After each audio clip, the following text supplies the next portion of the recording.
Ladies and gentlemen from all around the world, it is my honor to welcome you to the 2022 PUBG Mobile Global Championship League. My name is Contra, your host for the entirety of Week 1, as we'll begin our group stages here in Kuala Lumpur, Malaysia. And before we kick off with all of these amazing chicken dinners to come, it's my pleasure to also welcome some of these players to be speaking to us before we begin our very first match of the day. And here, alongside with me, I will be welcoming our team from Southeast Asia, Bigatron Red Aliens. Of course, welcome back to Malaysia. This has been a couple of times, and this could be your very first time, Misery, as you are now joining alongside with the rest of the team. So, first of all, Misery, I really want to ask you this. How do you feel about the very first day now that you guys are competing in Group Red? Selamat datang di Malaysia dan bagaimana sekarang saya ingin bertanya kepada kamu, bagaimana rasanya kamu ada di hari pertama dalam pertandingan hari ini? Buat hari ini, gue sendiri sama tim ngerasanya excited ya. Kita pengen coba bawa bring back RA spirit dulu lah. Semoga kita bisa memberikan yang terbaik dan lolos ke grand final di Jakarta nanti. So actually me, myself and also the team, we are really excited to be here, and also we want to bring RA back, and also we are also so excited, and we want to get our spirit, and we also want to give our best in here. And of course, we know that even back in the days, you guys have been able to not only qualify for global finals, you have been able to win the PMCO Global Championship overall. Now, what does it mean to you that the grand finals is finally coming back to your hometown in Jakarta? And is there a lot of pressure for you to qualify?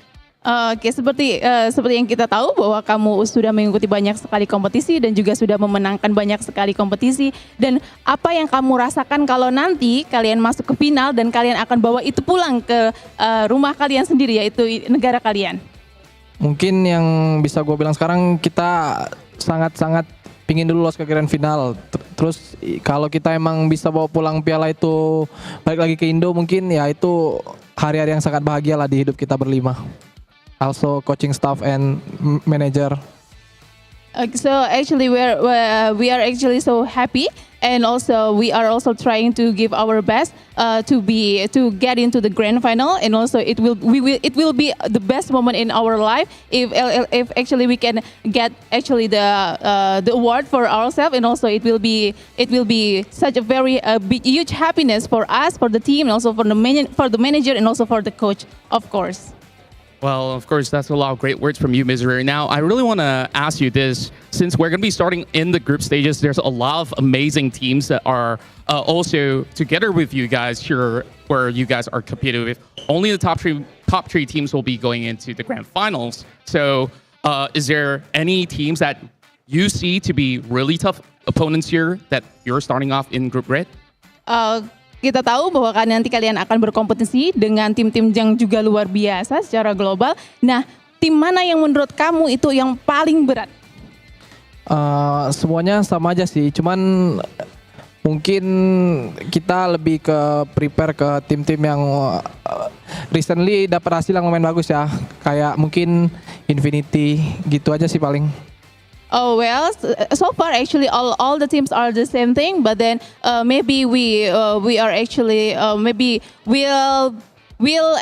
more focusing on like the recent strongest one, which is Infinity. I see, and of course they have been the champions of Southeast Asia, and also there's a lot of other teams like Big Bug Galaxy. I know that you guys have been able to do it before, so I definitely wish you guys all the best. Now, I really want to hear from your thoughts overall. What are like some of the challenges that you have faced throughout this year itself? Oke, so semoga sukses nanti untuk kompetisinya. Tapi untuk kamu sendiri, apa sih tantangan kamu sejauh ini? Sejauh ini mungkin kita ya naik turun lah ya awal-awal, karena ini juga baru kan aku di sini.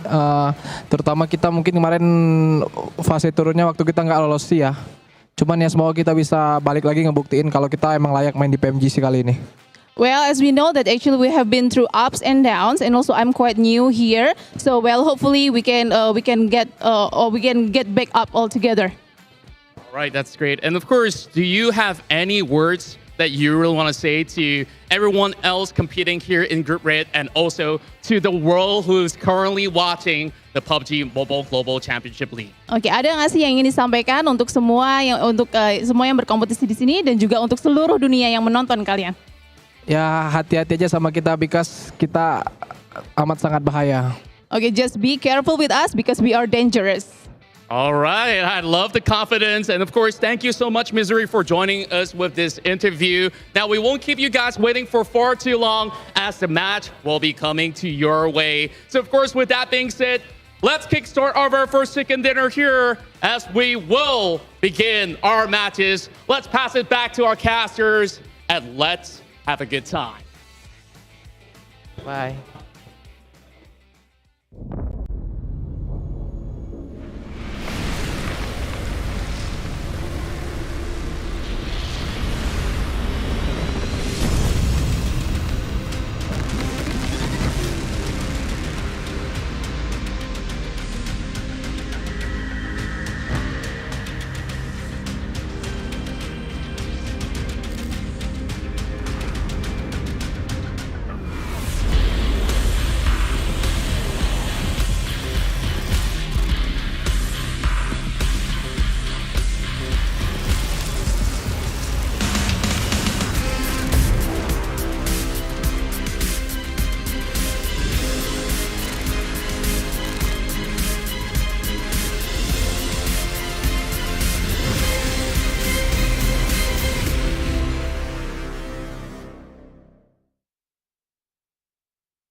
Thousands of teams from around the world have been competing to get to the point where we're currently at here in the PUBG Mobile season, but only 48 can make it to here, and this is the PUBG Mobile Global Championship 2022. From this, only a few get to play in the finals over in January, but we're all excited to see which teams can get there, which teams can just survive here in this group stage. I'm Jason Kapp, and I'm your host, and I'm joined by two handsome gentlemen, one more handsome than the other, though I'm not going to tell you which one that is. We have Maxman and Sandstorm, the first time here, join us on the English stream. You know what, Max? I always talk to you, so let's talk to Sandstorm. How you doing, man? First time here. Good to have you. Looking great, looking fly. A little bit less beer than our usual suspect we have. A little bit less beer, but thank you very much, Jason. I'm very excited, very happy to be here, and I'm looking forward to all the action that's going to unfold in front of us in the next couple of weeks. Oh yeah, a lot of action happening with 4 weeks in total here, Max, but these groups are not looking easy whatsoever, and for only 3 teams to get through right away into the finals, it's going to be a bloodbath to see who can qualify and who has to go to that last stage. I mean, this is going to be the most intense PMGC we've ever had in PUBG Mobile Esports, right? You have 48 teams and only a few of those will be able to make it into the finals, so not many slots are available, and the level of competition is the highest it's ever been before, so I'm really hyped to see how it's going to run out. Yeah, and of course, you guys at home need to stay up to date what's going on in the PUBG Mobile world. We have a ton of social media channels you can follow, even us as well, which I don't think we complain about too much, and maybe some sick memes coming up later on as well. Make sure you guys hit all those as well. Gentlemen, I mean, as we're about to get into today, things are going to be very tough for all of these teams, right? This is going to be the hardest battle I think any of these teams have ever had. And I know you can say, well, you look at like Bigatron, they've been here before, they're used to the pressure, but every year the pressure gets more and more difficult for them. So it's going to be hard for them to maintain this kind of level of pace. But I want to give a big shout out before we do dive into that to Sony for the Sony Xperia 1.4 and the Xperia Stream. Made in collaboration with professional esports players. And the Xperia Stream, you can play PUBG Mobile on 90 hertz with its total cooling system and its multiple ports for intensive gaming and streaming. And also where all the players are here, Pullman, Kuala Lumpur, Bangsar, our world is amazing. And I'm glad to have these guys on board. I'm sure the players are enjoying the lounges as well. Those lucky guys as we're sitting here at home trapped in a tiny box. But yeah, sorry, it's going to get way difficult here for all of these teams. And as we take a look at our schedule, we can talk about this because it is tough. 4 days of play here to make top 3 to get into the finals, and then the last chance survival stage. It's going to be difficult for any seasoned team out there. Yeah, I think the way I described it, and I think that you also agreed, Sandstorm, to describe this PMGC is the most unforgiving group stage of PMGC ever in PUBG Mobile Esports history. Because of course you got your group stage, only the top 3 best teams of each respective group will go directly to the finals, and if you don't make it then of course from 4th to 11th place you're going to go through the survival stage, and you got so many teams that are going to be in that stage that to qualify is going to be extremely, extremely hard. So if you want to qualify, the best time to do it is in these group stages at the very, very start. If you don't make it there, surviving the survival stage is going to be a real tough one. Yeah, it very really true. is. Go ahead, Sandstorm. I want to hear your thoughts about it. Listen, when it comes to the groups, I'm focused very much on, obviously, like week 1, red group. These guys are going to be the first teams to qualify to the finals. So I feel like that's going to give them maybe a little bit of an advantage over the other teams, over the other groups. Gives them more time to prepare for the grand finals. Gives them more time to prepare themselves and study the competition a little bit more and more. Yeah, and speaking of teams here, Max, just dive into some of them. This is going to be a tough group. I know it's not necessarily your toughest group, in your opinion, but I don't think any group's going to be easy. I mean, as you said, like every group is going to be tough, of course. This is not Group Green, but Group Red has got some big contenders like BTR, of course, coming in here. They've got some new blood in the team. Really hyped to see if they can actually perform. And Mad Bulls, who just finish extremely well in the European Championship, potentially can perform well. But LGD is going to be the one I'm scared of in Group Red. Of course, you're going to get LGD in there. I knew you were going to say it. I had And if to, you I didn't, did, I yeah. was going to make fun of you. But looking at Group Green, I mean, we have the reigning champions, Nova, in there.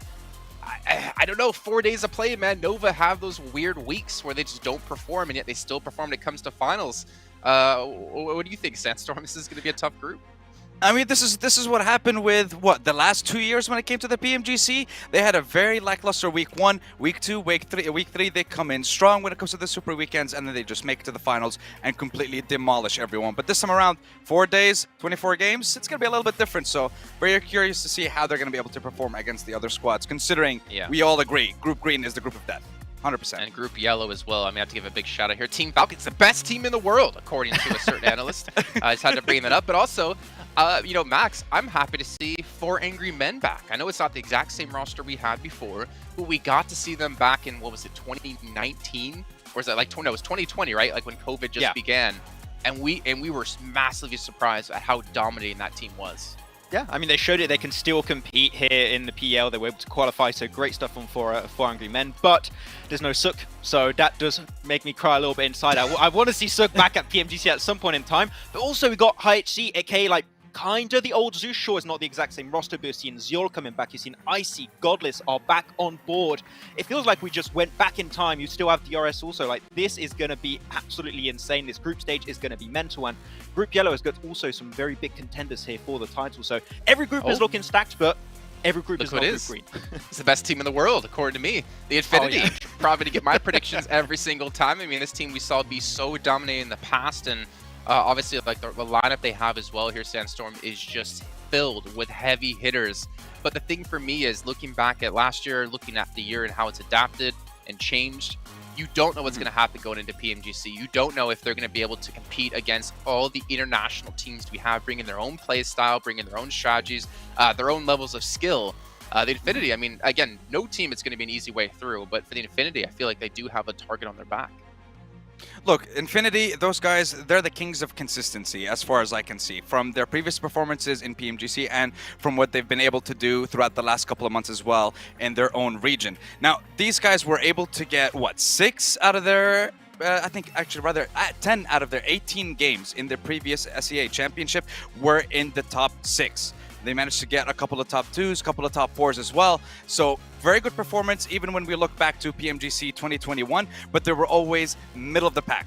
And again, we have to remind everyone, this format, only the top 3 of each week will be making it to the finals. So they need to do a little bit more if they want to qualify and guarantee themselves a spot in the PMGC Grand Finals.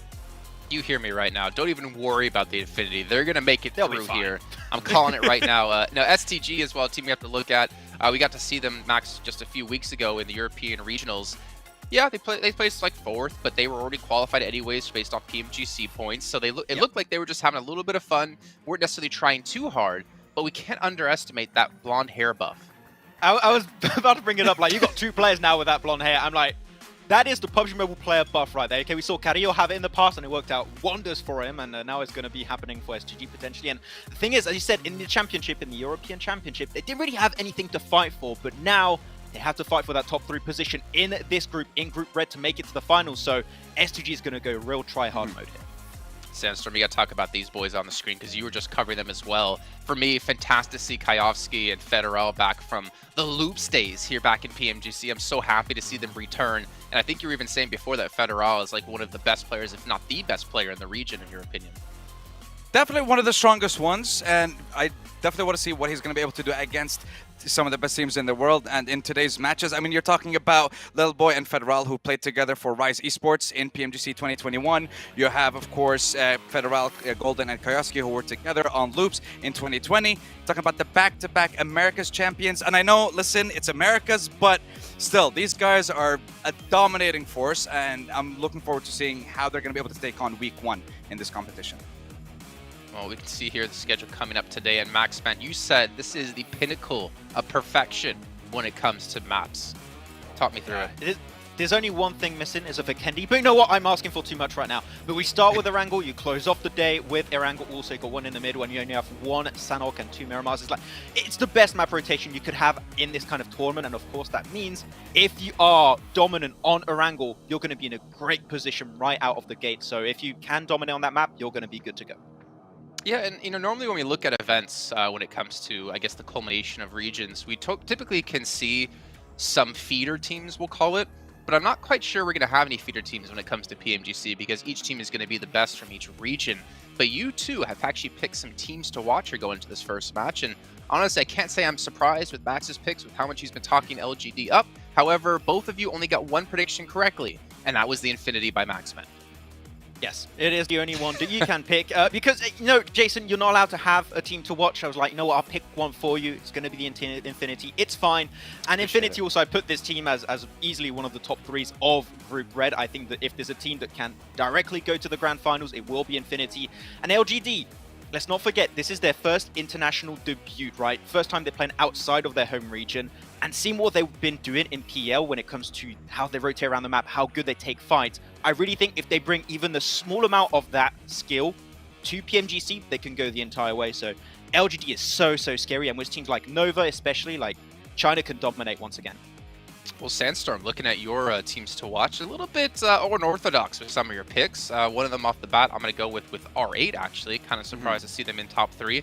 Why did you decide to choose them?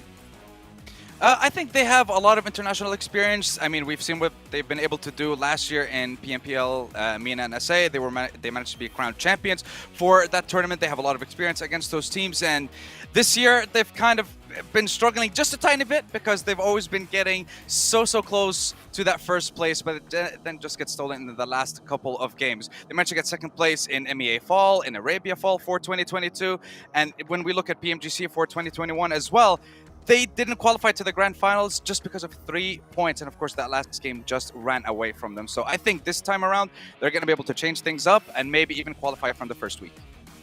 Okay, well, Max, what's your thoughts on that then? Because we got to see R8 over at PMWI just a few months back, and personally I wasn't super impressed, to be honest. I was actually more impressed by Team Falcons, to be completely honest with you at the time. What's your thoughts? I think that R8, when it comes to it, they are a great local team. Like when it comes to the MENA region, MEA region, they dominate, right? They're one of the best teams out there, hands down, no issue there. What I think they lack is international experience. And I think that especially them playing in PMWI, sure, it was the after-party showdowns, it was very different from what we're going to have here.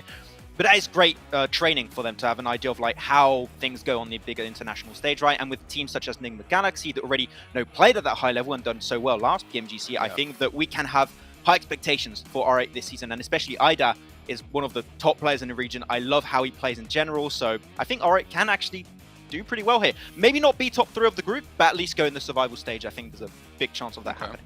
Well, I mean, R8 and Enigma Galaxy both had a massive point discrepancy between them and third place when it came to points from the Arabia region, so they were pretty safe and clean to get through.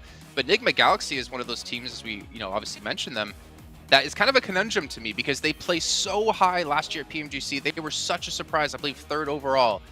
And yet this year hasn't felt like that Enigma Galaxy has carried over that momentum from PMGC last year into 2022 and made it work for them.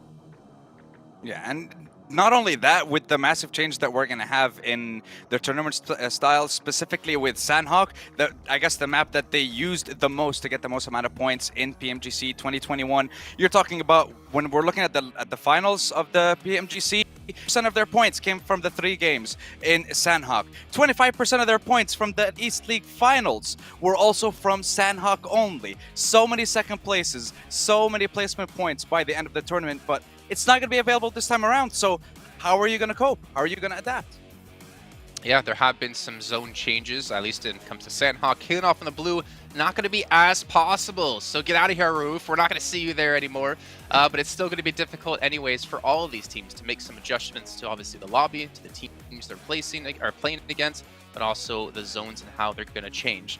I'm curious to see how teams like Tron will do, because again, they've been here back to back to back, and yet they've kind of underperformed when we wanted to see them excel, not able to show up as we've seen before. But I believe, though, it is time to head to our commentators for our very first match of the day. We have John Allen and Blank waiting on the sidelines here to head over to them to kick things off. Thank you very much. We're into game number 1 of the PMGC. Blank, we're here finally. We've been waiting all year, and it's just come to pass, and we are ready and raring to go. That we are, we're going to get into the games over on Erangel, Miramar, Sanhok, Erangel, Miramar, Erangel again. It's a long, long day ahead of us. We've got some interesting things going on today. Obviously, heading over towards Group Red today. We'll be making sure we get all the way through this. We do have our survival stage coming up as well. Also, top 3 teams will be heading towards Grand Finals. I think it's 4th down towards 11th will pass through towards that survival stage. But those last 3, in a bit of a world of hurt, but we can talk about that closer towards the end of the week here, John, because right now we do need to kick off our first game and see who exactly will take home their first chicken dinner of PMGC. Yeah, that Erangel is right around the corner. I can see those timers at the top of the screen, Blank. They are counting down. I'm so excited for this to all kick off here in Group Red for the first of it all. Are you looking, did the analysts had their teams to watch? Are you looking at any specific teams, beyond what they were talking about potentially? Obviously, they talked about like BTR. We had Sandstorm talking about RA. It's his favorite team, I hear, but we're going to be getting into this one. Are you looking at anyone as your front runner in this group? I was actually still want 4 rivals to get something done here, do something well. I'm a little bit worried for them, honestly. Came to the World Invitational. I was pretty excited for them coming to that with Voki as well as Jumper heading into the team, actually giving them a bit of an oomph there. They had their 3rd place over in the Fall 22 PMPL. But coming out of Southeast Asia Championship, only a 10th place there, so a little bit awkward for 4 rivals. Hopefully they can improve on that coming into the future, but it is a team that I'd like to do well, considering we can consistently see them in these big tournaments, but we're always like, 4 rivals aren't going to do so well, and it's Max's least favourite team, I hear. But yeah, I think they have potential. It's not coming quite through yet. I think there are a couple of teams here, John, though. S2G as well as Manpools. A little bit of a rivalry going on here from Western Europe. We are now heading over towards Erangel to start our day off. Certainly are. We're going to be seeing how these regions all start to stack up against each other for the first time in quite a long time at this scale, Blank. We had PMWI earlier this year, which drew from a couple of the region pools, but this really is the culmination where it is the metal to be tested for each of the front runners from each of those regions. So they're coming into this one to break new ground. Plane path starting up northwest, heading down towards the Sosnovka military base. It's a kind plane path to start things off. Yeah, very easy. Mostly this western side of the map will be open here. Obviously, eastern side should be easy enough to get to with school, apartments, Pachinki in the way here. Lots of vehicles in that area to pick up and head over towards maybe Yans, Prison, Lipovka, maybe even down towards Milta, but we'll have to wait and see should that happen. Novo, obviously, as well as Sosnovka, is open to real soldiers. One of the teams does head here very, very often throughout most tournaments, already heading on over towards this position on the map. With this plane path as well, they should have a fairly clear idea that the eastern bridge should be open. This will require them to loot a little bit quicker though, and then estimate where this first circle will be hitting, John. Hasn't hit just yet, but it will be only a matter of time on the west coast. Looks like it's going to be fairly empty. The Gatka split there. Circle heavy south. Could it be a first circle military on the first game? That'd be kind of crazy. I feel like we might be in for it. I mean, I'd love to see it. I mean, it'd be a great way to start off PMGC. Obviously, you can go follow all our social channels to make sure you keep up to date because we do have more groups in the future going from week 2 to week 3. Obviously, a lot of you guys most likely would like to be tuning in for Group Green, which is one hell of a group to watch. But Group Red's still got it in them. Effect, though, drops out the vehicle, doesn't have anything to work with, and Chicken will move off from M-Tech Storm. And take potentially some shots. AKM would have a hell of a weapon to make it happen, but Skills has got one of his own. Sends back bullets, and that is Chicken packing. He's going to be sent right on to the butchers there. Monkey rolls up, Effect, dropped off. See you later after school, son. Tell me how you got on. Got a point, mum. Oh, fantastic. That'll do. First point of the tournament as well. So PMGC kicking off with a bang, and I mean, me and you are big fans of Mad Bulls anyway, considering we commentated them for quite some time there, going from PMPL Western Europe all the way through to the championships itself, in which they took that championship home. Obviously, it was not as easy of a road as it was for them in Western Europe, but they certainly pulled out all the stops towards the end there. IA, over on this side of Military Island, will be looking to keep themselves well situated down there. Yeah, as you were saying, Mad Bulls third place in their region, right, which isn't really indicative of their performance in their earlier regional stages, but that is how it goes, obviously being beaten out by HVVP and Fireflux, but they are the top representative from the region in this group, so that's why we're looking. It was certainly one hell of a crazy tournament as well, John, in that championship, with HVP taking home all the prize pool, all the money, and all the glory as well. But I think that definitely was a HVP style, right? You know, in those short form tournaments, they can certainly bring out the fire that they need to. And unfortunately, with Mad Bulls, although they're a very consistent team, very good over long form tournaments, I think HVP just really had that extra oomph in them to send them all the way. Plus, there being a lot on the line for HVP to make it through to the PMGC. For Mad Bulls, this felt more or less like a cruise for them, which is okay. Absolutely fine. They'll take it. This was their one chance of getting to PMGC, and they're through now, so happy days.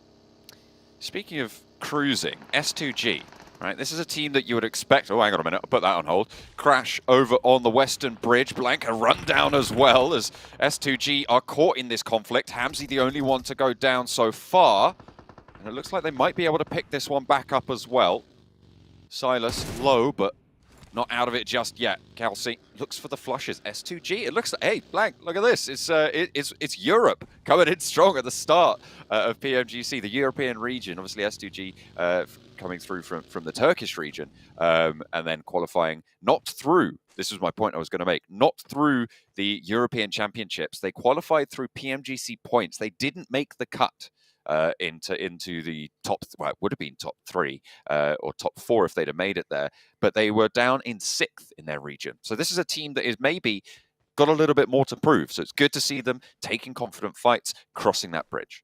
Yeah, I think that honestly, that kind of fight is more or less indicative of how S2G plays. They're an extremely aggressive team. If they want position, they'll take it from you. They'll wrestle it from your hands. That's absolutely fine. I like that about S2G. It's one of my favorite things about them is that they are very decisive when it comes to those plays, and they're not afraid to get stuck in to those engagements. I mean, to be honest with you, getting those eliminations, getting those knocks right off the bat of that match, unbelievable stuff, John. So fast that came out. That is just S2G to a T. And I think now they've got themselves a pretty damn good little hold on Sosnovka at the moment with that sudden shift like you were talking about before, John. You know, we'd still have Shelter Farm, Milter in this one, but this is looking very much like it would be heading down towards Sosnovka. So a very cool way to start off our game today. We're on board with the hardest name for my tongue to pronounce, Buriram. There we go. I'm sure I've already messed it up. We're hopping away from them though, so I'm saved that embarrassment, Blaine. You are saved that embarrassment. And to be honest with you, I'm not even going to try yet. When it comes round to it, then I will give it a go. But for the time being, I'm going to be staying over here with the 4 Rivals guy, with Pemburu. Definitely gave me some trouble back in the day. But do they drop in Cobraria? So it's Buriram in Cobraria. That would be the hardest. Yeah, the hardest. I mean, you've done it now though, so you're fine. That's you're true. there. I've one down. One down. However many more to go. Yeah. I have to double check the drop spots on Miramar. Woo! That would be a fun time, indeed. Enigma Galaxy now making their way over towards that western side of the bridge towards Sosnovka. Obviously, S2G already punched a hole through that barricade that I8 set up earlier on. I8 not out just yet, but down to that singular player so far. Don't quite have our elimination totals on the side of the screen just yet, but I'm sure we'll find out exactly how many points each of those players did get when we head over towards them. Indeed, so that's 3 eliminations so far on I8's side, able to get that final flush and knock over towards I8. I assume that maybe he's able to crawl away and maybe a different team picked up that last elimination, but it will be S2G taking all the points from that engagement. A really good start. They move into a southern position, a southwest position on the military island. It seems like currently 5 teams have hedged their bets. Well, not even hedged. They've made their bet on that military island finish. Heading down south, that's Enigma Galaxy, S2G, Box, DRS, and of course I8, who are a little bit diminished on that south. Slightly. I think diminished is a bit of an understatement there, John, honestly.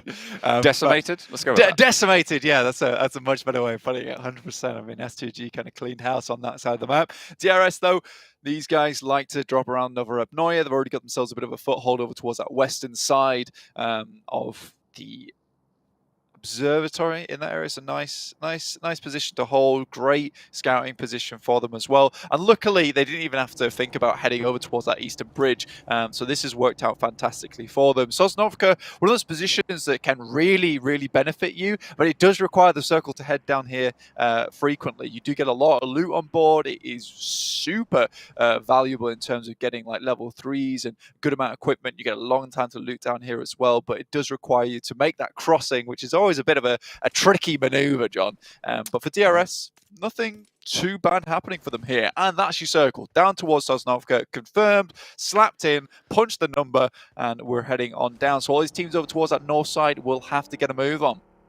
That is probably the kindest possible circle that could have happened in this current scenario, because it means that teams know the choice they have to make. And I feel like that's often where teams come unstuck in their macro decisions, when it's sort of got, a quarter of the circle on the mainland, or it's got a 30% probability of not actually going fully there. No, it's 100% committed to the island now, Black. So teams are going to have to figure out how to cross. Yeah, it's a pretty nasty hard shift as well down this way. You would have thought that maybe there'd be more time for these teams if it would overlap with the farm, as well as maybe shark fin and some of those compounds on the yellows on the northern coast. But no, it's straight down towards Sosnovka, which means a lot of these teams don't have a lot of time to think about making these maneuvers. And with it cutting off so much of the bridge as well, you would usually see a lot of teams like hanging around towards Lighthouse or towards the gas station before finally making their cross, waiting for the opportune moment. And if you could get control of Lighthouse or even gas station, you can let these teams cross first and wait until there was that opportunity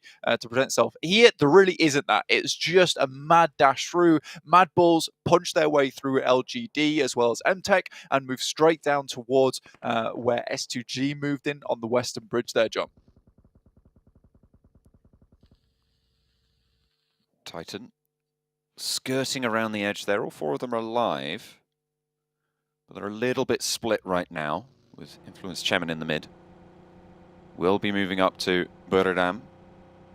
I don't think they're aware of this position. Will get jumped out on and immediately tumbles out, but hops out of the vehicle, goes for the challenge. Unfortunately, wasn't quite quick enough on the uptake. 2 players, though, in for the backup. Going to roll on over the top of the hill. They divert. They're not going to go in for the challenge. Not going to be able to get their teammate back up, but they're crashing straight into Kengzo. It's not great for Titan, but he does get felled here. There's 3 players alive.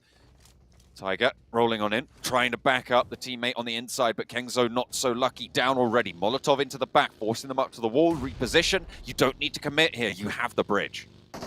Honestly, it was really important they got that knock over towards Kengzo. As soon as they saw 3 players over that western side, they assumed there would be a backstop, and quickly eliminating that player and taking him down. Perfect maneuver from Buradam. Now they just need to make their way through, which is a little bit easier said than done here. LGD off of the distance. Team Queso as well, losing a couple of players here. Papi Potro still up, but Ayala down on that off angle. little bit tricky for him going forward. There is only a few teams down towards Sanhok at the moment, and it just is this massive engagement that's currently occurring on this western side, just to the south of Pachinki. You can see R8's here, LGD, MTech, as well as Team Queso. Goodness me, it is all guns are blazing over on this side. Get another hard shift down towards the south, so we're looking over towards that south coast, as well as the airstrip that's running through the middle of military. So, you know, those fences, although it doesn't provide you a huge amount of cover, it'll still be useful here. It's one down on the cross. We'll be able to stop that. Oh, Damn! broad short. It's a bridge camp for Team Queso. Successful. Really solid stuff from Team Queso, guarding out perfectly on that side of the map. Really nice result on the western edge for the North American team. I mean, this is great news as well. And I mean, you can see there in the player cams, the players are on site right now. So we're having none of these issues that might come to play with internet, perhaps, that do get resolved fairly quickly usually. But you get those off games, but everyone's playing on a level playing field now, which is amazing to see. And those types of plays are much more prevalent in this type of format, type of setting where you're on land, where, you know, Reyes can just quickly pull out the M4 and go for an instant headshot as someone's approaching him. What a good play. Unfortunately, Team Queso is still falling by the wayside. They will pick up 3 eliminations for that. You can see that on the right side of your screen. We are starting to get our eliminations start to pop up here. S2G still with the most amount of players and the most amount of eliminations. R8 with 1 elimination, still trying to get their way through on that western side outside in the blue currently. The Infinity putting one of Titan down. Teak eliminated there. Puncher as well was taken down by Luxy, and that's going to be the entirety of Titan toppled, as they are going to have to go down 15th place. Not a great start, but someone has to do it. It is what just happens in these cases. BTR still currently out in the blue.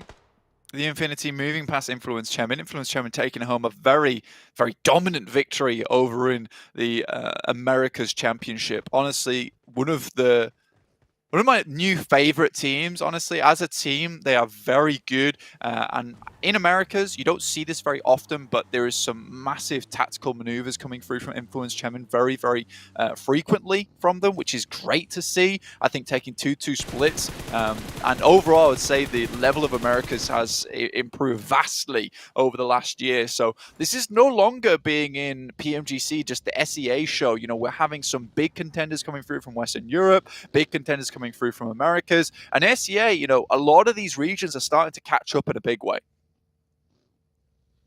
Bigatron on the outside now. DRS first to revitalize Bigatron, hopefully looking to return to power. 2 players from DRS taken down, the real soul. With Influence Chemin on their south. Oh, beg your pardon. Don't have too much further to go for this next circle, so they'll have to push through this fight. DRS currently successfully holding.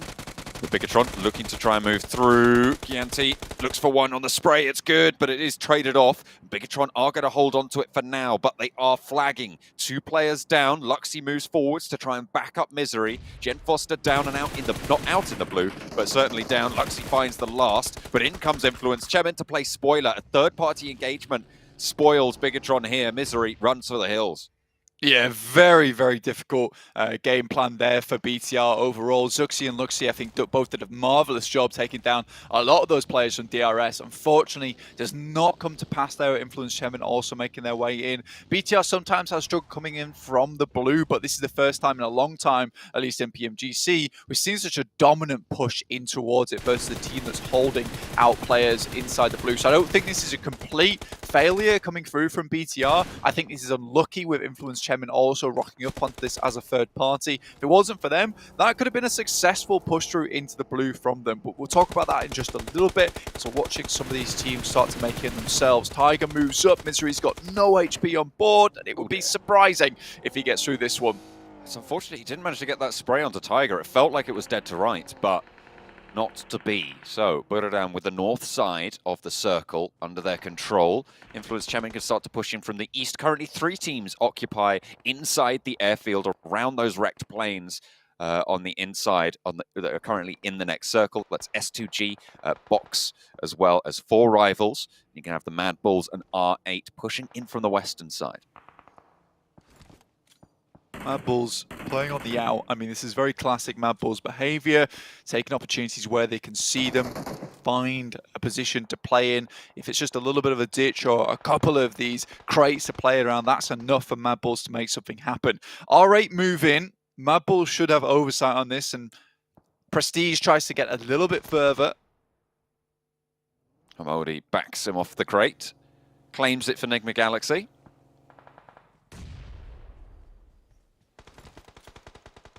Mad Bulls continue to hold next to this missile. The blue zone starting to move in. The next shift will, of course, force those engagements a little bit further. 12 teams remain, 38 players at this stage. With Hamodi going down next to the crate, they will need to invest some to get that res, but it will be a hot spot in a very open area.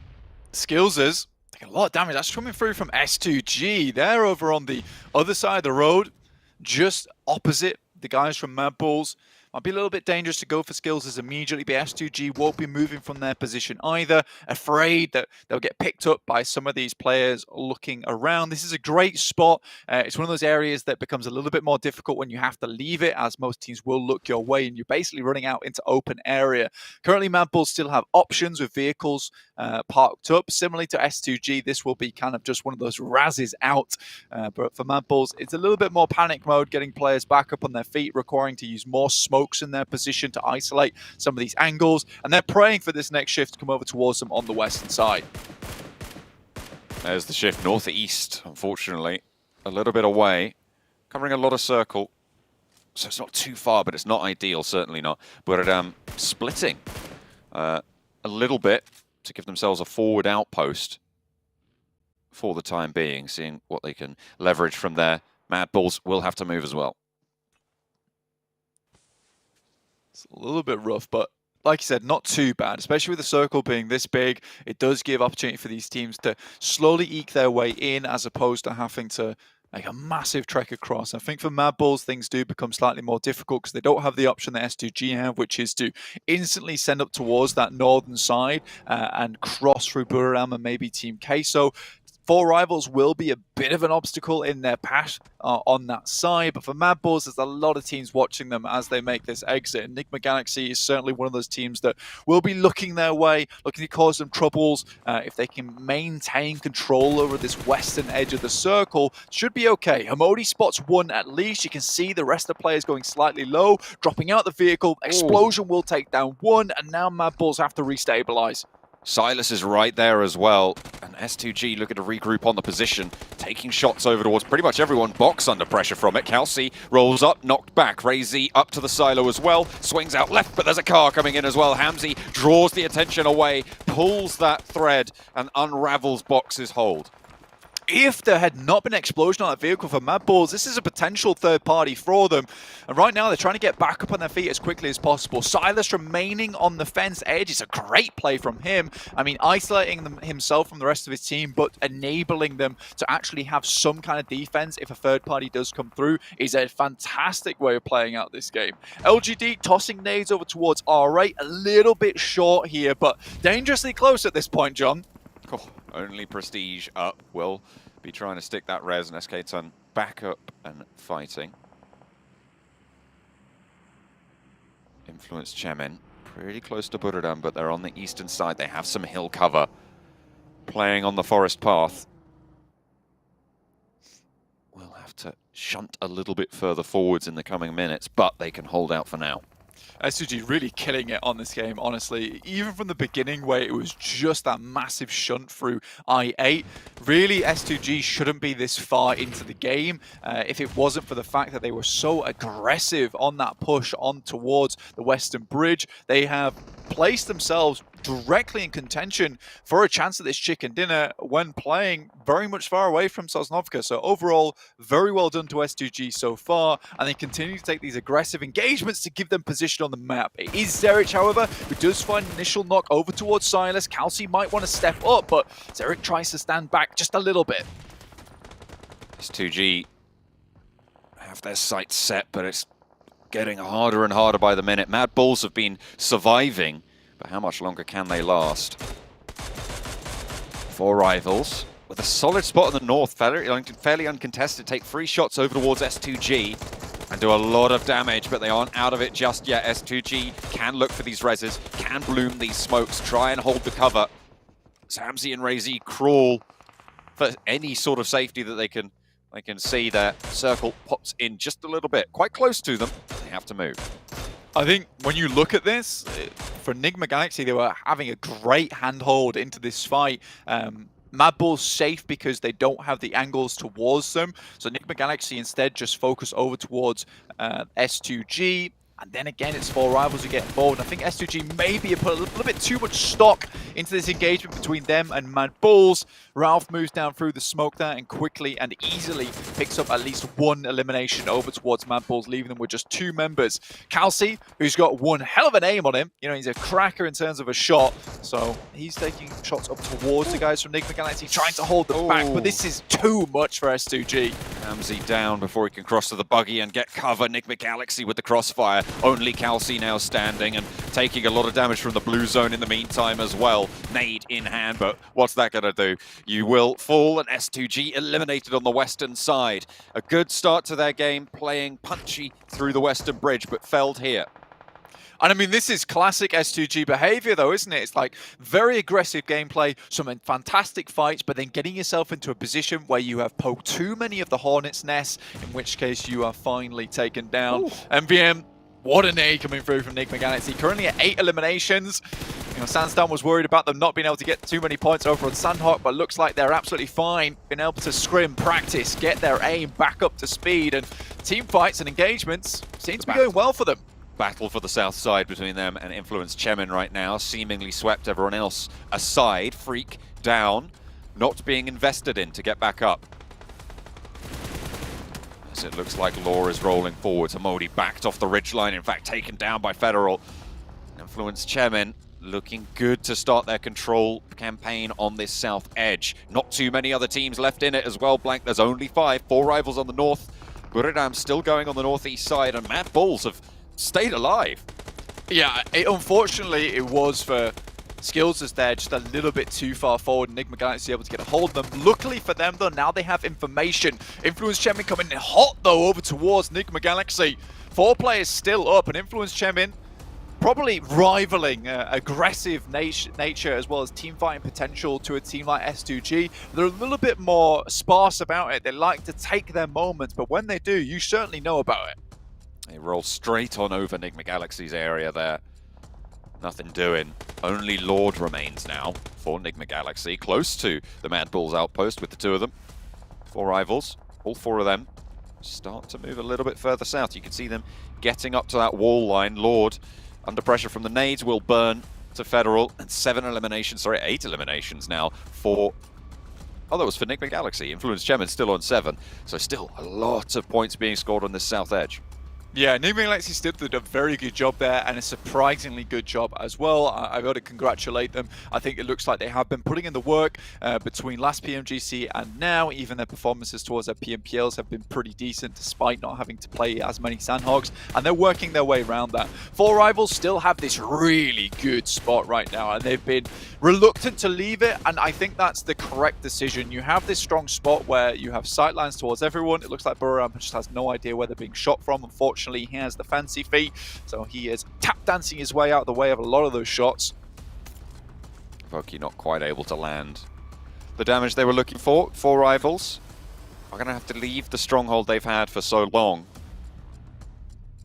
and into the sightlines of Influence Chemin. It's a difficult move. It is a difficult move. For Mad Bulls, though, this is about survival, right? This is about getting those points on board, and it's what they were so very well known for over in their league stage in Western Europe, is just not having many or any bad games.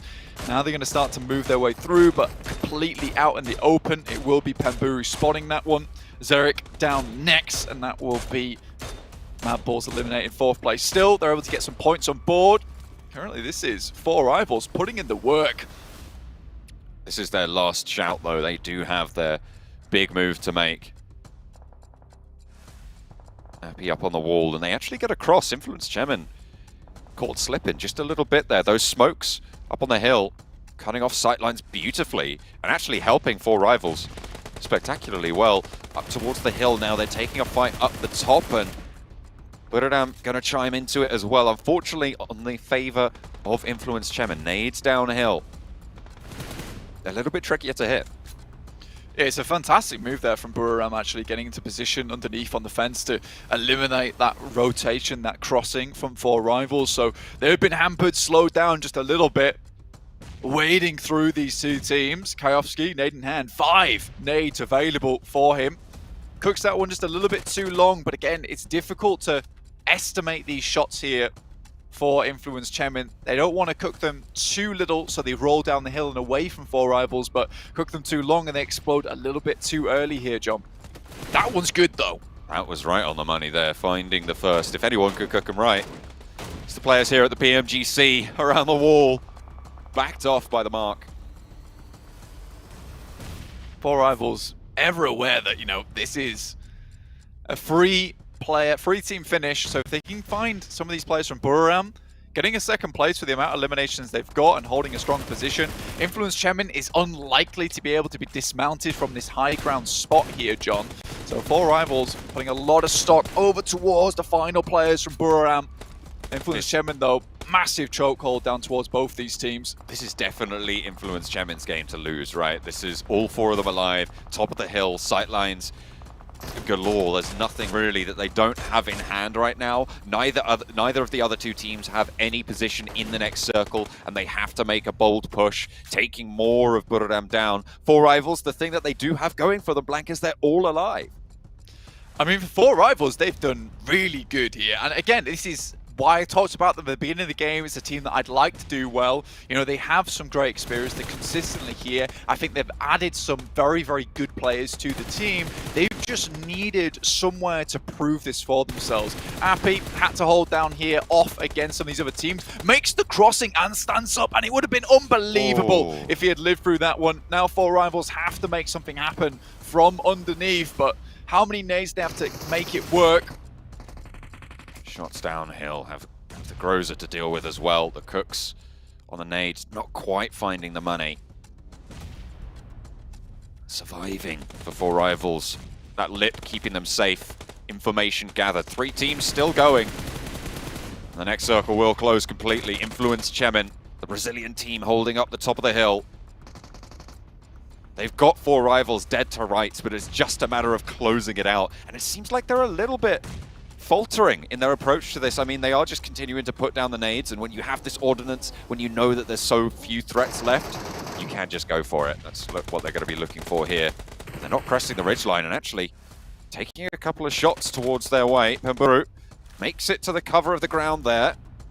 Skajovski a little bit out in the open, steps up for Pemburu yet again, but backed off.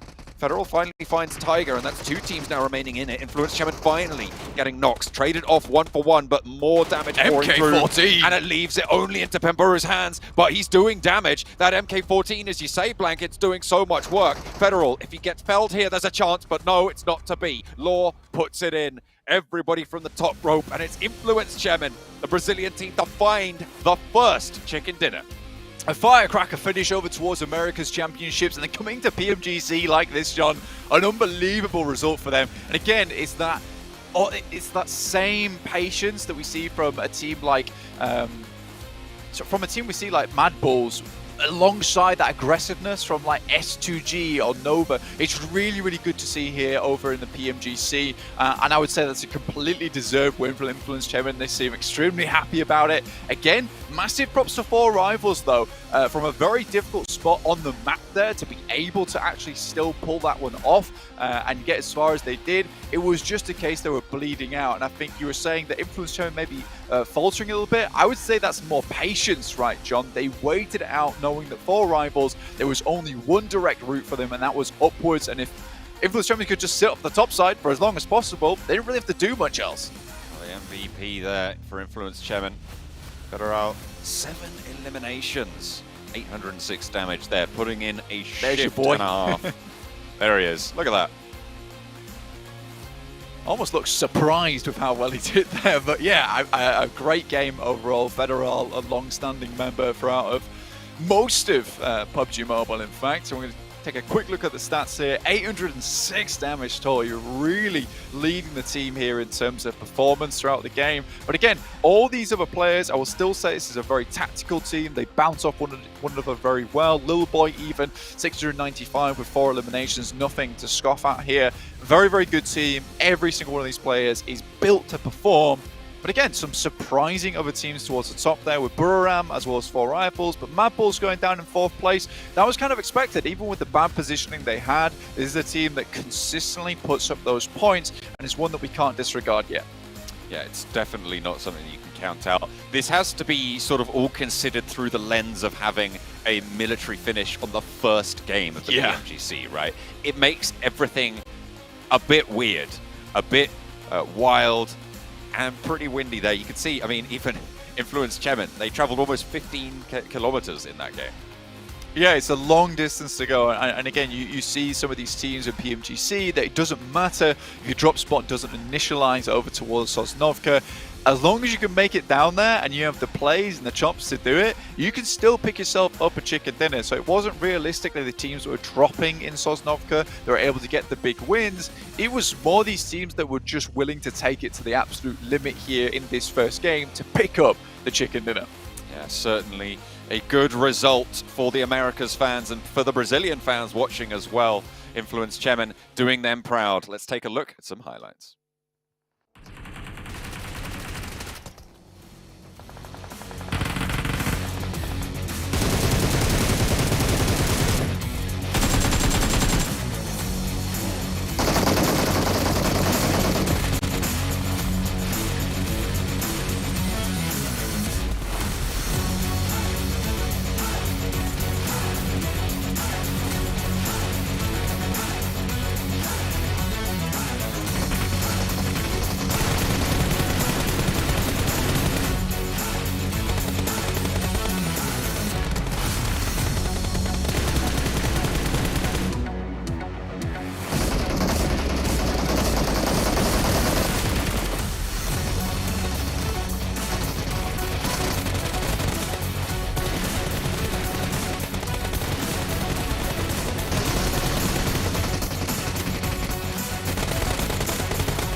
If you came to me at the start of this event and said, well, Jason, Influence Chemin are going to get themselves a chicken dinner right out of the gate, I would be like, get out of here. You must be Sandstorm. I don't want to work with you. But hell, they did it. What a fantastic performance. 13 eliminations as well for Federal, getting so many elims for himself. I think that was 7 alone. This is the start you want to see if you're Influence Chemin, and if you're Brazil, this is the start you want to see out of one of your teams. Look, there was so many teams I was expecting to potentially get the first chicken dinner. I was not expecting Influence Chemin, maybe Sandstorm, as you said, potentially was. But the thing is, Sandstorm, we were talking about it during that game. This was not an easy game to secure. It was like an open field finish for like the biggest portion of that game. You didn't know where it was going to go. The only way, if you wanted to create an advantage for yourself, was to clear one cardinal position on the circle, which is what they did on the East, actively third-partying, scouting, sniping teams down from a distance. They were doing everything to make sure they had control of the East, and once you still have 4 players alive in that position, I mean, who's going to defeat you? Unfortunately, no one. Exactly, and their start was a little bit difficult. They looted rather the east side of Yasnaya, and when they were crossing that bridge around Zone 2, when we confirmed that the zone was going to end up in the military base, there were 3-4 teams rotating at the same time. You had Box, Brew, PTR, Titan, every single one of them were trying to cross at the same time, but the perfect timing came out from the side of Influence Chemin. They were able to avoid most of the teams in that scenario and then rotate around the radio station, and then, like you noticed, Maxman, they were able to third-party DRS, BTR, and then just levy that into a chicken dinner at the end of the game. So perfectly played by Influence M. Well, Influence a little bit lucky to avoid. I think that was Reyes from Team Queso sitting on the bridge, just knocking teams down pretty much by himself, as we saw in the highlights there. And for you guys at home, you obviously got to hear about our teams to watch, but we don't know your predictions when it comes to who's going to win the next match. Just make sure you guys are paying attention over in YouTube chat to see, to kind of get your predictions in.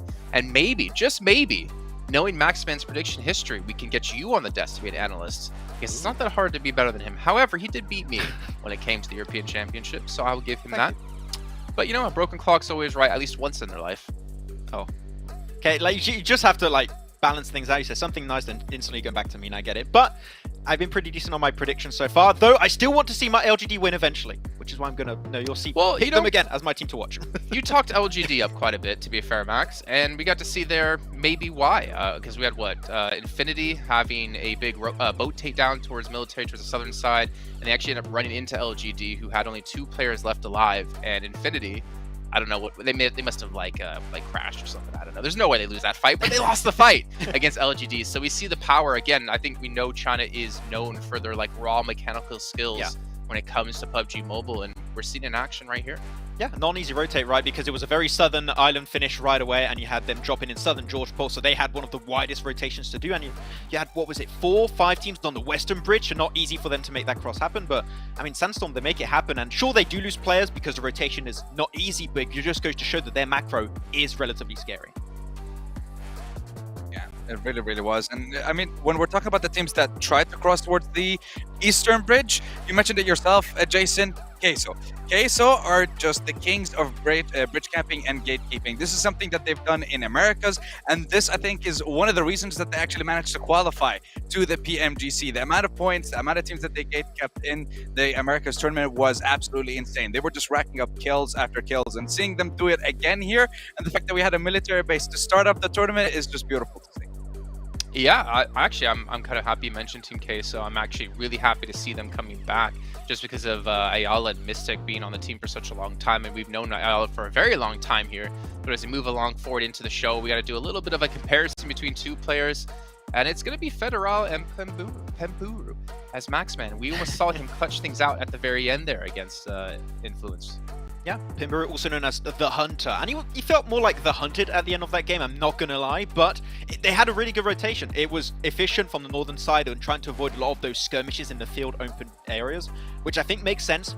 The main issue for them, clearly here, Sandstorm, is when they had to cross that road south of military base. When you want to leave that position and you're fighting up against Influence Shaman that have the high ground position, still have 4 players, plus you have I believe it's Sky only of Buridam as an off angle. It's tough, and yeah, it was so close, right? There was a chance of world where potentially they get the win, so good run from them. I take a look at our top performers here. The white hair buff only kind of coming true for Hamodi, as we were talking about before. But great to see at least Enigma Galaxy make it here into the top 4. But it's just all Influence Chemin here. And Sandstorm, you know, I got to give it to you. They have proven to be a pretty solid team so far. But again, 1 victory, 1 chicken dinner, 1 match doing well in is not going to qualify you for the finals in top 3. It might not even get you into the next stage of the event. So they need to do this multiple times, or at least to continue to have a solid performance.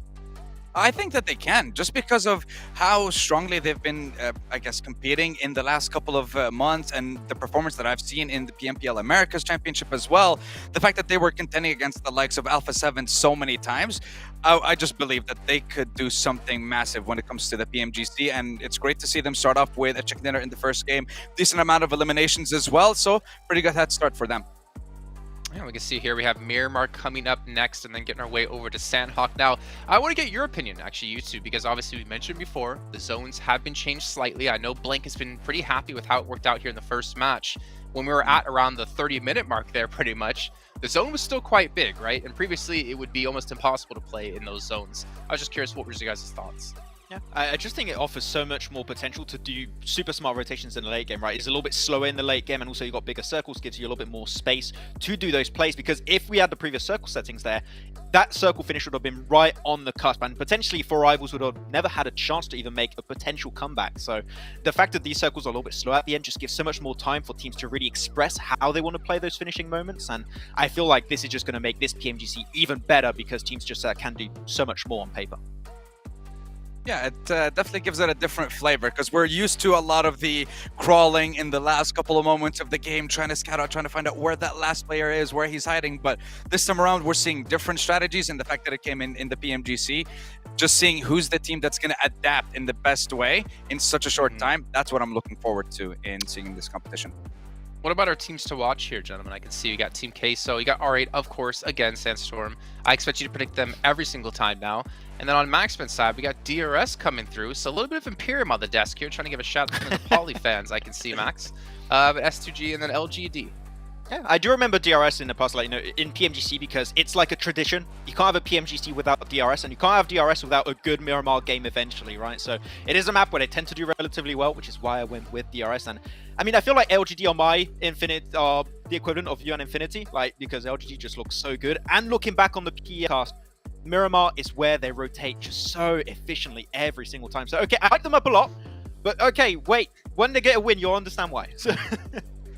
See, I didn't have to we wait. don't have that curse, Max. I hope not, to be honest. I really want to see them get a win, so I hope not.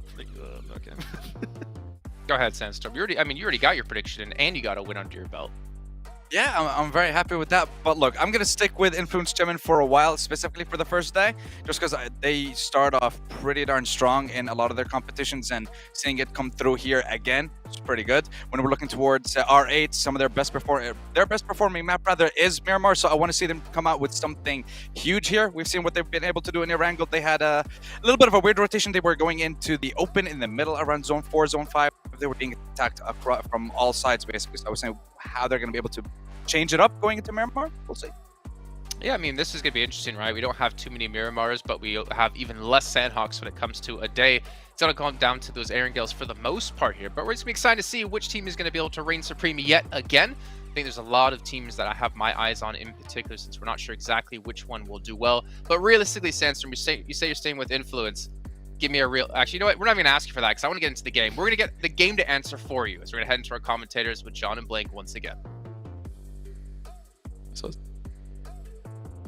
Hello? Yes, it is us. We are going into map number 2. Caught us a little bit off guard there. We're going into Miramar, Blank. Ready for the second game of the day. And we're looking at Group Red of Influence Chairman coming in strong with the first chicken dinner today on the Military Island finish. Yeah, and I mean, Max still hyping up LGD, and why not, to be honest with you? I think they are a very good team. Unfortunately, we're not able to get through the impasse that was kind of set up over towards that western side of the bridge, which is fair enough, right? I think you see S2G get so far because they're like, you know what, this is definitely a Sosnovka finish. See you guys later. We're in there. But again, yeah, really good plays coming through from Influence Chairman so far. And, you know, watching back on America's, Miramar is another one of the maps where they do decently well. And I think there will be a team that continues to do decently well in a lot of this tournament, honestly, just purely with the way that they play. I think they're a smart team. And I think that is one thing that we have to keep in mind, is that when you have an aggressive base of players, you need to have someone that pulls the rest of the team back, keeps them all on a leash, and keeps those rotations going well. So I think that something's happened within that team. I'm probably going to try and talk to some of the players as well and see who's doing that IGLing, who's giving them those analyses on the plays, because it has been astonishing, and I can't wait to see more over in PMGC. Looks like we've got a little bit of a substitution there for I8. Going to be swapping up their rosters for Miramar. Going to be trying to keep it all going, find their feet here. I feel like today's the day to do it, right? If you want to make a little substitution, get everyone that experience, maybe even with the Miramar speciality. Yeah, I love going into this game. You've got Mad Balls just eyeing up the camera like, come on, you know we're going to do well here. Don't even think about it. You'll be seeing us at the end of the game. You'll be seeing us at the end. If we're not first, we're at least in the top 5. I mean, it's not as bad as Talladega Nights, where it's if you're not first, you're last. For Mad Bulls, it's kind of the same thing. You know, you get to 3rd, 4th place, you keep putting on those points. Eventually, you're going to be the lead somehow. But right now, we're heading over towards Miramar, and we'll see exactly where this playing path leads. New circle settings, absolutely beautiful at the moment. Liking to see it. Gives us some longer games over in Miramar as well as Erangel, but fairer matches with cooler endings, and that's what it's all about. So, heading straight in, this is our match 2 with Group Red. Fair match, cool ending. Wow, gonna be looking at Miramar. Fair match, cool ending. All right. I'm just summarizing it, eh? Oh wow. South Plane Path going through Los Leones. It cuts off quite a lot of the northern areas, Blank. Places like Cruz de Valle, places like Torre Hamada, El Azahar, going to be harder to get to. Yeah, much harder to get to as well, and you'll see teams like Enigma Galaxy currently setting out the plane over on this western side, looking for vehicles immediately on this western road. They might get harassed by some of the teams looking to do the same. The Infinity up towards La Triera, see if they drop down and pick up some vehicles as well on the way up towards Monte Nuevo. But yes, very much a southern plane path here, a little bit more difficult to work with, especially on Miramar, where this is such a large map. When you're looking at Erangel and you see that plane path coming through from Severny down towards Sosnovka, you're not too upset about it, especially if it's on the western side, because there's still opportunity to get everywhere. Here on Miramar, much more difficult, and especially with a lot of these teams, you know, they have scrimmed together for a while. I'm sure that they're very aware of each other's drop spots. Here it's still difficult because this throws a wrench into the gears, right? At this point in time, a lot of teams are trying to figure out where exactly these teams are going to be picking up vehicles from, where exactly their rotational paths are going to be. So a little bit more difficult to play, and I'm sure we're going to see some early engagements. That's a hard northwest circle. Goodness me. That is diametrically opposed to where the plane path went. Looks like we're in for an interesting first day of games. Central in the drops. Bigatron will be taking up residency in Picado. No one else contesting that. Los Leones probably the main contested area at this stage. Two teams dropping there. Agon I8 and Mad Bulls, both playing from Los Leones here. I'm trying to keep an eye out for any other hot drops that we might be seeing playing. Honestly, the hot drops are less likely to be because teams have been dropping on one another, and more likely to be because teams just cannot find these vehicles at the same time. Now, for Scry, it's going to be very difficult for him to get into this vehicle and get gone with the amount of HP he's got remaining. Luckily, he's able to get underneath the ridge. How? There's players from on top side from box as well, able to provide a little bit of cover here. Goodness me, you're right. How has that happened? Well, I mean, I can hear Calaris singing box formation as they rally around their teammate, their comrade, who's down in the ditches and gets away with a party bus. Well, I mean, you know, box formation, box type vehicle. That's what it's all about. DRS here, also going up against R8. Only found themselves a Winnie and a shotgun, I believe that was. So a little bit rough here for R8 at the beginning. Nadenhan for ID7. To send it down towards Giante. Gets back behind the building. Smart move there. Realizes that maybe he's overstayed his welcome.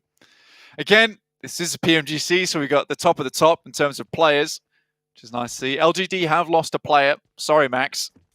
Not going maybe the way you hoped. Drops out through the door. Oh dear. LGD taking a bleed out. First blood going over to Voki for 4 rivals. Capitalizing on a good game to try and convert here. You can see at the moment they're in second place overall with Influence Chairman streaking out with a 9-point lead early on. Very nice to see. Absolutely. I honestly, I do want to see 4 rivals continue to put on a bit of performance today. Just purely with, you know, the amount of effort that these guys have put in to make sure they're in PMGC every single time and in towards those big tournaments. I think for 4 rivals, yeah, they might not be the best team in the world, but they are consistently here, always trying to bring something new to the table, trying to get some performances done. They might not always make the right decisions, but it's got them this far at least. Cheeky little scrap around the church yard. The Graves there not providing any sanctuary. R8 playing on the inside. DRS swarming the hills, but there is an outpost for R8 that they can try and leverage. Can they get Bandar to have an impact here? But with a shotgun in the hills, out in the open, I feel like this is a pretty cursed position coming through from Bandar. It looks like Rules might have the idea of it. Shotgun though, close range, manages to get the fight that you want with that sort of weapon, but does not go their way. Rules really takes the tango with the Tiger over on that side. I mean, it was a little bit dangerous. Fangs and Claws were out with a shotgun, getting up close. He was happy with that one, but Rules really sets to taking him apart with the UMP. Happy days, great weapon close range, extremely accurate. And without the vest, that thing really does shred you very, very quickly. So if you miss that first shot on the shotgun, it is pretty much GG at that point in time. Mad Balls down towards Los Leones were sharing that alongside with IA by currently making their move up towards the northwestern side where we have seen this circle drop. La Coperia is still in, Crater Fields, El Pozo and San Martin, one of the huge features of this circle currently alongside with a lot of the high grounds that are available in this area. S2G currently trying to set themselves up in this area with one player out towards Power Grid, providing some support, some information in Hamzy. They are kind of trapped at this stage. Waiting for the misstep from DRS, but it's just not coming. They're spending a lot of time here, though. They're potentially wasting a little bit of time as well, because they're right on the southeast side of the circle. They could be getting loot. They could be getting ahead.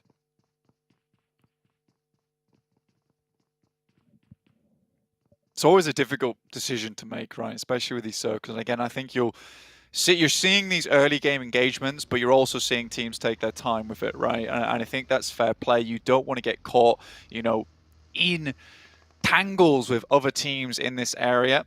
Prestige takes a huge amount of damage. S2G currently still trying to find some position. Silas gets on top of the concrete, but Ralph has eyes on, spots him. See here, Enigma Galaxy already getting into one of these high ground spots, but it's only Ralph at the moment. Silas is, you know, playing a silly game with him, and silly games only get you knocked in this case. But Ralph sends away. Silas lives to tell the tale another day. Peekaboo, fun with your 3-month-old. Not so fun. What, with a Mini with 14? Ralph, I don't with a think Mini so. 14. I don't think it's quite the target audience You for having that fun sort yet? of game. Peekaboo! Ow! Ow, stop that. Those pellets really hurt. Up towards the northeastern side, John, we do have 4 rivals. Took down one of the players from LGD early on with a bleed out, as you were saying. LGD currently trying to rotate over the top side of Torre Armada and Tierra Bronca. I think that's a smart move, but currently 4 rivals tailing them at the moment, making sure they keep tabs on them. Setting up the wall between them and the circle itself, with Appy sending forward in towards the circle. Overall, decent move from 4 rivals at the moment. They will have to worry slightly with Influence Chemin just underneath them, able to dismount them from that last game, taking the chicken dinner, whilst 4 rivals were on the lower end of that high ground itself, stuck on the cliff edges as Influence Chemin slowly but surely chipped them away.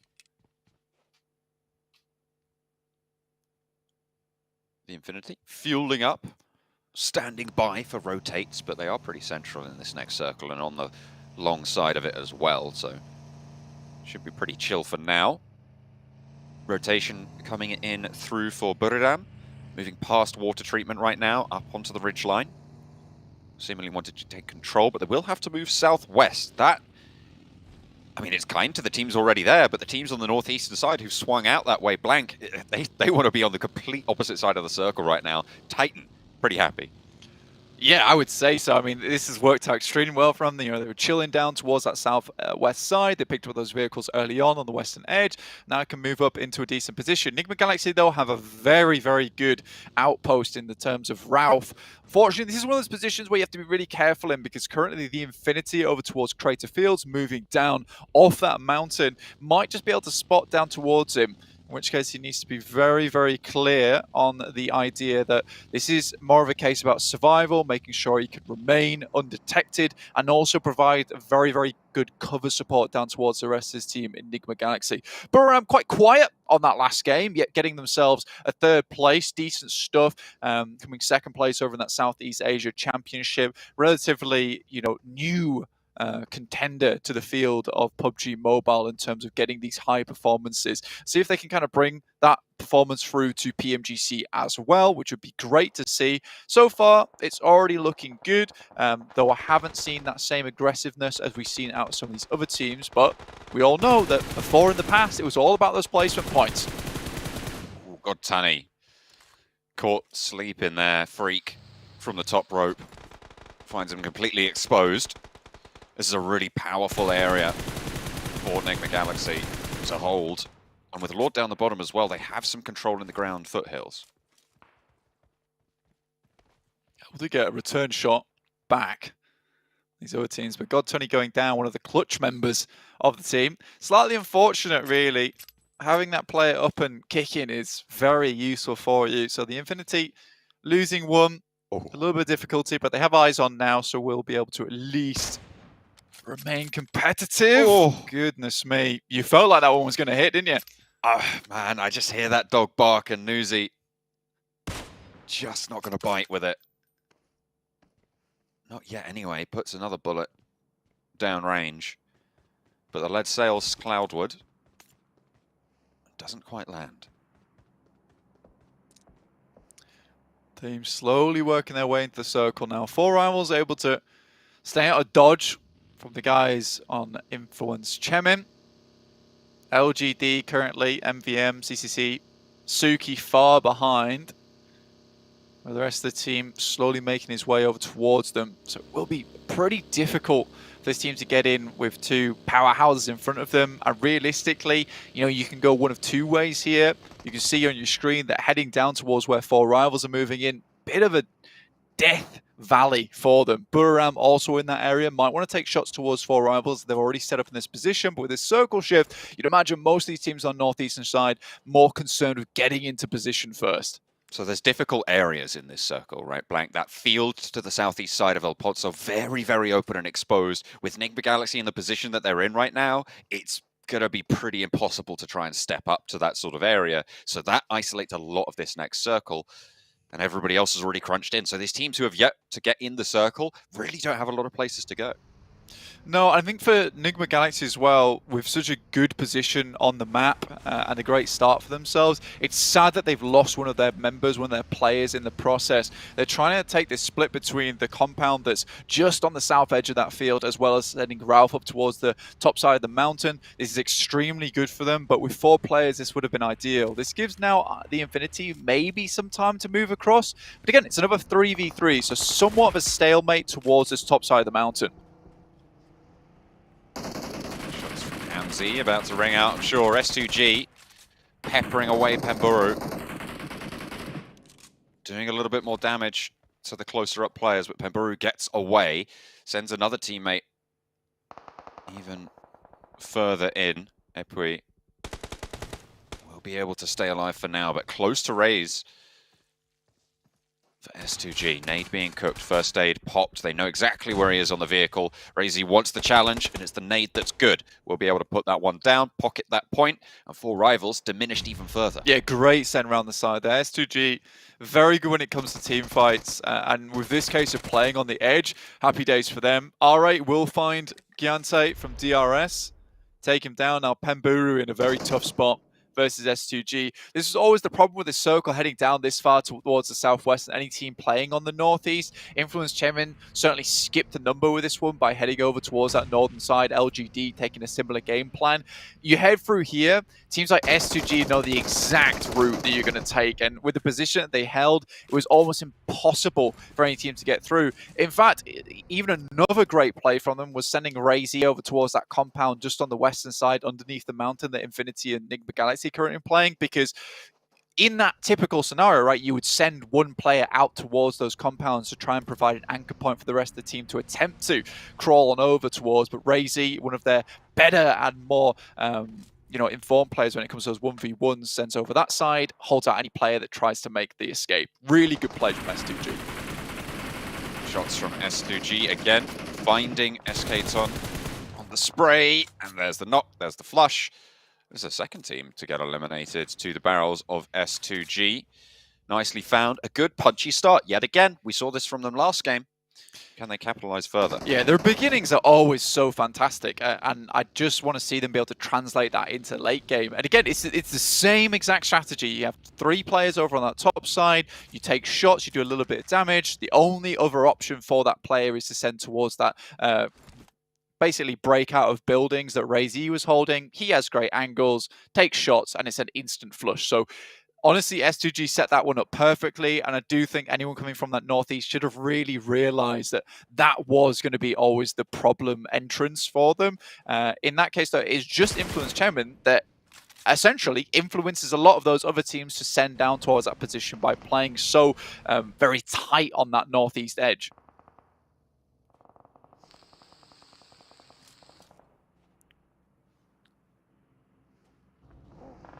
Titan on the southwest side. Enigma Galaxy playing actually fairly split with their Ralph's position. I'm surprised that they haven't backed it up. One knock over towards Ralph, and that's it for their strength in this position. So as long as Ralph doesn't go down, they're fine. Yeah, again, we were talking about Sony. It's somewhat of a stalemate with the Infinity having only 3 players at Enigma Galaxy in the same position. It's one of those spots that, like you say though, John, if it is heavily assaulted, Ralph could easily go down, but I'm assuming he will have a vehicle position, can regroup with the rest of his team. And at this point in the game, this is where ideally you would want to pick a spot though, right, John? Out in the open. Influence Chemin getting across to one of the hay shacks. Yeah, interesting. LGD taking up occupation in 2. Apparently both teams split. Titan have oversight onto this field. It's not a high ground position, but it is still there. LGD, the first to lose a player to it. I mean, we are going to see more central shifts here on the circle, and it's not going to shift too much with the new circle settings, which is great to see. So you can more or less decide where you want to go without having too much problems thrown your way in terms of hardship. So I think that taking this spot, throwing down smokes, and getting this position early on where you can see many of the teams moving over towards this place, Influence Chemin is playing this one fairly dominantly, honestly. So really, really well done. Lil Boy finally takes out the final player from LGD in Suki. If I had to predict anyone right now, I would be going for Influence Chemin. I think this is a unorthodox but really good play. I mean, it's a difficult position to get into, but once you've entrenched, it's difficult to dismount. There's not too many sightlines that way. Looking over at the northeast side again, Blank DRS have moved up to the foothills underneath Ralph from Enigma Galaxy on that super high ground. Infinity on the north side have taken a knock as S2G are starting to swing into that area as well. So now is the test for Ralph. Exactly. I think for Ralph now, he is in fairly safe hands at the top of that mountain. DRS unlikely to be able to get up there quick enough that he can't just immediately spot that push happening and send himself down towards the rest of his team. But I think with how central Hamodi and Freak currently are, I don't think it's worth it for Ralph to be up here anymore other than information's sake. And to be quite frank, I think most of that information will have been gathered already on Ralph's side. He has a rough idea where these teams are. Now he needs to start thinking about the late game.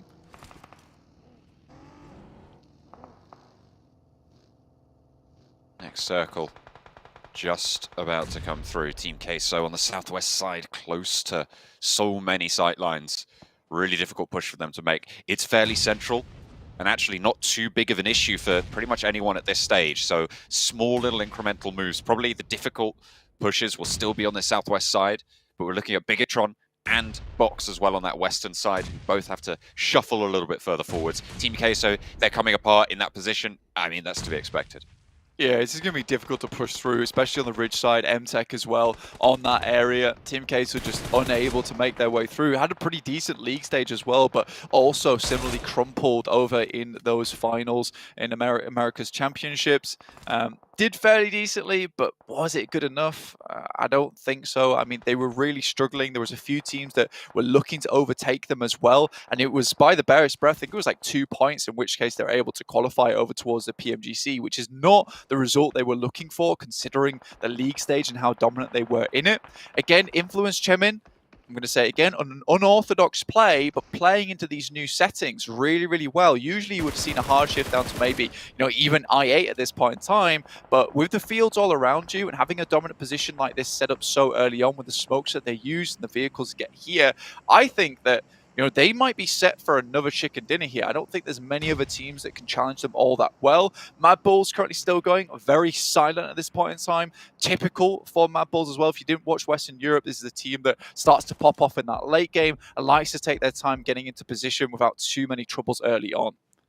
They're kind of the opposite of S2G. They are the yang to the yin, as it were. They start off a little bit slower, then they start to punch out and gain that momentum. They scale well. S2G will have to move in from this northeastern side, close to DRS, and Ralph did descend from high and regrouped with the rest of the team. Yeah. So the north side's still a little bit further open. Titan are really the roadblock in the way of all of these southwest teams. There's 4 teams behind them. Yeah, it's a fantastic spot that they're currently holding. Mad Bulls mostly struggling because they are on the low ground at the moment and they will have to move over fairly open positions, so it will be those vehicles that will come massively in handy. So they're sort of waiting for this massive engagement to start popping off on this side. There's 4 teams in close contention, in which case they might be able to sail on through. Federal does get taken down by a nasty headshot coming through from S2G themselves with that high ground, and get another over towards Kayovsky. What a terrible result there coming through for Influence Chemin, and that is just S2G with some incredible shots coming through from the high ground. It's what they're known for. They are pinpoint accurate. Influence Chairman being further decimated out in the open. They are pulling it together though. Keeping them up at 2 is not ideal. Little Boy and Law still in it, but out in the open. It's very much a hide and survive situation for them. Audience predictions come through. DRS with 43% of the vote here from the northeast side. Yeah, interesting that actually. I mean, it's a decent spot they're currently holding. They have the ridge line, but S2G currently have made their way into a very, very strong position to play from. Currently, I think it's 8 eliminations so far, which is a really good game for themselves. And I think that, you know, when the audience were predicting this, DRS did have a good spot. Silas takes a bit of a tumble there on their side. Nexo comes in, and look, this is what we were saying before. If Influence Children were able to hold that spot, they would have been great ending for themselves. Look at that. This guy is on fire today. Reyes doing so much work for the squad. Papi Potro pops the final shot. We'll be able to keep alive in Team Queso, but in comes the crash from MTech Storm as well.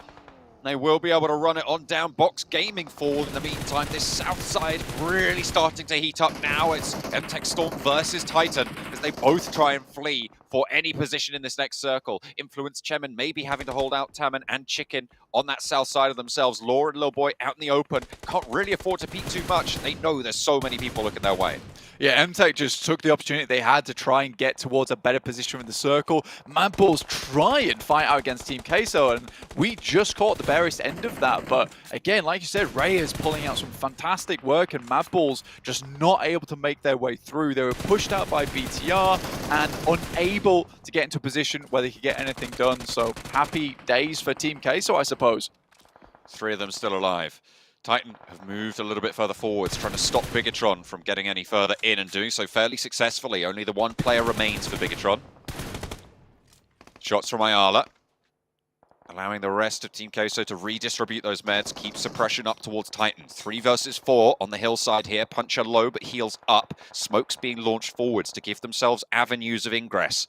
Happy Potro probably looking to break out to that left-hand side, but they have to...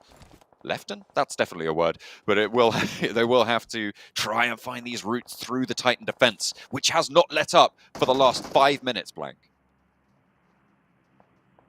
It's quite the intense engagement on this southwest side. A load of these teams trying to make their way through, but Titan remains at the top of their game at the moment, not allowing any teams to push through this area. Reyes looks for a little bit more, but Teak and Puncher both moving forward to eliminate the final players. Ayala with the DBS, can't quite find the second, but it looks so good. Now Reyes has a big task on his hands. He's done so much for the team, but it is not to be. They might strike like lightning, but Kronos sits on the throne ahead of them. Now Titan need to move forwards. Sky from Buram. Again, making their way quite far into this game, but only 2 remaining and 1 elimination. DRS have to move down. S2G, in the meantime, made their crossing out in towards the open ground on the field. And Titan looks like they will be the final winner over in this gauntlet towards the southwest side of the map. That was a nice shot as well. Just keeping I8 at bay. Just letting them know, you know. And this is a great result for Titan, right? To get this deep into the game, to have held out powerful teams on the southwest side after an early L in the first game. It's a good little return to confidence as well for them. Keeping themselves up at 4 could be crucial, but they do have to figure out where to go from here on out. Aeon X I8 will be taking heavy punishment from Buradam across the way, but everybody's going to have to move. Nigma Galaxy have just been holding out on the inside for so long. 2 eliminations, but they've stopped people moving to these buildings. It's been a rough time. Buram with only 2 players, though. I think taking the fight towards I8 is somewhat bold, somewhat dangerous, but I respect it. And if Buram want to get any further, they will have to make something happen. But that is a disgusting nade that gets sent over the top and will send Buram home. Happens, you know? Unfortunate. Buram take the dip there. Titan and S2G, the only 2 teams with 4 players remaining. Teak healing up, mounting up. S2G already in the circle for the next, but they're playing out in the shack. And DRS might be able to spot it with their last player, Killer. Enigma guys, he kept this cool, calm, collected throughout the entirety of the game. I liked the timing in which Ralph moved down from the mountainside as well. We talked about it literally 10 seconds before he made that movement, so getting back to the team was very, very important there for them. MTech out in the blue. This is most likely the end for them as they try and swerve their way into the circle. Already Chickens out the back. There's only 1 remaining in Tarman. Trying to get across, but Tarman's time is ticking away and will reach its end. MTech's Storm will fall. No further into this game. Influence Chairman still alive, still keeping that tally up. Of course, they had a really nice little buffer lead at the start, so getting top 5 again in this second game is an excellent conversion into those overall standings for Group Red. Modi not quite landing the shots. S2G still at 4 players though. So far could be another good result for S2G. Yes, they didn't get the latest of endings over on Erangel, but they certainly got themselves a fair amount of elimination points total.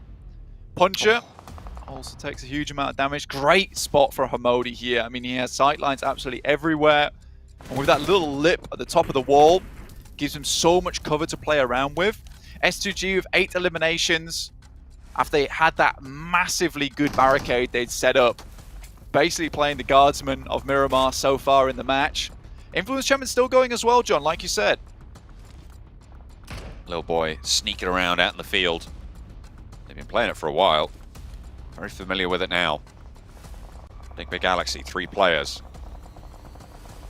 In a very, very central position. They have control of the longhouse. Very useful. Will be difficult to try and push on towards S2G. Sure, they have 4. Titan, sure, they have 4, but getting in here is really, really tricky. There's a lot of open ground. Yeah, 8 eliminations for them anyway. Still a good result. I8 have been struggling, bleeding and bruised. S2G in a similar problematic situation. Damn good shots coming through from Hamodi.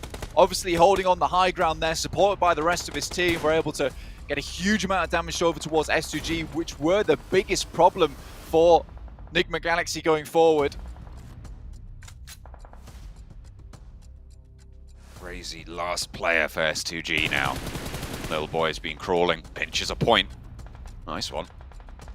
Adds to the tally. 5 eliminations for Influence Chairman, top 5, top 4, as Ray Z goes down. That'll be S2G out. What a good spot from them, but unable to capitalize. Titan at 4 players. This is a team that we thought would have difficulty getting in towards this match. Little boy can still cause a bit of a problem for them. Still looking over towards his way. We'll go for the first aid kit here. Understand that he might need to move a little bit further in.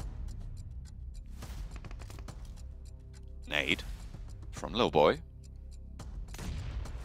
Doesn't find too much there. Has to crawl out in the open now. Puncher, broadside. Titan do know that he's there.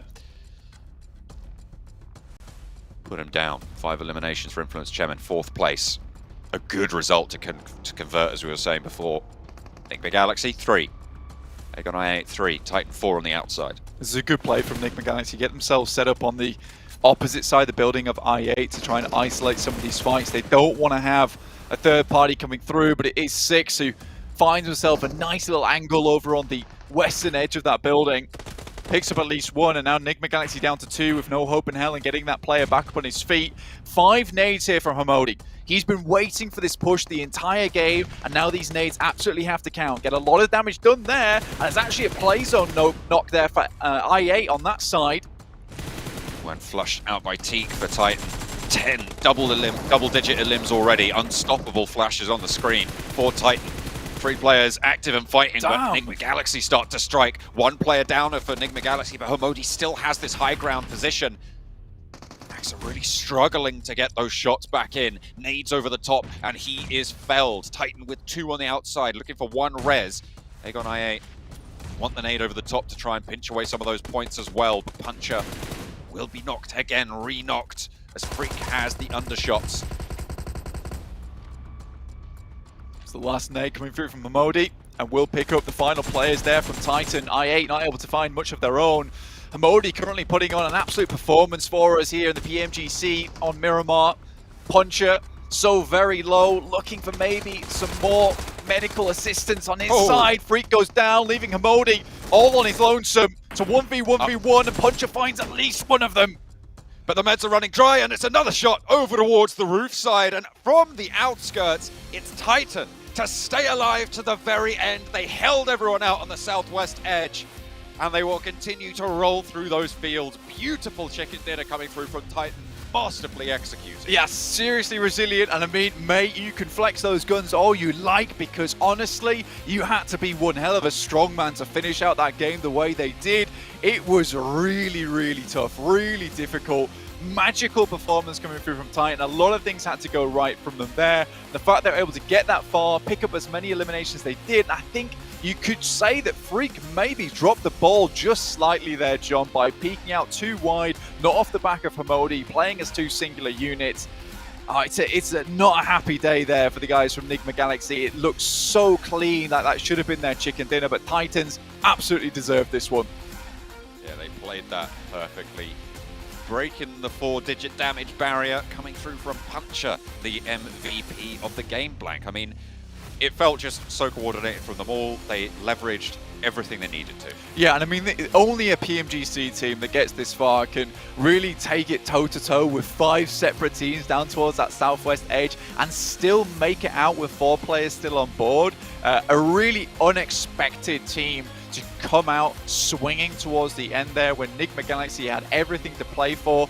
I mean, that pick over towards Ralph was quintessential, and then they pick him up and he sends out wide, and instantly Titans pick up on that as well. So unable to get all the angles on the map there just because Titans were so locked into that game. They were so ever present, even spotting out Lil Boy. I mean, they were really on the swivel that entire match there towards the end.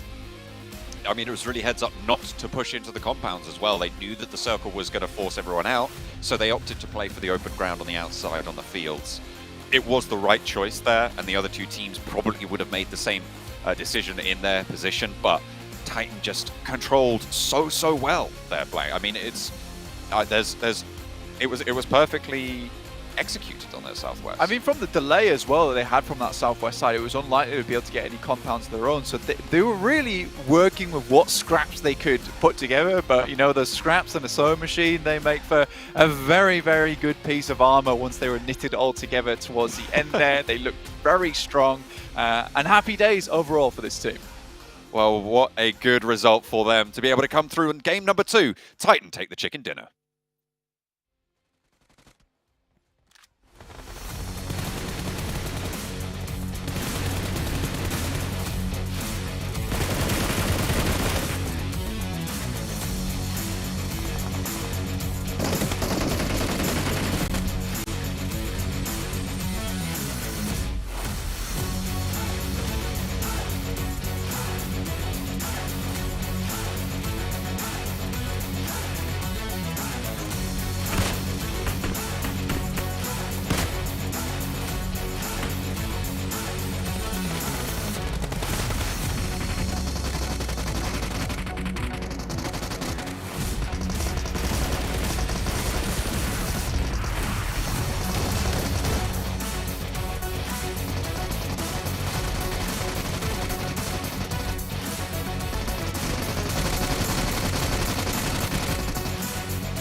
And this is exactly why I love player cams. Being able to see Titans celebrate after a phenomenal victory here with 13 eliminations, 28 points in total. I'm happy to see them take a victory here, but also it's kind of surprised and happy to see a team like Nigma Galaxy able to yet again be up there in points. They got fourth in the first match, second in the match number 2. That is a solid start here out of this team. Yeah. Losing one of their players relatively early too, so holding on to that compound was super hard. I mean, we were talking about it, right, Sandstorm, that this is a position where all the teams are going to try and go there, and the circle just kept centering on that compound time and time and time again. So if a team decided to crash it, it would have been really tough for Nigma to hold on to it, but the fact that they just had visibility on most of the southern side, the eastern side too, a lot of the crashes could not happen in the first place, so good control, but man, Titan Gaming just cleared the west. They just dominated that spot. It's mental how good it was. Yes. I don't know, there were so many teams on that southwest side of the zone. You had, I don't know, the likes of MTech, Box, Team Queso, Titan, and Mad Bulls. Every single one of those squads was in the southwest side, but it was Titan that had that massive ridge control that gave them the advantage. And also the fact that you had, I believe it was Box and MTech fighting each other, you had TQ and Mad Bulls fighting each other, so they were kind of just weeding themselves out while Titan was just lying and waiting for the right time. They took up TQ, they were able to inch their way slowly but surely into the last zone, and I'm not even sure what happened with Hamoudi exactly. He had, like you said, he had a god spot, Maxima, in the end game there, and I'm not sure what was that mistake that happened, but Titan very well played to get that chicken dinner. Yeah, very well played indeed, and a very difficult one to pull off as well, because we kept seeing the zone focus over towards Nigma time and time and time again. And Hamodi's position that you mentioned before, Sandstorm, was quite crucial. I mean, Max, we were seeing, and you were kind of saying and screaming like, "Come on, that's such an OP spot!" But I mean, the position he took was fantastic and allowed them to get that far in. But I'm kind of curious about your thoughts of the way they played out the situation here for Nigma, because they did let a lot of teams actually get close to them, I feel like. Yeah, I mean, that's the issue, right? Is that because they lost a player earlier, it's very hard for them to hold on to that position. For the longest time, we were even talking about it, Jason, during that game. The western side, they had little to no information. Like, you could have had team potentially Titan crash earlier, Influence Jaman could have crashed a little bit earlier too, potentially. It was tough, but they still made the most out of those 3 players and get as much information as possible. And the moment they clear the east, you can play those rooftop positions, and Hamodi really short, unfortunately, does get up at the end, but you just can't fight that because he has that little ridge. It's so hard to peek, and you just clear the players in that position because that rooftop was just so powerful. You can see here our overall rankings, and Influence Chairman able to hold on to that first spot with 41 points. But again, it's very early on in this event, so things can change quite drastically as I see Nigma Galaxy able to get up into a second place position without a chicken dinner. Looking over towards maybe a team like S2G, Max, we got to cover them when it came to the European Regionals, a team very heavy when it comes to eliminations, able to put 14 on the board so far, so not a terrible start for them. But the further you go, the more risky it becomes for all of these teams. Seeing R8. I thought you were going to jump on that Sandstorm. I was No, I was didn't. like R8. Mellow in that. They're in 6. Listen, there's nothing to talk about. They managed to get 3 points in a total of 2 games. And look, we know there's 4 days of competition for each week for each of these groups. There's a total of 24 games. But I feel like obviously, like, you're allowed maybe 1 or 2 mistakes or 1 or 2 bad games. I feel like throughout the entire week. And that's it for RA. Any more mistakes? Because as we know, only the top 3 will be able to qualify to the grand finals. So they either start picking up the pace now before we get into the second half of day 1, or it's going to be next to impossible, if not impossible already, for them to qualify. Every single game, every single map is going to matter here. One thing that I find very interesting, though, we didn't have time to talk about it just yet, but we know that these circles are a lot bigger and they take a little bit more time to close off in the late game, right? And we saw like a step up when it comes to the amount of DMRs and snipers being played. I think that in Miramar in particular, they could be very meta. Unless you're Ayala from Team Kesso, then you're playing shotgun, which is a bit weird, a bit of an outlier. But it seemed like the Mini 14, we're seeing some SLRs being played too. Like, it seemed like the metas maybe changed a little bit to adapt to these circle changes. Yeah, definitely. I mean, we got to see a lot of auto shotties when it came to, I mean, I guess the entire year, to be fair, and I think we even saw quite a few of them actually come into the likes, if I'm not mistaken, Sandstorm. Yeah. Like, we've seen a decent amount of shotgun uses in Americas.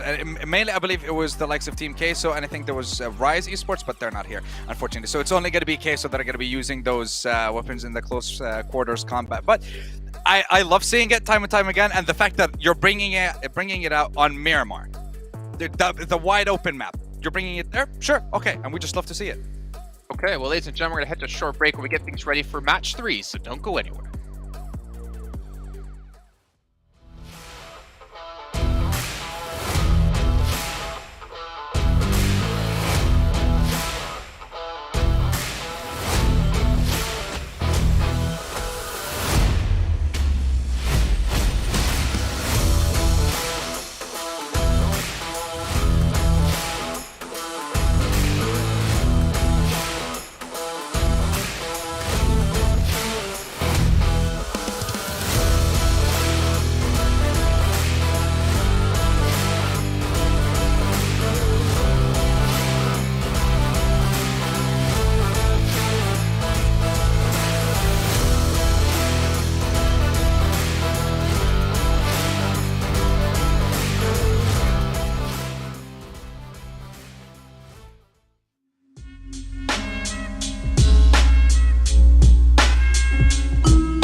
Well, the teams have had their breaks, and hopefully you've had your break as well, because we're getting right back into the action in just a few moments of time. We're going over to match number 3, and we know, boys, that's, of course, going to be the one and only Sanhok of the day, and also with the changes, not as likely to be able to heal off when it comes to the blue. So this forces those engagements to happen, and I'm curious to see how it's going to work out for these teams, to be honest, because this is a drastic change for, I think, the way people have been known to play. A certain team in particular, a certain player in particular I'm looking at. I wonder, is that player? It's not going to I happen. wonder, is that player Raouf of Enigma Galaxy? Maybe, quite possibly, just a little bit. I mean, you know, but I'm not going to say any names. I think everyone out there pretty much knows who I'm talking about. But yeah, it's definitely him. You guys also make sure to follow all the social media channels here with PUBG Mobile Esports. Also follow us as well, because we're doing PUBG Mobile all year long. But yeah, I mean, it was a viable strategy before. It definitely, when you had a lot of Sanhoks in the map pool, it worked. Why wouldn't you do it if he gives you the points? But right now, it's not going to work anymore for them. But I got to give a shout out here to Sony Xperia, Sony 1.4, and the Xperia stream. Sorry, I get my words mixed up. Was creating collaboration with professional esports players, and you guys can play on 90 hertz with the Xperia stream with its total cooling system and its high intensity gameplay and streaming potential with its multiple ports. So if you guys haven't picked one up, make sure you guys get one for yourselves. But really quickly, we got to go into a head-to-head, I believe from the last match here between two players to kind of look at how they did in particular. Because it was, well, Titan Puncher, really the strongest player we saw in that last match. Clearing the entirety of the west side, Sansom. As I think you stated earlier, there was, what, 4 or 5 teams over there, and Titan pretty much cleared all of that. And Puncher was the one to enable a lot of those fights to happen in the first place, like Box Gaming, MTech, Team Kesso, Madballs. I think there's even BTR at one point that just crashed on their ridge position. And Puncher and also TQ, both of them together as a tandem fragging duo, really popped off. So yeah, I mean, this showed the glimpse of what this team can do. I hope this is not going to be a flash in a pan. I want to see consistency from Titan now. Yeah, and this is the team, by the way, that was formed halfway through this year. You're talking about 2 players from X Game, obviously Azur from Kunina Power, and then you have Puncher from Sly Esports. He played also for Pioneer and Fidanza. He played for a couple of teams, but first time that we're seeing all these 4 together compete professionally in a couple of tournaments in the second half of this year. They managed to get 2nd in PMPL Africa, 4th in the MEA Championship, which is how they qualified. But seeing them perform against some of the best teams in the world, considering the fact that they haven't been together for such a long time, it's pretty impressive, I have to say. Yeah, the question, though, is can they maintain this level? Like, that's the question I'm going to ask probably quite a few times over the course of today and potentially tomorrow, because this is a shorter stint kind of event, right? There's only 4 days of action. There's 6 matches a day. This isn't like a long form event with like your league play, your super weekends, and you play out 3 of those. It comes down to like how consistent you can be in such a short amount of time, or how explosive you could be in such a short amount of time. And 1 win, it's a great start. Same thing for Influence Chemin. Like, yeah, they're in first place right now, but you got to keep this up. I mean, ideally, you get top 3, you get straight into the finals for PMGC, and you don't have to play this last stage, this survival stage that we got going on.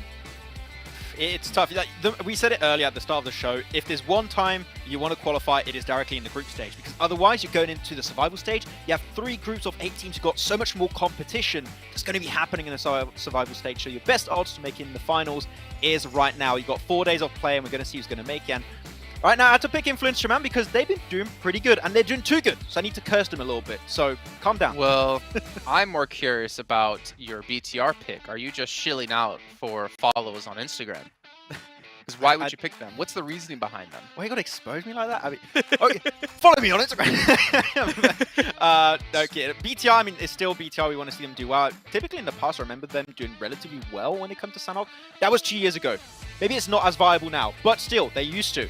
So we'll see if it can still. It's 2 years ago. It's quite a long time. That's a lot of tournaments since we've seen them, I guess, show up properly. But I agree. And also, why are you picking Influence Chemin? They're my team. Stop it. Leave them alone. You're doing too good. I'm not happy about that, okay? Well, you're picking one of his teams, right? You're picking Mad Bulls. Why'd you go with Mad Bulls? You know what? I feel like they might be doing something special on Sanhok. Just going for a wild guess on this one.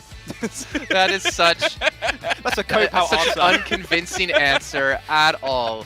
But gentlemen, you know what? I'm going to go with the Infinity, of course. Even though I don't get predictions, I don't get teams to watch. It's just the Infinity. They're going to have a standout day. If they don't, then I'm going to be very sad and have to remove my Infinity tattoo on my shoulder. But you know what? We're going to head into Sanhok here right now with John and Blank once again. I don't believe Jason would ever get rid of that tattoo, but you know what? That's fine. He's putting it on the line. We'll see if it comes to pass, Blank. Absolutely. I'm pondering my orb right now, and I think I think Mad Bulls are going to do something special this game. Actually, I'm not sure though. I don't have the inside scoop like Sandstorm, but could be. Anyway, I do think that there will be no healing on Sanhok. I hope. Fingers crossed, guys, we get like a nice little cool ending to this game on Sanhok. This is going to be speeded up quite a bit, though. Obviously, you know, Sanhok early game, very slow usually because we don't see that circle shrink too quickly. But this time around, we're going to be seeing something different. Obviously, we've changed our circle settings over on Erangel and Miramar, which is making for some really cool games, right? But we've done it again over on Sanhok because we want these games to be just as cool, and on a small map, we have to make some special changes. So you have to wait around and see exactly how that pans out. But I will say there will be no healing here.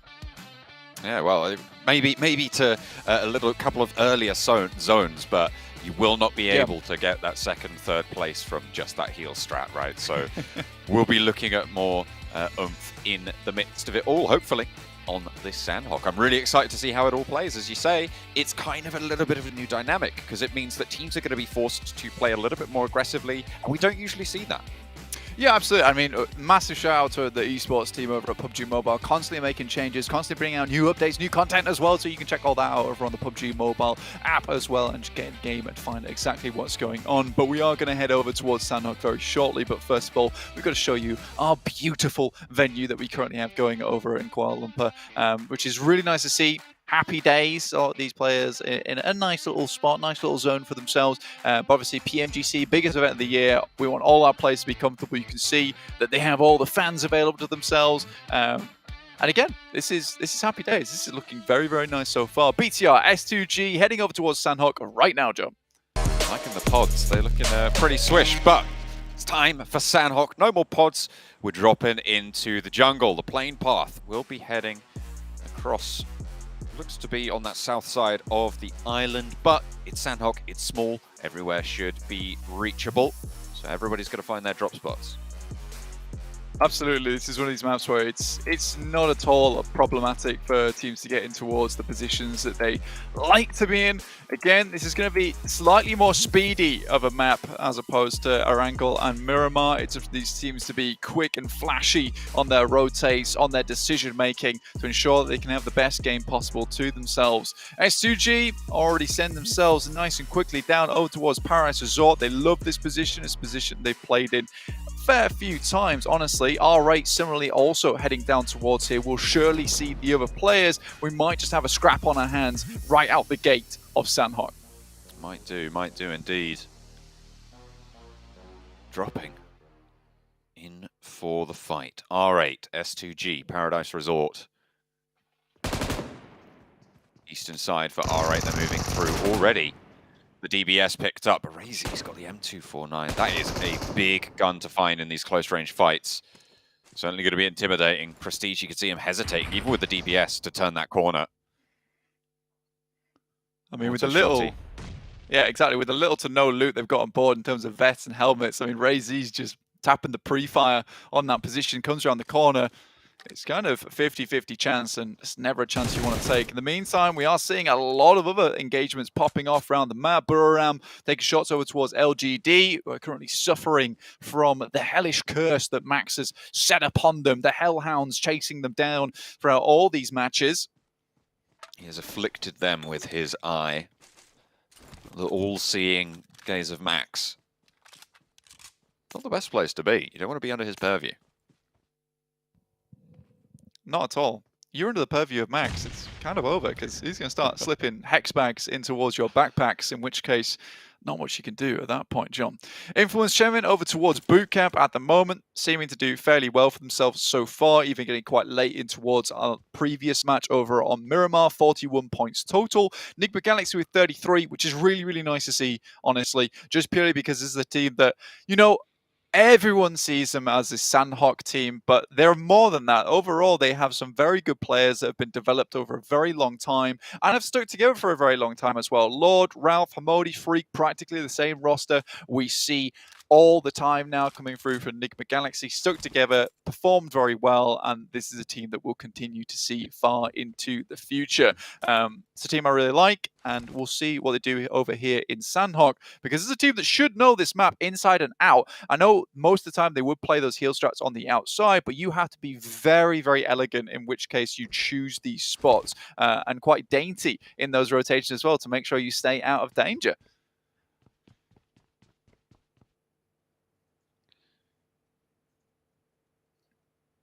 Dancing around Paradise Resort. No one taking knocks, no one going aggressive. Nobody wants to make that first mistake. But is that the mistake itself? It's very philosophical. No. Fair enough. So it's not a mistake. They're playing passive. That's reasonable. I think, to be fair, I think I kind of agree with that. Negative. Rethink your opinion now.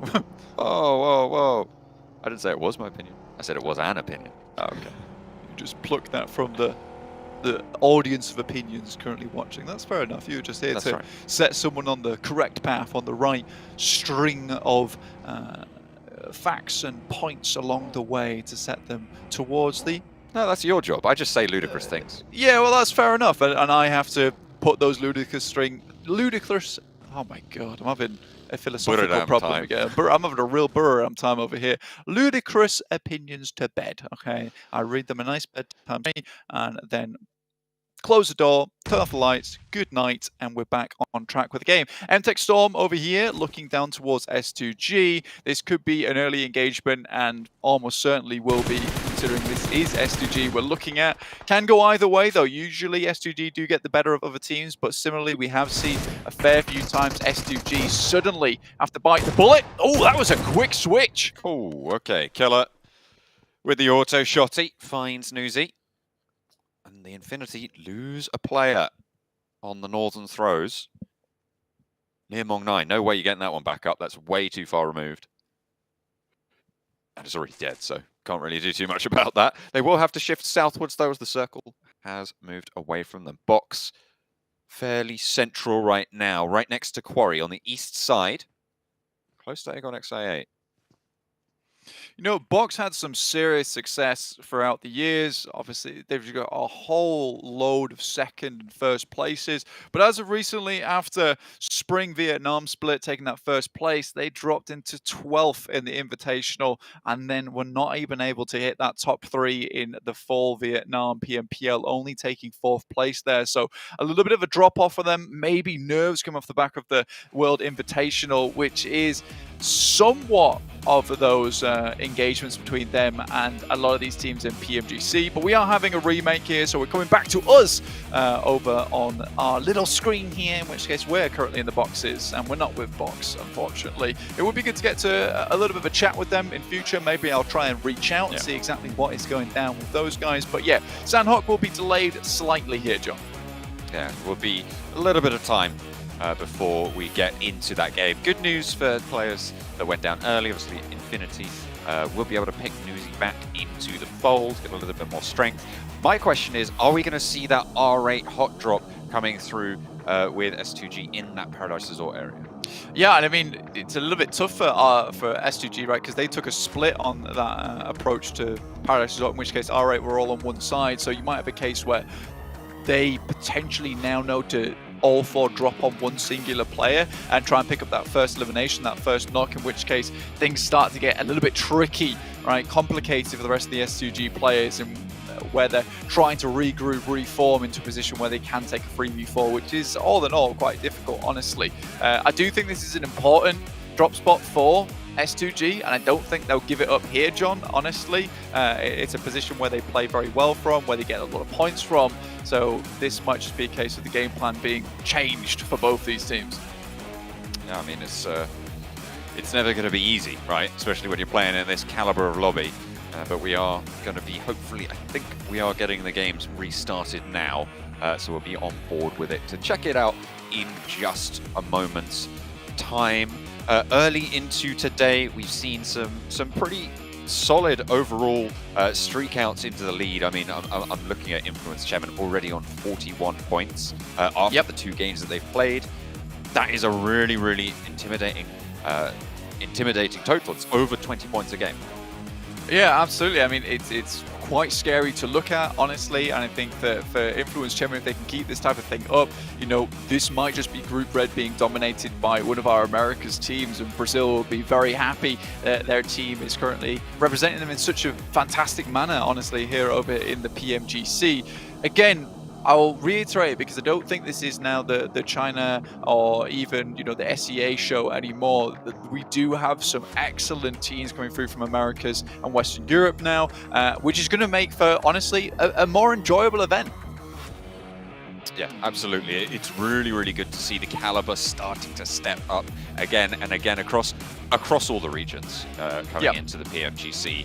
And it was really good to sort of see that come together in the last couple of months. We're looking at teams. I mean, the team that I'm really thinking about is HBVP coming in from obviously the region that we covered. But you're right, across all the regions, and we're seeing it here with Influence Chairman.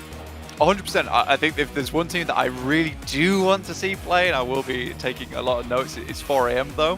I think we missed out on watching this team for quite some time, but you know, all the players on this team, incredibly good, incredibly strong, and it was a shame not to see them as much as we would have liked, but they're back again to potentially even dominate here over in PMGC. We'll have to wait a while for that to come round. Obviously, they are in our 3rd group in yellow, so we'll see Group Green first, which a lot of teams are a bit worried to play against, especially if you're inside this group and you're maybe not one of the powerhouses in there. But I'm sure a lot of you guys at home as well are looking forward to watching this. But right now, it's Group Red on our hands, who also have our powerhouses of our own and teams that are currently stepping up to the plate.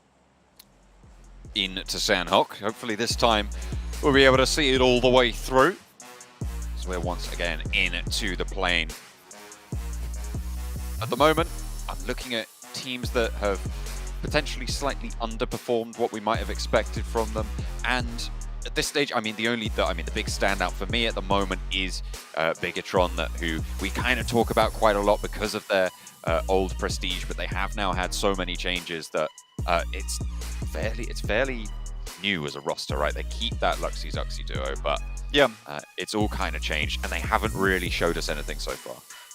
I did have a really pleasant conversation with LaFlame, who's the coach of BTR, and he'd sent off Zuxi to play in some of these, I would say, third-party tournaments, honestly, which I'll get back to shortly. We currently have R8 and S2G on our screens, but I think that what he was saying is it's really brought his motivation back up into the fold and given him something to strive towards. So Zuxi already over on Erangel was doing a load of good work, and I would love to see BTR back on form, where I think they really do have something to prove now, where it's no longer a case of turn up, you get the fans cheering for you, which they always do, of course, but now at least we'll get to see BTR trying to make something happen, trying to sit on top once again. Ooh.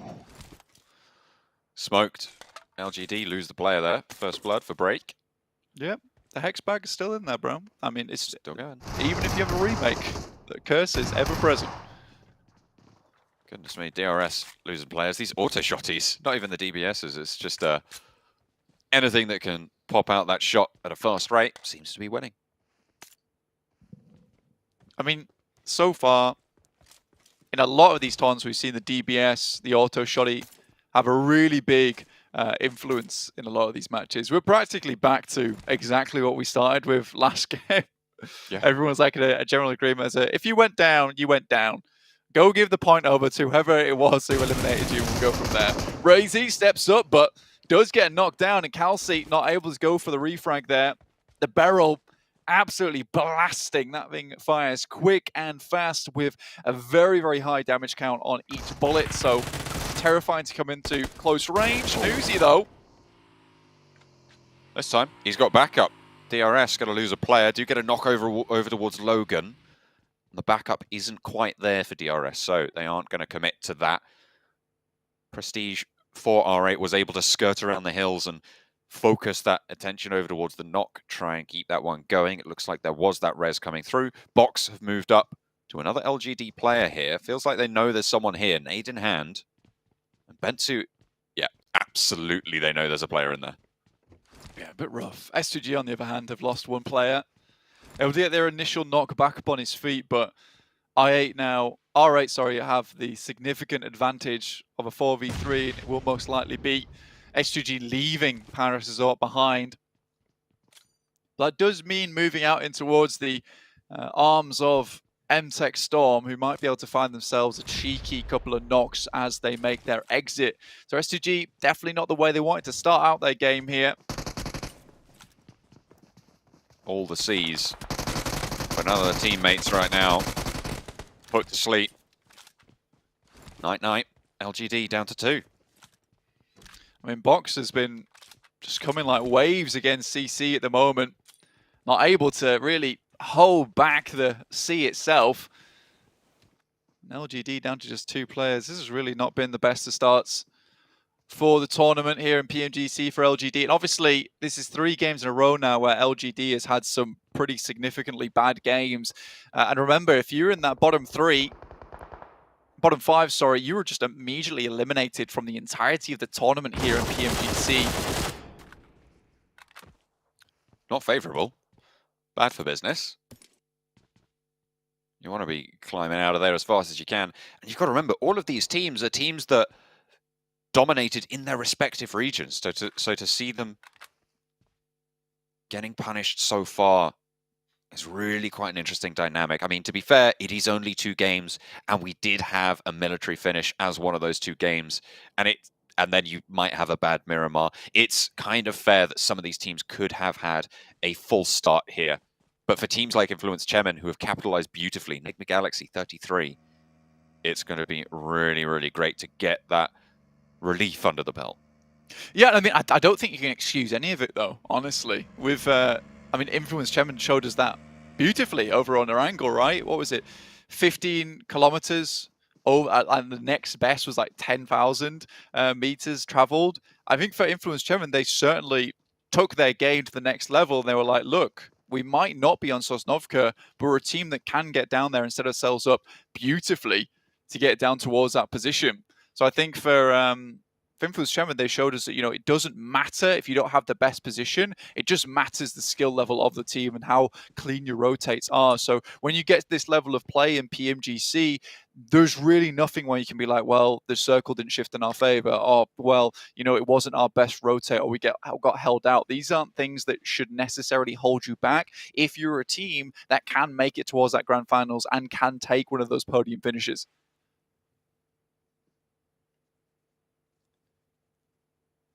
Team's already starting to move. And I think even now is where we might see some of the impact of the changes to the circles here, Blank. Because before you'd see teams leaving themselves out, gathering a lot of meds, playing in the blue for the first 10 minutes of the game. Maybe even a little bit longer. But now you're going to see teams looking to actively move forwards, and I think that's going to cause a little bit more conflict, certainly around the crossing points, if you have to head southwest. Yeah, you could certainly play in the blue a lot longer in Phase 1 over in Sanhok. It's still not as egregious as people might think it would be. It's only when you really get to that late game where it's like, well, you really can't stay out here. But it will force more teams in, but there certainly will be teams still looting. Just for the amount of compounds available in close proximity here on Sanhok, it is worth it to move to a lot of these positions and pick up that loot available to themselves. I8, though, spot down towards 4 rivals who are sending it through. They lose a player out the back, and Puri, unfortunate stuff there. Appy and Voki move up towards the compound, and now I8 in a great position to handle the rest of 4 rivals. Oh dear, sorry, I've just had the most egregious sneeze. It's really got me. But yeah, no, it's not gone well for me. Buradam up the top of the hill though. Ooh, under pressure, not gone well for him either. Ghost looking for that spray, getting the lineup. The team shots are good. Buradam finds Pemburu though. There's a little bit of a consolation prize there, and potentially even going to be able to get the res around the top of the cave crater. Southwest shift again, going to be lining up on that southwest island.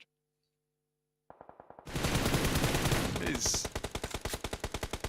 pretty much all the way down towards the southwest here. Mad Bulls might have a good start for themselves to get out of Painam, but again surrounded by a lot of teams at the moment. Titan obviously in front of them, who were, you know, I think we'll kind of have to know them as just this team that is the juggernaut of the lobby with just the knight's armor. It's very difficult to get past them without having to joust.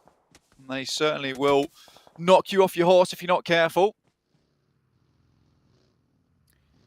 Team Queso being a little bit quiet.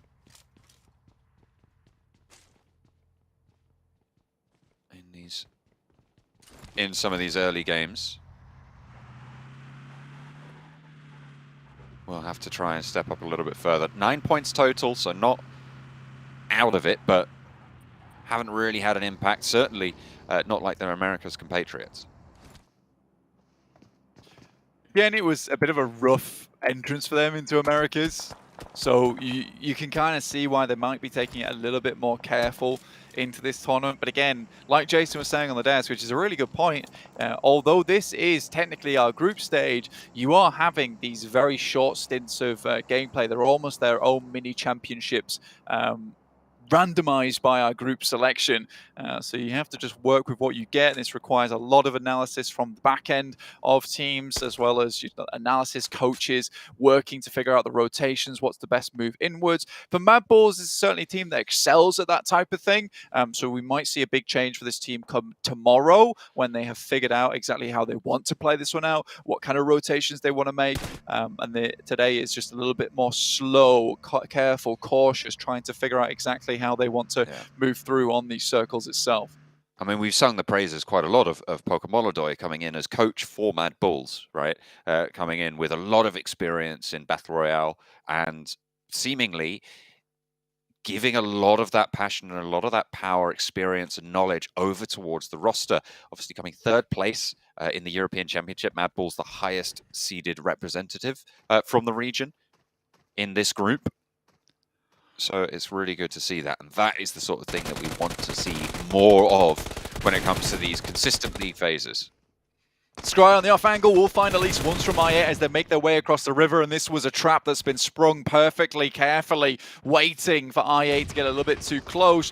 Box not going full on the approach, but Bensu with a lovely off angle will find at least one more, and I think IA might just crumple under the pressure of Box, who have found themselves a very nice compound to hold out teams on. This is Box is a team that does love to hold in these in buildings in general. Very good at holding that sort of area as they clear out anyone else who tries to step on up. And playing on their coastal side, it's going to give them a little bit better sight lines to protect a lot of their flank. They can pay attention to just one direction if they don't want to move further in, which they will have to on the next. IE7 here from R8, finding at least one player from Team K, so these guys vacated from the Confluence compound, but unfortunately left one of their players behind as they got knocked on the way out. And now R8 has to figure out how they would like to move into this map. Infinity over towards the northwest, actually still making their way down from the northwest island, but these circles are coming thick and fast at the moment. Next one shifts further down towards the southwest with Titan, Enigma Galaxy, and Madball still holding in. Influence Chemin looking to move through Painan though, so this will be a really big test for Madballs. And although we have sung their praises so far, I still think that there is time for them to prove themselves, and I'm not 100% convinced as of yet. Influence Chairman, on the other hand, looking extremely good coming out from the Americas Championships. Team Queso struggling slightly, and Titans obviously showing us that they have what it takes in the PMGC after that last Miramar match. Yeah, really solid stuff from them, but they have one more to go and they're playing in a good position for it. Shots over towards 4 rivals, but Titans are already picking up those points. Be difficult to sneak those away. Enigma Galaxy again playing spread in a central area as they were in the previous game. 4 rivals take some shots from them. And 4 rivals having a tough time of it in the center area. I mean, this is a team that has just sent it in, right? I mean, they were harried by a lot of separate teams, including I8, who unfortunately met their demise to box over on that southeast edge. 4 rivals just sent it in and now have been left down to just that one player. S2G obviously did not have the best of starts over in Paradise Resort and have been trying to restabilize ever since. Influence Chairman, though, spot them as they move in. They will lose one player there and an instant flush as well. Now just Razy alive with a smoke, trying to provide himself a little bit of ingress here towards the rest of the lobby, but it is Team Queso now standing in his way. Crazy. Last survivor for S2G, the PMGC point qualifier from the Turkish region, one of the two. Will be having a tough time of it, but 21 points already on today's games. They've done well. They've kept themselves in that conversation, which is good to see, because we were a little bit worried about them coming into this. Maybe a little bit less worried about them than Besiktas, who came in after a pretty shocking performance in the European Championships. They still qualified on PMGC points, but they're not in this group, so S2G going to have to take up that mantle. And they're proving themselves so far, I'd say. It's been okay. I mean, they are running into similar problems they have done in the past, though, and we thought that this would be something that they would adapt to or fix coming in towards PMGC, which is just a lot of these engagements happening all the time. And yes, we know that they are a fantastic team when it comes to those team fights, but on the other hand, they take a little bit too many of these engagements, and they're a little bit too slapdash on a lot of these rotates, which leads to them getting shot by several different teams, as you've already seen this game and last game. And you'd feel like this is something that they would improve on, and they have time to improve on. And by time, I mean 3 days. It's not a lot, and you really don't want to, as one of the forerunners for the Turkish region, go out in your group stage when only 5 teams are being eliminated. Not ideal. LGD, they have been suffering so far. 10 points total. No limbs this game. They will be moving forwards with 2. Rotterdam 3 players. Southeast side. They were the southeast side. They swing all the way around to the south side of Sami.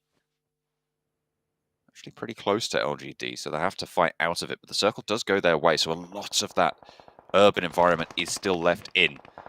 And Box are going to move into it from the east. Team Queso under pressure from Titans, and we'll go down to them.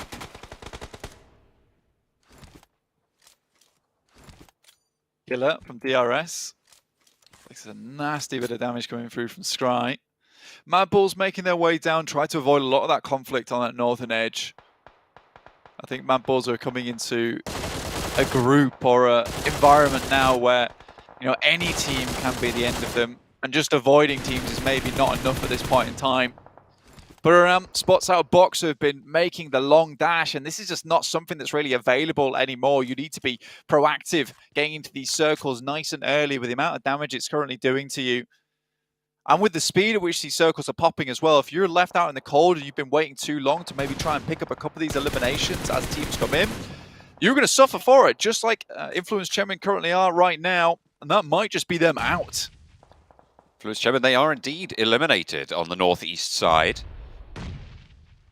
As the Titans pick up another dominating card. A chance to chase, because remember that Titans are currently sat second place behind Influence Chemin. There is quite a buffer, but with a strong finish, with a good game, the Titans very much have the potential to leapfrog that and take the top spot. If they can play this one as well as the last, it should be fairly simple for them. They're moving through the Infinity right now. Bombardment's laying down the ordnance. Over towards the backline, it's got Tunny trying to hold them off to slow down that flanking position. But it's Newsy up front, taking the fight and will not be able to bear the pressure. Aza around the bottom of the rock will go down, and God Tunny gets the flush, leaving Titan at 3. So there's the final nail onto Aza's position, leaving God Tunny high and dry. Teak will be a little bit better into that fight. Has the backup, 9 eliminations now coming through from Titan. Yeah, that's an unreal result coming through from Titans in this game. It's beautiful to see a lot of open ground in the middle of this actual circle itself. Enigma Galaxy obviously playing down towards Sanhok on the Sami side for so long. They've been able to pick themselves out a very juicy spot in the circle to try and translate into a big win here. BTR, though, still going. Made their slow but steady movement from that northwest edge. Deciding not to play Northeast anymore, as was very typical for BTR in the past. Now looking to pick up as many members as possible and clear out this side of the map. Jem Foster does spot some of the players from Buriram. Tiger is first to be noticed, but my name in the back there could be a problem. Crossing up Tiger, up to the rock face. But we'll have to move further to get into the circle. Pretty much the only route is right into the waiting arms of Bigatron. Jen Foster close, will be first to take that fight. Misery moving north for Bigatron on the southwest side. Quiet so far in the game, no eliminations, but now they have to face Tiger. Taken low very, very quickly. Nade not going to answer with any damage. Zuxi up the top, hits the deck for the spray. It's good for 1. That's the zone taking down Tiger though. And now the challenge is for the fight. They will find both.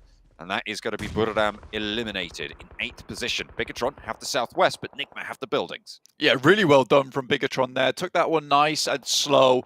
I mean, this is where Bigatron needs to get some momentum going. And I mean, any momentum is good momentum for this team, where a lot of times we have seen BTR just fall flat on their face before. This is looking a lot nicer. It is a little bit late to the party in terms of time to step up on game 3, but it's better than nothing so far. 8 points. It's not terrible here for the team of BTR, but there is still much further to go. Titan finds Monkey. Effect to the side. Shouldn't be able to pick this player up. They are right on the edge of the circle. It might take a little bit of time. There will be need from Skillsers or Zerix to find themselves one of these picks.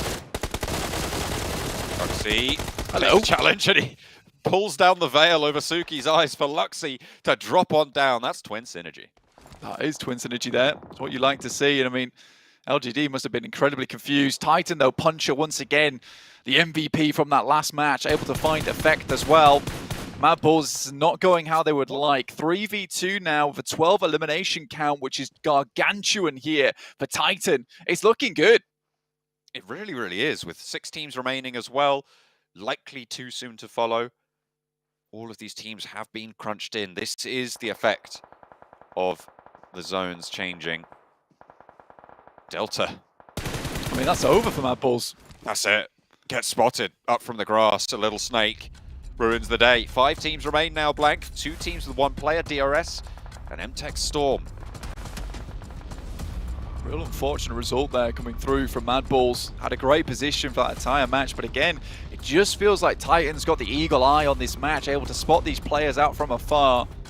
3 players remain though, Enigma Galaxy on 4, BTR on 4 similarly, but Titans, you cannot count them out just yet. MTEX, just the 1 player. Jem Foster hasn't spotted him yet. Zuxi also unaware of this position. There's no way they should be able to know about this. They will have heard the shots a little bit further north. They won't know the specific position. So they might be worried, but no one's in a position. If Jem Foster gets spotted here and taken down, that's it, but maybe waited a little bit too long. Both Zuxi and Luxy low. 2 players from Titan taken down. That's Enigma Galaxy popping off. That's coming through from Freak. I don't think Delta popped any shots there. Didn't even have a hand in it. I was surprised. I thought he got a really good lineup. But incredible stuff there coming from Enigma Galaxy. They have a really good spot within this circle. Luxy in danger. Will be spotted, sprayed from the back. Will be taken down. Cannot get a heal in response. But Luxy, leg swept. Enigma Galaxy now 4 players alive, staying up into the last 3 teams as Titan go down. That is a nasty nade up towards Misery. Zuxi has to bring Luxy back up to his feet now, and Jem Foster has to at least find 1 of these knocks. Delta can still be problematic here for the rest of the team. Zuxi cannot move any further down towards his teammate. Has to look up towards Ralph. Jem Foster even taking a bit of damage. Delta might be able to slip himself into a 2nd place. Luxy flushed. Zuxi out in the blue. Maybe has to move a bit forward, but it's ticking so hard. And there's a nade from Hamodi over the top as well. That is going to be the flush coming through. Enigma Galaxy, they played into the buildings. They got a central position. Nobody really had the opportunity to move up, let alone went for it. In this scenario, Jem Foster, a sliver of HP. That nade should do it. Hang on a minute. Delta might have found the crossfire. Nade over the top. And that is 2 teams remaining. Delta is there. Last player. Not healing this time. Enigma Galaxy don't even spot him. Not just yet. He's right there. Ralph, no. Oh dear. Now he's going to go down to the blue zone. And they will keep it on going. Enigma Galaxy take the chicken dinner that they were denied on Miramar. I mean, you get most of your points from Sanhok from healing, or you get most of your points from Sanhok from taking those chicken dinners. A really good spot there. Again, with the change in the circle, it's much easier to predict where this is going to end up. So if you have a good position within the circle, you don't have to leave it. You can be adamant that this is where it's going to end. If you can hold it down nicely, prevent teams from getting too close to you, you can take that win. It's no longer a case of you take a great compound within the circle, it moves away from you, your entire game plan's thrown out the window. You can play this long game now, and if you've got the smart rotation, smart pickups on the buildings, and keep people at bay around you, perfect news for Enigma Galaxy. What a game from them to finish with now, after there was a lot of doubts about this team as well, of how well they would do here on Sanhok, dropping as the signs as well. You know, these guys were playing well, and you have to respect it. Dropping the deuces there. And those nades were pretty dunk-worthy as well. We're on that. Knock over towards Misery as well in that final engagement. Really, really important with the nades coming through from Enigma Galaxy. Titans as well, again, a really solid performance. They went down, they got cut out in the open by Enigma Galaxy, but they had, I think, what was it, 11, 12 eliminations before that happened, finishing 4th place with that many eliminations off the back of their previous game. I wouldn't be surprised if they were able to take the top spot. Yeah, it was a very, very good match from them. And again, it's nice to see that 13 nades were thrown there from Enigma Galaxy. I would say every single one of those nades was impactful in that match. Titan not allowing the Mad Bulls to get anywhere into this circle. Yeah, they were traveling out into the open, but I think this is one thing we're going to have to keep tabs on for Titan throughout the entirety of these matches coming out from PMGC, is they do not let anyone step past their gaze. However, we'll be heading over towards the highlights now after that beautiful chicken dinner.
It almost looked all too easy there for Enigma Galaxy as they were just, yeah, another quick win for us. Not too big of a deal. 7 limbs, but get themselves 22 points in total. A fantastic job by Enigma Galaxy. But what really stands out to me here, Sandstorm, is the last 2 matches in a row, their positioning has been spot on perfect.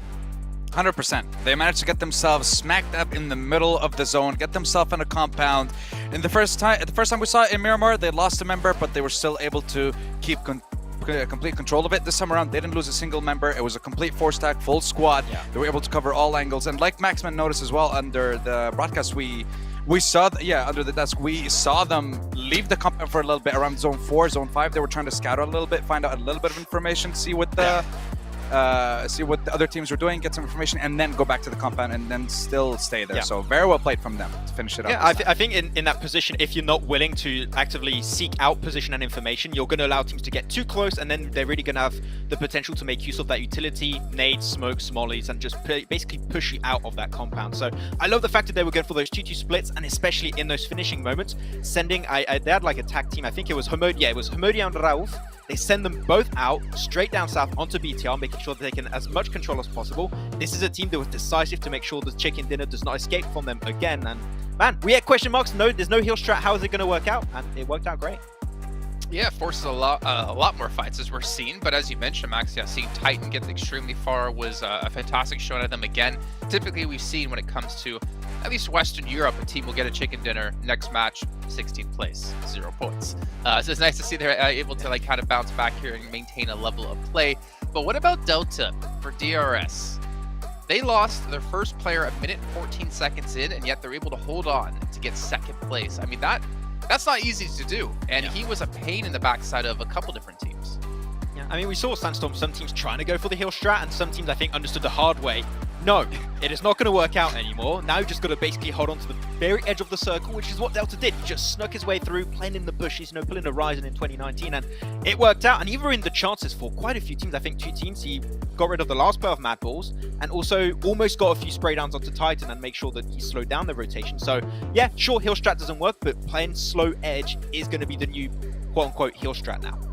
Yeah, and you had the other player from MTech, I believe, the last surviving member. He was also the one that kind of nailed one of the players from the side of not DRS, I believe it was BTR. Yeah, it was Bigatron. Yeah. They lost one of their members. That gave an opportunity for Enigma Galaxy to leave the compound once again, scout a little bit more, finish the knock that they managed to secure as well, and then just keep pushing that advantage that they had into the chicken dinner.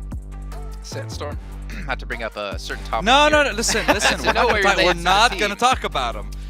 This man, the last 3 days rehearsals, was talking up R8 Esports. Listen. Care to comment? I mean, yeah, they managed to get some dubs, but unfortunately, it was only in the scrims. It was only in the test matches. Unfortunately, it wasn't in the matches that mean something right now. But who knows? We still have a second half to the day, so maybe they'll do something. We have a lot of teams on the bottom of the rankings that I did not expect to see on the bottom of the rankings. I would say R8 also one of those teams that I'm a little bit surprised. So maybe just a bad start, right? It's PMGC, it's a completely different ecosystem from the other events, so it maybe takes at least a little bit of time for them to adapt. To be fair, like Subwood has to be bottom, right? It's impossible for no one to be in 16th place. And it is early, right? We're only 3 matches into the first day. We're only halfway through the first day of 4. So we still have a little bit of time before we get to see them maybe ramp up a bit. And maybe some people and some teams are just slow as starters. But again, good to see DRS, good to see Enigma Galaxy have such a strong performance, a strong, consistent performance. I think is the key thing for me, the consistency, which is really hard to do when it comes to these short form events. But I'm curious when we get into the later matches, like, are we going to see like some Bigatron step up? Because Max, I believe you have them picked here for this one. Yeah, BTR is one of the team looking at for, but you know what? There's a lot of things happening, and we'll see if Influence Traman can continue doing well.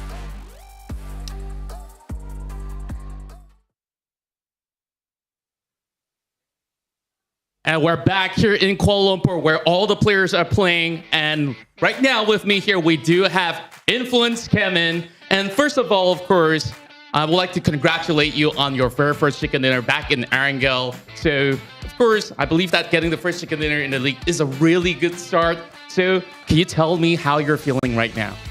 Então, ele foi parabéns pelo primeiro jogada que vocês ganharam o chicken dinner. E agora está a perguntar, tipo, como foi a sensação de ter ganhado o primeiro jogo? Então, obrigado, primeiramente, pela Brains. E a sensação é boa, é única, uma experiência incrível, então creio que vai ter mais. So first, thank you for the presentation. And it's like it's a good sensation for being like the first chicken dinner of the match. And they will believe there will be more to come. Well, I do believe so as well. Now, first, the next question I really do want to ask is that how do you and the rest of the team are currently feeling right now about the state of the team? And do you feel like there's any more changes that you need to basically do to get better in this competition? Então, ele perguntou como vocês estão sentindo agora, depois dos 3 jogos, e se precisa melhorar alguma coisa para os próximos jogos. Nós estamos nos sentindo confortável, acredito que estamos nos adaptando, então vai ter mais o que melhorar e só tem a acostumar mais e é isso, estamos bastante confiantes. So for now, they feel like they're safe, but they need like to make a few changes because of the last 2 players and the last 2 games are not that good. But they feel like they can make the change ready for the next 3 matches for the night. Yeah, and of course, this is the first time that you guys are entering the PMGC all together. And of course, the team's performance have been wowing the audience all around the world. So I really would like to ask, what is the ultimate goal for Influence Kemin overall? And at the same time, is there any warning shots that you really want to send to the teams currently competing with you in Group Red? So ele está perguntando tipo como vocês são novos jogando todos juntos, qual é a dificuldade que tem e qual é o melhor adversário que vocês acham que tem agora no momento no Copa Família. Então, nós já tá bastante tempo juntos, estamos nos acostumando bastante juntos, somos bem unidos e eu acho que todos os times são bons, mas creio que LGD, por cair no nosso esporte, pode ser uma pedra no sapato, mas nada demais.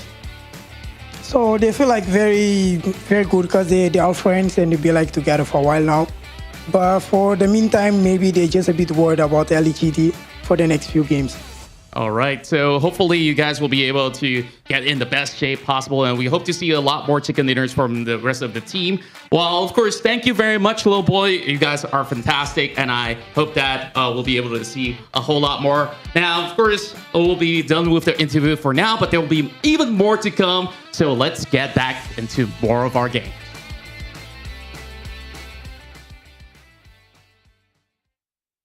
Well, Influence Shaman, they've already made a good performance so far and kind of put their foot down. That they're a team here ready to play and a team who's ready to compete for those top 3 spots to get directly into the finals.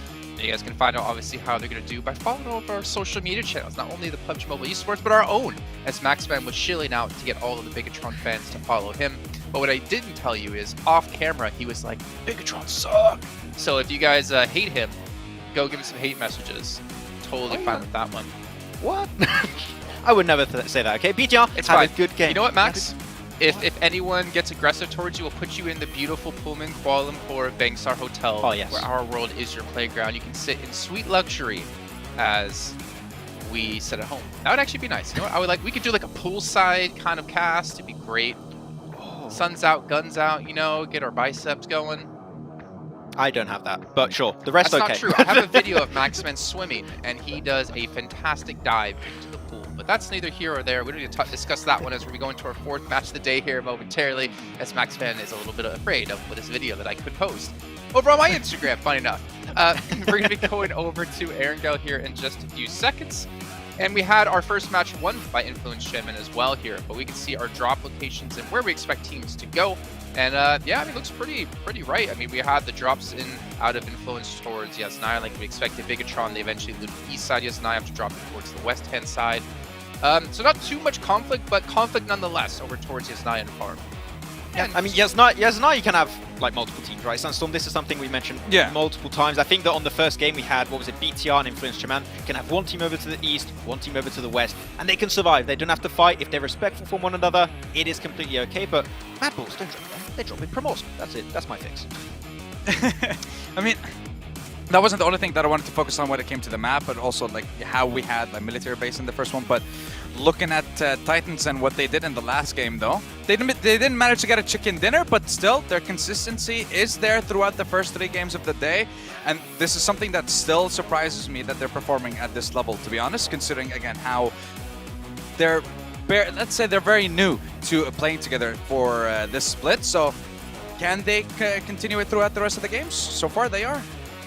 Well, there is always that honeymoon period that potentially can happen for these teams, but so far we have seen some domination out of a few teams in particular. But I want to see a mix-up here. I want to see a change-up happening for this next match, and maybe that leads me to question you two on what teams you had chosen to watch in this next match. I forgot which teams I put, actually. You forgot which teams you put. Which ones did I put? That's not I good. put Titan. I think I did give you got them. STG. Yes, you did give me STG. And let's STG. put it in. Yes, I did put it in. I put Titan, STG, put it down. It should come up soon eventually. Yeah. Titan, I mean, as you said, they've been looking great so far. It could be the honeymoon phase, as you also mentioned. Hopefully, they can just continue doing well. I mean, TQ and Punch have been looking exceptional so far, but STG have been doing good rotations, but I think that they struggled to get into the late game. I don't know if that's down maybe to the circle changes we had applied for this PMGC, and it's just like a little bit weird for them to react to those. But STG getting good spots, but I feel like I want to see a big fight break out for them. And if so, STG could actually go very far. Well, if we're talking about getting good spots, I mean, as Sandstorm had predicted Enigma Galaxy, the last 2 matches they've been able to do just that. They seem to know exactly where to go. Very reminiscent of the Mad Bulls we saw when it came to Western Europe and just kind of rotated in at the right time. But I don't know what it is, Sandstorm. Like, Enigma Galaxy are just all over it. And if they continue to do this, if they can continue to read the zones correctly, I mean, that should, in my opinion, should be it. They should be going through to PMGC right away. And this right here is the Enigma Galaxy that we're used to seeing in last year's competition, in early this year's competition. They managed to get PMPL Arabia Season 1, I believe, early on in the year. But then second half of the year, they start to fall off a little bit. So it's great to see a resurgence in the games, especially with them getting a chicken dinner in the 3rd game. They didn't manage to secure the one in the 2nd, but still. Good performance overall, and I'm hoping to see more and more from these guys consistently, not over just today, but over the course of the other days as well. It's going to be very, very hard, especially with the way Titan is performing, the way Influence Chemin has been doing as well. Very, very difficult for Group Red so far. Yeah, and I find it very interesting because when you're looking at, for example, last year's PMGC, you're looking at 2 teams in particular, HVVP, aka the ex-Na'Vi, and also Enigma Galaxy. They've tasted already what a Grand Finals can look like for PMGC, and I think that for them, 2nd, 3rd place is not going to cut it. Here they want to go the entire way. They want to become world champions and not give a 3rd star to the jersey of Nova. So I think that here they're just going for the entire run. Well, interesting enough, looking down our overalls really quickly, you can see DRS, 8 eliminations, 4 rivals, 8 eliminations, and they're currently in 4th and 6th place respectively, surrounded by teams who have 20 or more eliminations. It's sitting tough for teams like this, but we'll see what they can do here as they head into our 4th match of the day.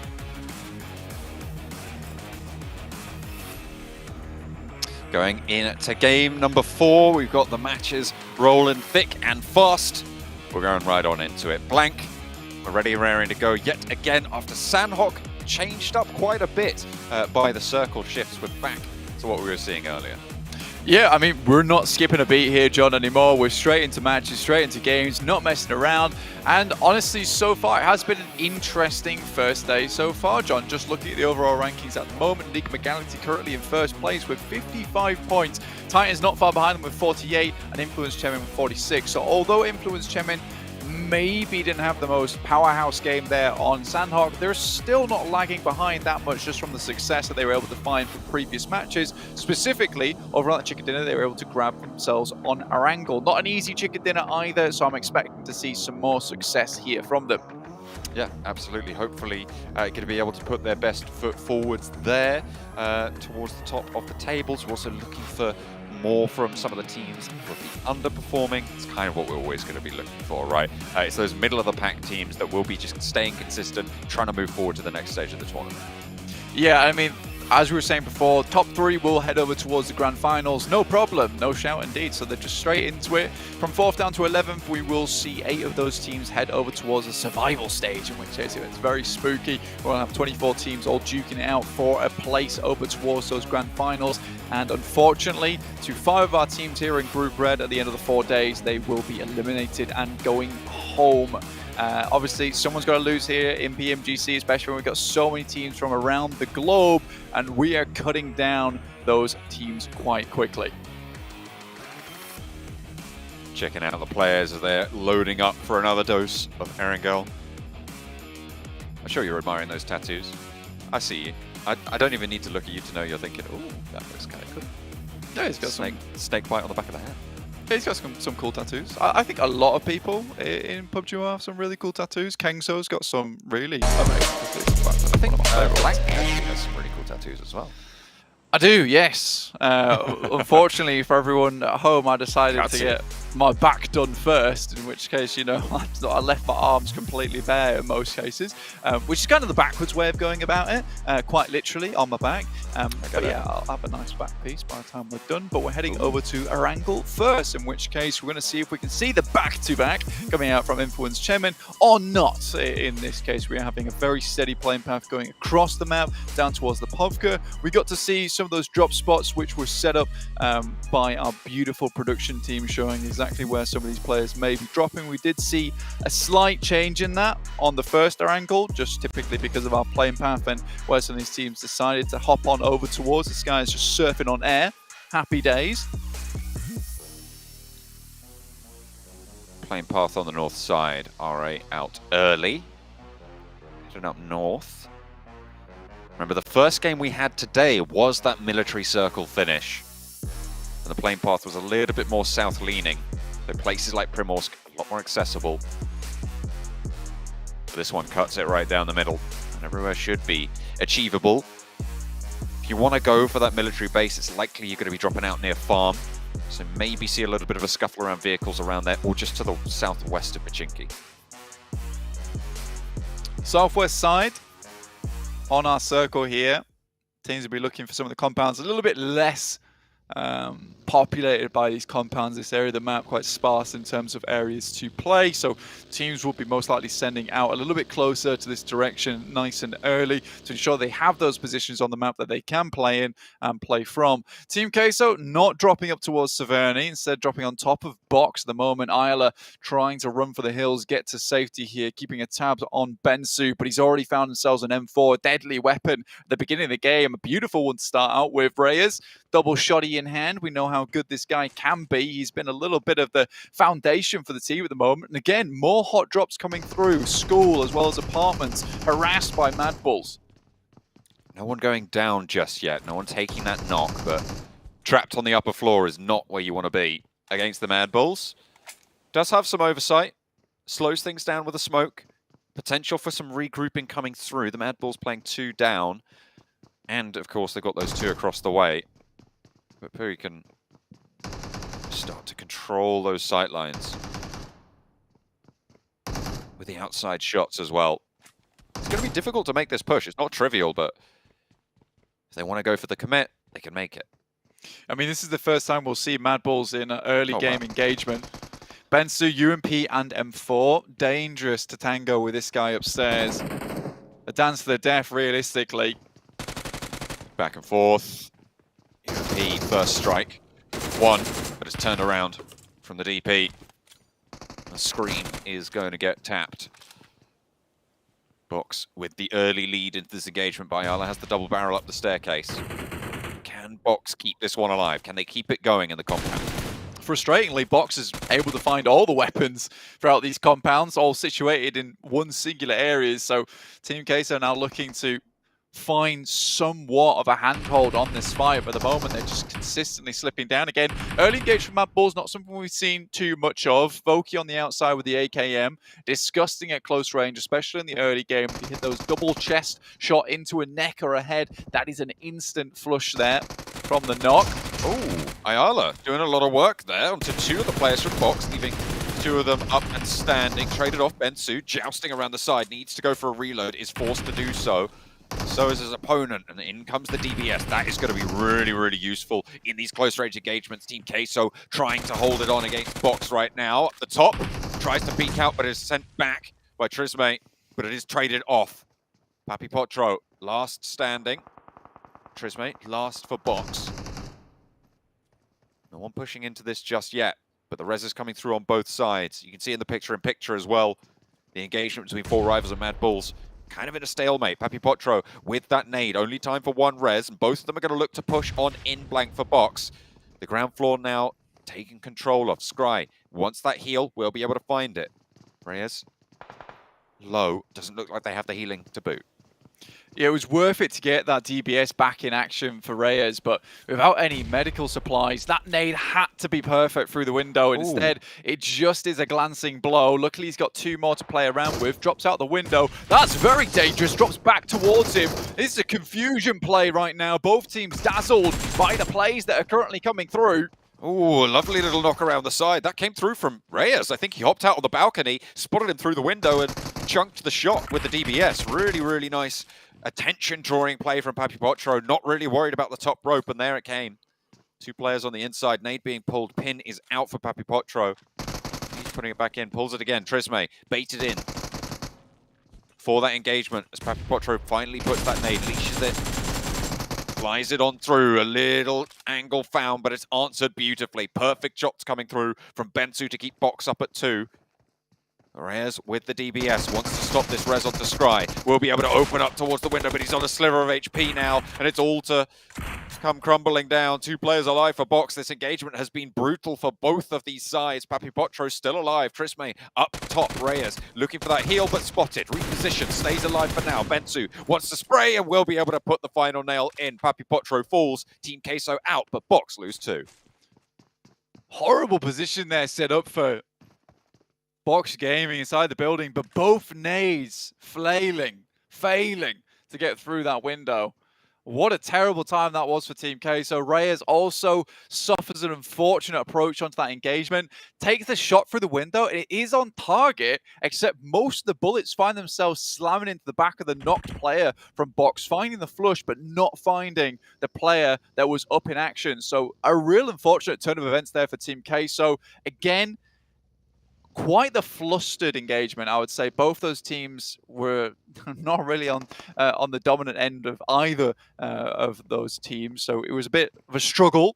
They got it done regardless. Skillsers, no meds available, only the shotgun. Voki with a nade, so does Appy. So both these players looking to put a little bit extra damage, and that a little bit of damage might be just enough to take down these players from Bulls. Should know exactly where they're playing from. The shotgun jumping forwards there and finds the shot. Skillsers doing so much work, but that is an excellent off angle to be held for the trade for Four Rivals. Monkey now committing to this res. Zerich in effect, they've been holding back this whole time. They have not moved in. Yeah. I mean, at this point in time, Skillsers and Monkey are desperately requesting the backup. The res comes through. Appy now looking to send another grenade in. This one might just be long enough, looking to pop it into the back room there. It's a little bit off target, but you could see the thought process, and it was good. Appy's going to move in. Skillsers dodges most of those shots, tries to move outside. Caught on the cross there. There's shots in through the window that Mad Bulls can take, but the instant drop from Voki is good. It is traded off by effect across the way in a different engagement entirely, but Mad Bulls just lose 2. They didn't want to go for the backup push. They didn't want to try and commit there, and for it, they will lose 2 of their players. Can they play on with 2? I mean, this is rough now. I think for Mad Bulls, it looked decent, but they had control of the compound. No loot, no nothing inside, and I think that's where you definitely start to run into some issues of your own, which is you move in the building, you get maybe an AKM and a shotgun, not even an auto shotty either, and in that instance, you have a case where both those players now have no meds to play around with, and really you needed those 2 players to be able to delay long enough for those 2 players inside of Skull to be able to find those angles over to Four Rivals and try and open something up. So either way, I think it's a little bit unlucky for Mad Bulls, but at the same time, I think there needed to be a different approach on that engagement. South shift on the circle will force people to go for a readjustment. Pretty hard there. S2G on the north side of it. 2-2 split right now on the south side of Ruins around some of these compounds southeast of Everest. Fairly solid for them. They are in this next circle. They're moving further south as well. And they should be pretty happy with their current spot to the east side of Gatka. We have our second circle coming in already. Obviously, this one definitely locks in a lot quicker.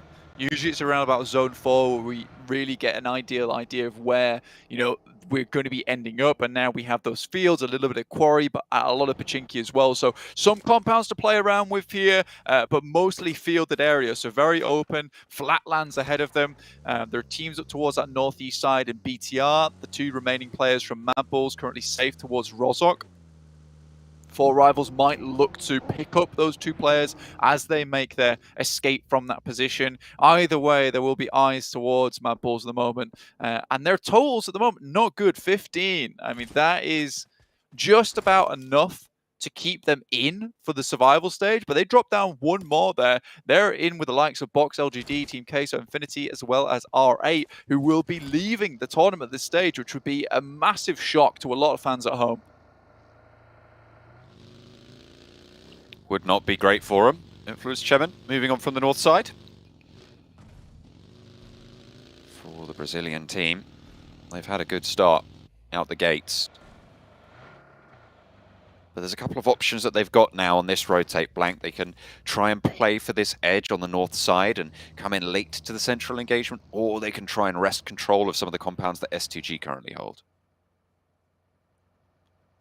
For S2G at the moment, I think this is a good 2-2 split. We've seen a lot of teams take this kind of position before. We've seen some very aggressive splits as well from some of the CIS teams in the past, where they would hold over towards that western side in Gatka, as well as these 2 compounds. So you would have a really big split along that way, trying to hold out teams coming down from maybe the hospital rotate. But this is fine at the moment. It gives them a lot of leeway to support one another as teams try to move their way down. Again, next circle will be hitting us very soon again, so we'll get more opportunity for these teams to make some more rotates in towards a position that is ideal, and we still have Pachinki in this, so it should be a very fun ending for us here, John. And I mean, we had Sosnovka, now we're going to get Pachinki. Either way, this has been a fantastic first day of PMGC. Yeah, it's been really quite exciting with a lot of really strong players coming through as well to control everything around. Enigma Galaxy currently tournament leaders on 55 points, taking shots over towards R8 central areas though. So no impetus to crash, no impetus to really go for these aggressive situations, just laying claim to the surrounding areas of your compounds. Yeah, Enigma Galaxy have been fairly lucky so far, I would say, even Hawk dropping down towards their compound on Sami, and now we're getting this shift over towards Pachinki, their original drop spot here on this map too. Even on Miramar, they started off in a really fantastic spot for themselves, and they had to push forward with the circle or the playing path being down towards the south. But again, Enigma Galaxy, this is certainly where, as a team though, you can still praise them. If you are lucky, you make the best out of it, right? They've already found themselves a chicken dinner, a really good performance there on Miramar, and now they can try and get some more points available for themselves here over in Pachinki and extend that lead, which is already quite far ahead of a lot of these teams towards the bottom in 8th to 13th. So 55 points is a very, very good scoreline to hit here on our first day. Godsunny falling for the Infinity. Titan from the south. Spot DRS. Mini 14 gets backed off by the K9. A second one into the backside there for Puncher. Not going to be happy about that. We'll be bleeding out very, very quickly now. Titan want to keep it up. They're going to have to respond. Found some cover, so it is resable. Yeah. Asa here. Looks to pick up his teammate, but Rules with the K9 looks to take his head off. And they managed to get themselves into cover from that position, so able to identify where those bullets are coming from is really important in a high pressure scenario. Suki, extremely low, gets out of it though, and R8 is suffering. Traded, 2 players down for LDG. They need LGD and they need to try and trade it off. But across the way, there's a third party coming through for the spray on the top. R8 lose 1, but they stay alive. 2 eliminations picked up in their central area on the side of the hill that occupies quite a prominent part of this next zone. For LGD, they just got themselves caught up in 2 engagements at once, and I think with the way the circles are currently progressing, you can be a lot slower on these initial rotates and kind of edge your way in towards the circle itself. Mad Bull's still going with 2 at the moment, John, over on that northeastern side. And Influence Chemin have managed to get themselves into a very decent spot in towards Pachinki over in Church. Enigma Galaxy leaving that spot early on, actually heading over towards that western side on the compounds there. Yes, they do have sightlines over towards Pachinki. Maybe didn't want to get caught in all the action as a lot of teams are moving their way. So potentially this is more of a survival defensive play coming through from Enigma Galaxy, which I don't mind so much, particularly with how many points they're able to put up. Today is really just about getting those consistent points going, and maybe they can turn up the heat again tomorrow morning.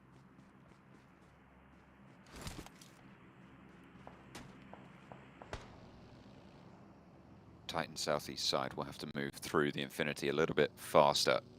Influence Chemin, good position on the Church. Bigatron on board with them on the northeastern side, near to S2G. Not the easiest of opponents to deal with, especially for a team that hasn't really been, I would say, as loud. But Bigatron, they're keeping up in terms of points. You see they're 21 to 22 for S2G. Exactly. I mean, when you look at S2G, you see a highly aggressive team that, you know, you would expect to be towards the top of the tables, in which case you watch their engagement, you're like, wow, they can take it with anyone. But at the same time, they are quite careless sometimes with these engagements. I think for BTR being here with 21 points, 22 for S2G, is a really good performance coming through from them. And again, it's that motivation that maybe LaFlame was talking about, coming back into this one with a bit of a fire in their belly, which was much required for them. So be happy to see this continue. Spray's not quite landing over onto Trisme. Box going to be looking to try and get back to the force that they can muster on both of their players. Only 2 of them remaining.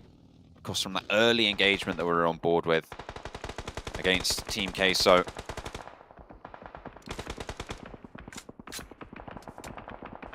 Tizzy on the outside will be finally found. Tizzy eliminated, 14th place.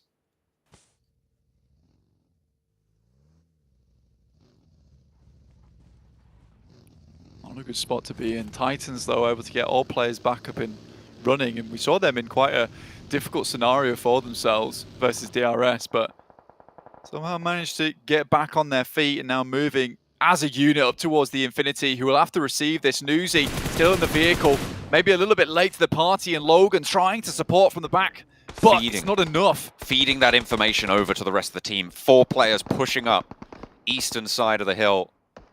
They can fall away, they don't have to go aggressive, but Logan might be the sacrifice for it. Went for those sprays, gets the heal off, but not playing in the next circle just yet. Lord spotted, that's a big green gun in the fold. And Orm is in play for Federello. Was that Federello? I think it might have been from Influence Chemin. That's kind of crazy for the position that they're in. We'll be looking out for that a little bit more. Nades over towards Aegon XI8, and it is not going well for them. Trying to reset this fight, but for I8, I think it's all over for them at the moment. Providing some information from the knocked players, but just Blade remaining, and I don't think he has much of a position to play from. Prestige looking to finish him off. Trying to go for the res here, but that nade should be on target. Out the front, and actually, that one's going to land just about missing on the second one. And you post it through the window. It should be a fairly easy push here. And the nade, yeah, that'll do it. R8, take down I8. Difficulty aplenty there. In the meantime, Influence Chemin moved over towards to pick up the loot crate that dropped in Pachinki itself, leaving Church alone. Mad Bull's able to slink their way in. Enigma Galaxy taking shots over towards S2G, but it's Federal there with the AWM, sending a big hefty shot S2G's way. And also finding Kengzo. I mean, it's pretty big bringing in this Orm. That's probably from that loot crate. A really good move for Influence Chemin, or a good result on their move, should I say. You never know what's in them till you open them. But S2G locked in combat with Enigma Galaxy. Both of them on 3 players remaining on the western side. The next circle does encompass this compound. As R8 try and push up. Will be having a fairly tough time of it. Box up to 5 eliminations now. with the 4 that they were able to claim early, they are able to tickle another one away as Titan lose a player. Goodness me. Federal with the AWM is honestly just taking the shots of his life at the moment. The ghillie suit sniper. He is pinpoint accurate, hitting the bullseye on a lot of those targets. Influence Chairman are having a huge amount of control over this area just from this singular spot. It is a really good compound to play in. Not opting to play the Harry Potter Tower as well, which R8 have now just occupied, in which case Influence Chairman can maybe move their attention their way. But just anybody who steps up gets popped with that AWM. It is so hard to deal with. And when you have such good oversight over the open fields of Pochinki, it's going to force a lot of players into the urban environment, and that is going to make it harder for them.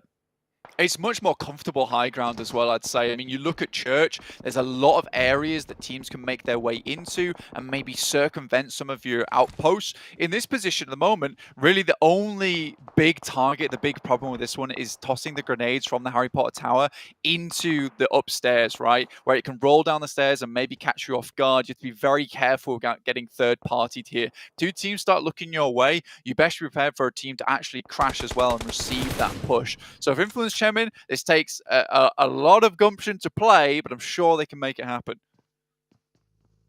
And they've seen the players go into that tower as well, so they should be aware that there is that threat. They'll know that.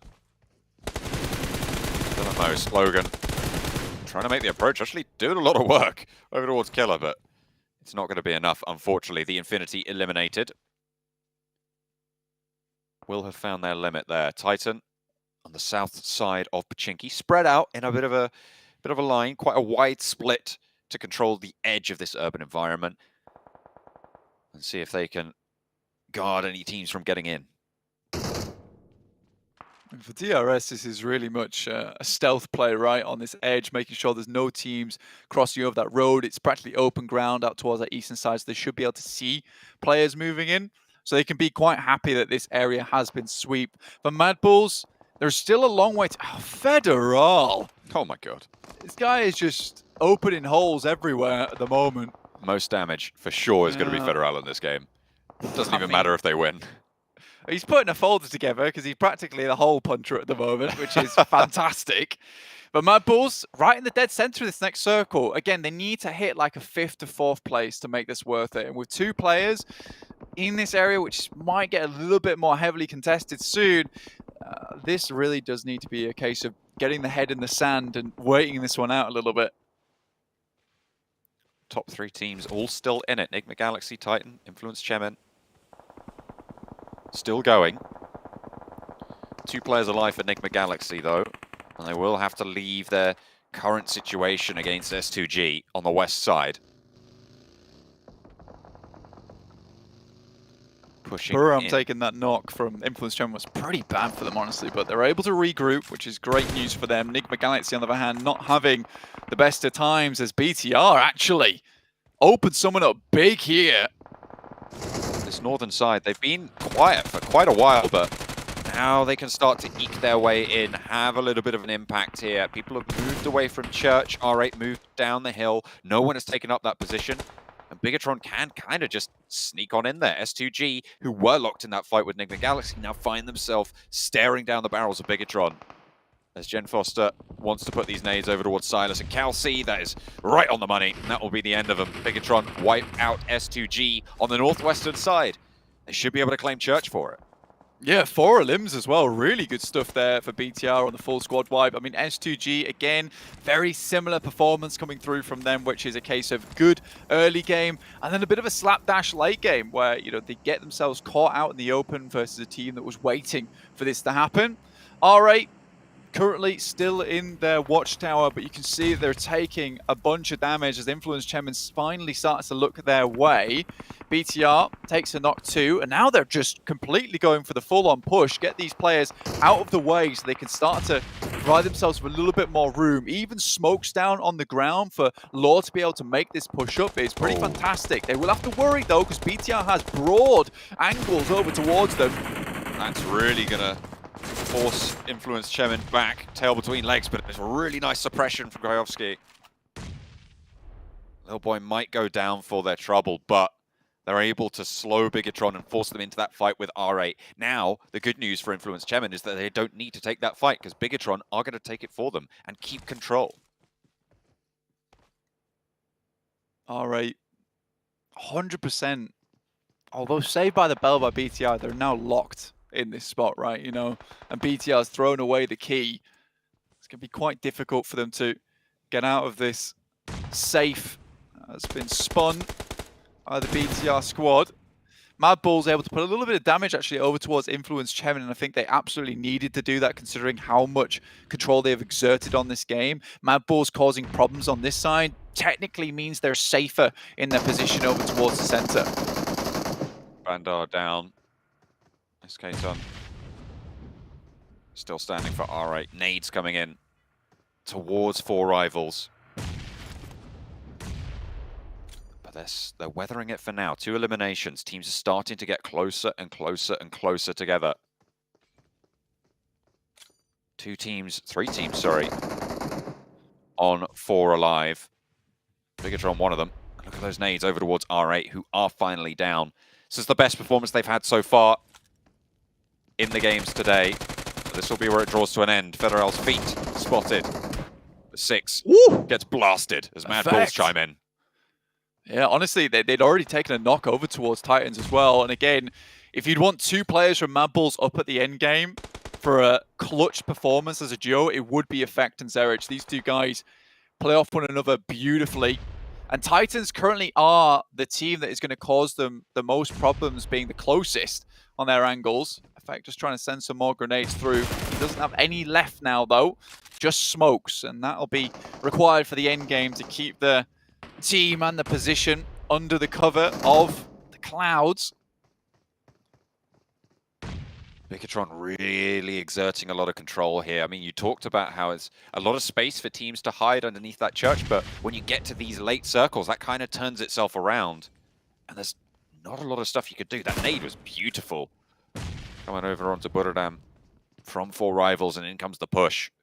The burn-up is there. That's the entire building cleared. There's no way you get those 2 players back up unless you go for a really fancy play. Tiger wants some retribution with the nade in through the window. Can he find it? The nade is in and it's both! Whoa. Oh, there was a coordinated nading right on top of 4 rivals. There was one that went in through the window on the top right as well, and that is absolute decimation. I talk about retribution. There it is, Blank. I mean, you pull the pin, you click the fingers, and the team is gone. These guys are working with Silly Bang at the moment, apparently, so I'm astonished that that happened so quickly, but Buram were caught on the off by one hell of a nade and then sent 2 of their own. BTR take that moment to move down to a compound of themselves, picking up a building, and it is the Mad Bulls, the dead center of the storm at the moment. But they are weathering it. You said to make it worth it, they had to go for 5th, maybe 4th place. With the 2 players that they had, I mean, they've sent center and they've kept a hold of it. Right now, 6 teams remaining. They're not in the easiest of spots, but they're still fighting. DRS get lined up on.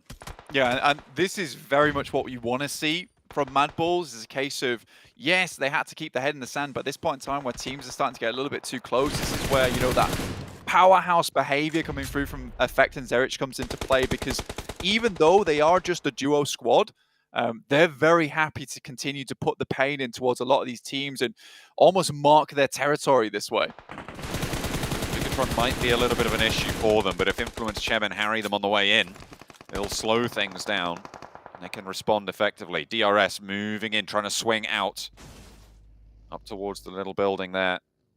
Rules. Not going to go any further for now. Asa tries to send some nades over that way to Influence Chemin, but the angle is just a little bit too difficult here. 2 players now remaining for Titan. BTR with 4. Looking to set themselves upon first win of the day, but it's Zerich to step up. Finding Luxie. He swings out just a little bit too wide. Now DRS might have a chance here to get a bit of a spray onto them, and it's all falling apart. The sand slipping between the fingers here for BTR. It looks so good. Knocked on the top of the hill as well. Removes their oversight. Their power of suppression. So they're forced to get that res onto Zuxi down low. Influence Chemin taking bombardment. We've seen the nades be effective here. 6 of them as well. Plenty remaining. Cross. Play for Influence Chemin. This is the final zone blank, and it's closing. It's going to force everyone together right into the center. At the moment, Mad Bulls probably one of the closer teams to it, but Influence Chemin getting naded out by Buradam. Skayovsky on the back. Zerich steps up, finds one spray into the smoke. Nades being pulled right now for Delta as he wants to lob it on in and get the answer. But Buradam are looking for suppression there as well. 2 players on the rooftops. This is the Urban Pachinki finish here on the circle. DRS cut down out in the open. Zerich dodges the damage there. The nade not quite on the target. DRS being shot out as well. Mad Bulls playing with 2. They're playing effectively blank. They are really forcing everyone to make decisions they don't want to have to make. Influence Chemin against Titans as everybody starts to pop off. Federal in through the window, but 2 of his teammates have fallen. Only Federal remains. Buradam on the top of the roof, still just raining down hell on anyone who peeks their heads out. As Mad Bulls continue to stay alive. We're down to 6 teams. They're still going. And for Mad Bulls, it's just hit and run tactics at the moment, John. And teams are hemorrhaging players as we go, and Mad Bulls are starting to look like, you know, they can go toe-to-toe for everyone. I think they have maybe the most players over the Buradam. Last player from Influence Chemin goes down, and my name drops over the top. There is Insurgent over on that top side, and Mad Bulls might have to deal with this one. God, that rooftop position was so huge. This is cool. Buradam, we're playing on the building.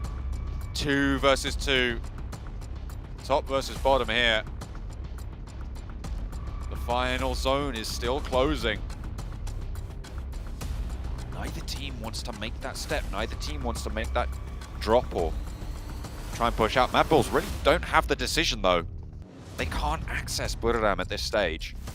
Stimming already. I hope he's got an adrenaline shot there because that's what's required. And Buradam might even have to make the drop out the top side. Derek's just going to hold it. Drops out the top. My name goes down. Not any damage found though. And Tiger similarly also struggling. Effect jumps into the building. This is the perfect opportunity for them, but Zerich has to perform. Oh, he doesn't quite manage to make it. Effect now last standing. Doesn't have full stims there.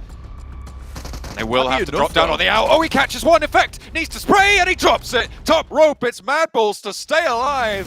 From the center of Pachinki into duo. What a way to win it out for Mad Bulls here on Erangel. They absolutely controlled so much of that final zone. Buradam from the rooftops will have to fall. And right into the scopes of Effect. I mean, Effect at the end there, you can see him usually. This guy has got quite the stony face, but this man is happy towards the end. It's good to see. With the help of his buddy Zerich there in the middle. Real good stuff. I mean, you're happy to see it for them. Effect with the most valuable player, 1,126 damage done. Again, it was those hit and run tactics. They picked a very, very good central position. And this is where these new circle changes are coming into effect. Because, you know, they're not getting forced out. Thumbs up all around. Happy days. Really, really well done to this team. Honestly, I thought things were all over after we saw that tragic event over towards apartments. But you know, these guys don't give up. They really do not give up. I mean, this is the Effect that you kind of expect to see, right? This guy is definitely one of the MVP candidates from the region. Phenomenal performance here, obviously through in those closing moments, but has been over the course of the last few months a powerhouse for the Mad Bulls, topping the tables here for the squad. It's blowing everyone else out of the water. Obviously, they lost too early, so those numbers are a little bit skewed, but even against Zerich. I mean, the big thing you've got to look from both these players, though, is the 8 and 4 knockouts from both of them. Yes, they might not have 12 eliminations total between the two guys, half of that, in fact, but that's what was important. They kept slowing teams down. They kept keeping players at bay, and I think that's the main thing. I think Buradam took a really cool ending there, and we can't really kind of fought them at all because Buradam played a marvelous game. They lost 2 players instantly with a double nade knockout onto Ward's 4 rivals, and they made it very, very far. Unfortunately, Mad Bulls just had the better end of it. They knew exactly what they had to do in those final moments. I mean, look at that. From 7.5 minutes into the game, they were not playing with a full squad, and they were able to keep looks control. weird. It does, doesn't it? But either way, the Mad Bulls were able to exert enough control over the zone to take home the chicken dinner, and with it, a whole heap of points.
I know we've seen Mad Bulls do this before when it came to Western Europe and it came to the regionals, but I did not expect at this stage of an event, Mad Bulls would be able to pull home a chicken dinner with just 2 players left alive.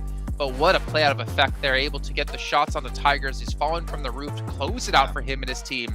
They don't get the most points overall, but they still get a lot of points on their side that they needed.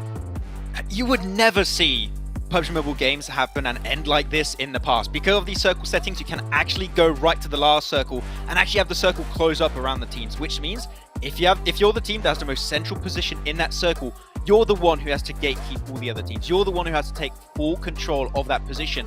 And Mad Bulls, sure, I think they lost their first player at the 7-minute mark, but as a 2-man, these are 2 players that we know can pop off. They have what it takes to perform on the PMGC stage, and it was close. It was down to the wire, but those extra sprays Effect got at the end just secured the win.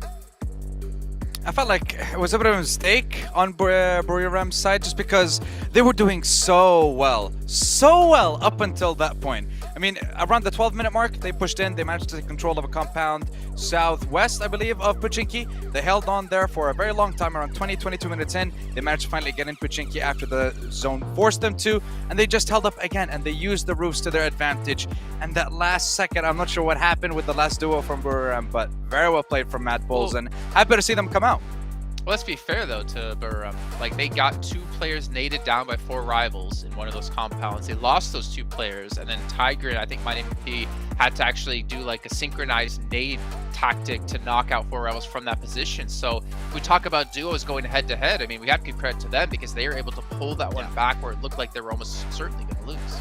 Yeah, I don't think they were playing PUBG Mobile right there. I think they were playing parkour more than anything on the rooftops, and no one could reach them from there. It was great execution, and they knew when the circle was centering up, they're like, okay, we're just going to control the western side. If we make sure no teams can really enter from that position, our final team focus shall be Mad Bulls at the very end. So good stuff, but that lead Influence Shaman is closing up. Nigma and Titan are really close. Yeah, but the Mad Bulls on 9 elims. Everyone else about around them has like 10 or more. I mean, DRS and 4 rivals 10 and 12. But like, I'm not used to seeing Mad Bulls have this low eliminations. And that's the thing, like, you have, I mean, what we had, I guess, after 3 games was Nigma Galaxy, or after 2 games, Nigma Galaxy in top 2, top 3 without a chicken dinner, but the consistency for them was there. They had the good balance when it comes to getting eliminations and getting placement points. Mad Bulls, we saw what happened to them, for example, in Miramar. They were, and I guess even in the first Erangel, they were just pressured at the very end of the zone, or rather at the very edge of the zone. And they just, nothing that they could do in that situation. So good change of pace for them, but now you need to do even more. You need to get into the top 3, and you need to stay there if you want to get to the grand finals. Exactly right. It's about top 3 right now, and then obviously avoiding some of these last place spots that, well, the team that you keep talking up here, Sandstorm, is currently sitting in. I'm not gonna say the team name. I think you say it enough every time. But I have to keep bringing it up. You know, I have to bash on someone, and I think Max has a little bit of seniority over you because he looks like he's 35. But anyways, moving on from that, I mean, Mad Bull is able to pull things off well. BTR, though, Max, you were saying, the church position they were playing in front was pretty good, but you were expecting them to maybe transition a little bit quicker in towards central Pochinki. And if I'm not mistaken, they got caught off guard by a couple teams because of that. Yeah, with my 35 years of experience, I would know that the BTR should have been maybe a little bit quicker on the rotation away from Church. But yeah, the thing is, Church is a great position. If you hold on to it and you have the scouting position done, it's great. The issue is when you have to leave Church into Pochinki itself, which is what happened there, because all the teams are going to center up. They're going to be so close to the outside of Church, and that rotation downhill to another building is so hard, especially when you have players of DRS going for off angles, same for, I think, Influence Gemin. It's so rough. And BTR, if they were just a little bit quicker, and Mad Bulls, if BTR were just a little bit quicker, I think this could have been their win, but unfortunately it just let things happen and it just went out of control. Well, unfortunately, it's not hashtag BTR win yet. However, they still have 2 chances left to go, but for now, we have to head to a short break here. We'll get things ready to go for match 5.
All right, well, we are back here. Ladies and gentlemen, make sure, again, you are following all of our social media channels here. You can see with PUBG Mobile Esports, you can follow all the players, you can follow the talent as well if you want to.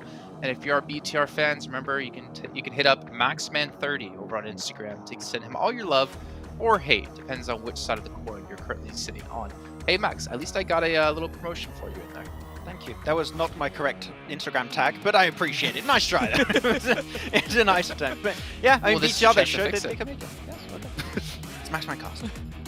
MaxmanCast. Maxman30, I think, is your Twitter. So, hey, I'll give you a shout out for both. But also, leave a shout out to Sony Xperia. The Xperia 1 an Xperia stream. We're creating collaboration professional esports player. You can play in 90 Hz with the Xperia stream with this total cooling system, and it's multiple ports for some intensive gaming and streaming. Big shout here for them, as well as they are. I mean, all the players participate on those as well, which is actually helping quite a few teams. Influence Shemin, maybe this is like the phone they needed to unlock their potential, because they are doing amazing so far, but still have a lot more work to go. And of course, Sandstorm, you're extremely happy about that.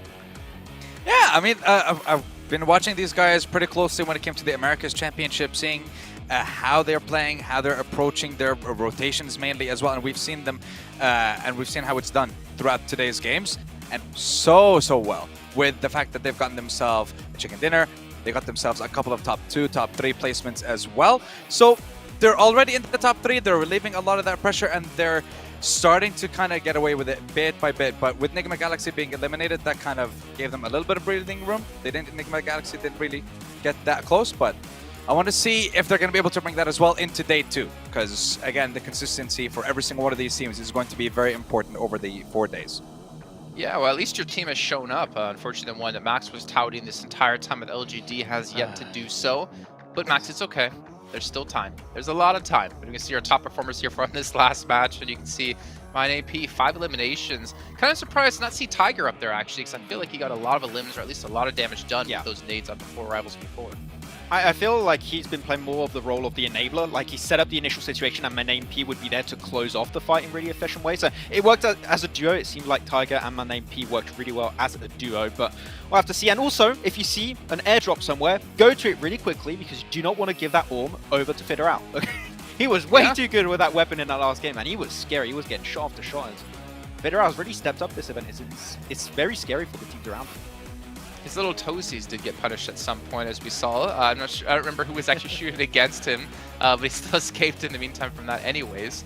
But I mean, obviously, as we push through into our 5th match, we're going to be heading back to Miramar, then Erangel once again today. It comes down to which teams do you have to watch, gentlemen?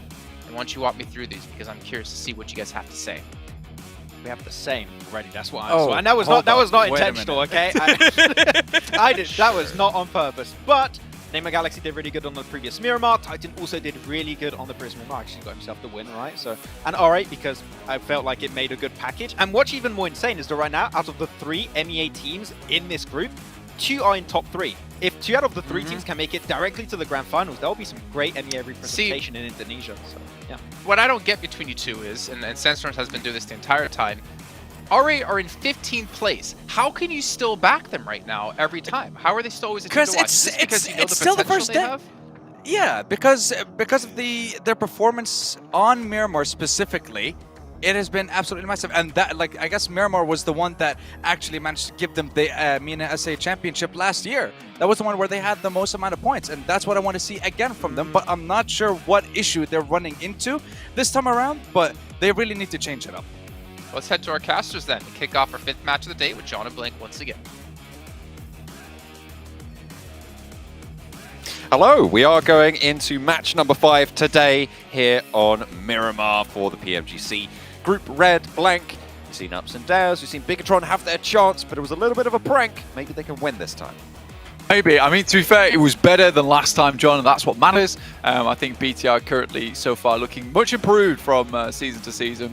I think it was a little bit, you know, a non-starter before, but now in this PMGC, it looks like they're really gunning those end games. And it was, like Max said, a struggle to get down from Church, leaving that location after causing such a ruckus from that area. You know, you're certainly going to get shots taken from you. And DRS managed to get themselves well, kind of slyly on that eastern side. I think that was the big issue for them, and Mad Bulls didn't deal with them till much later. So you do feel bad for a little bit for BTR, but again, those points don't lie right now. I mean, they might not be right at the top, but they're certainly putting up a competitive game. Yeah, I mean, it is certainly all to the overalls, as you say, are there to be the pudding to prove the mustard. Let's go with the mustard, why not? It's the word that I chose, but yeah, absolutely. Everybody really kind of putting up a fight here, and as we said before, these are the teams that are the best in their respective regions, so you'd expect that. Yeah, you would, absolutely, and I think that, you know, there is some teaming up maybe more than others. I mean, we'll just take a quick look at the overall rankings at the moment. You know, Influence Chairman able to leapfrog their way up towards that top side, although that last game maybe wasn't, you know, the biggest match from them in terms of the chicken dinner. They still got a fair few elimination points from Federal in particular, with some incredible shots from that sniper. But 61 points, and then underneath them, Nigma Guys at 56, tied currently with Titan Gaming at 56. Underneath them, Buriram were able to get up to 42, and now Bigatron in 5th place. A great place to be. And also just underneath them, there's really been a big change up in terms of the leaderboard. Mad Bull's able to get up to 6th place, which is more or less where we expected them to be. It would be a good result for them to be able to get up there. Play with the rest of them as we head over into Miramar for our second dose of desert today. Match number 5 about to kick off. Planes into the sky from west to east, heading down a little bit south leaning, but should be cutting fairly central across the majority of the map. So for Miramar, as far as this goes, fairly kind. Yeah, this is a much easier playing path for a lot of these teams to work with, especially if you want to head up towards La Cabrera early on, means you get those vehicles up towards Trailer Park, even head all the way over towards Torre Armada through this northern side of the map, as opposed to waiting until you get over towards Graveyard / Minas Generalis. So yeah, much easier playing path to work with here towards the end of the day. We only have one more match to go after this one. It will be back over to Erangel, so keeping our classics on the cards here, John, which is nice to see. Out of the plane, most teams have dropped out so far. Mad Bulls heading up towards Crater Fields, which is much more typical for that team anyway, alongside with S2G. Last game on Miramar, they were dropping down towards Los Leones, holding that alongside the guys from I8. Wasn't ideal for them, didn't get themselves the biggest game out of it, but we might see a little bit more success for them now that they've got some momentum rolling. Momentum can be crucial at a time like this. Hard southeast circle shift blank. This is not ideal for quite a few of these teams. Cuts out a lot of playable ground in the first circle. Yeah, I mean, that's a Shrek circle if I ever saw one, because it's pretty ugly, to say the least. I mean, you're over on this eastern side of the map. Whoa, don't be doing my boy Shrek like that. Look, man, he knows it himself. You know, you just got to find someone that loves him equally as beauty ugly is what's as in him. this, what's in on the inside, and what's on the inside of the circle right now is Impala. So and layers. Those teams are feeling pretty happy. That's right, layers of Impala. Layers of Impala, that's right. But yeah, we do have a very heavy eastern shift on this circle with a ton of water at play as well. So with this circle, will be slowly moving more and more central. You are going to have a case where this is more than likely going to have water in it for quite some time. So teams like Buriram, United Esports, as well as you guys from Team K. So you're going to be fairly happy with this one, as they're already set up in the position where they're more than likely going to finish out this map. There is a lot of high ground in this area to play around with, specifically up towards Impala as well, if you're heading over towards that eastern coastal side. And being here early on gives you a lot of that potential. We saw a very similar circle to like this over in the Americas Championships, in which case Influence Chemin came down from El Azahar and kind of stayed out of the fight for a long, long while, all the way on that eastern coastal side, and then ended up taking the victory on that very final game for themselves from very, very late entry towards the circle. And this is just a case of playing the time right, being patient, and waiting for that opportune moment, essentially.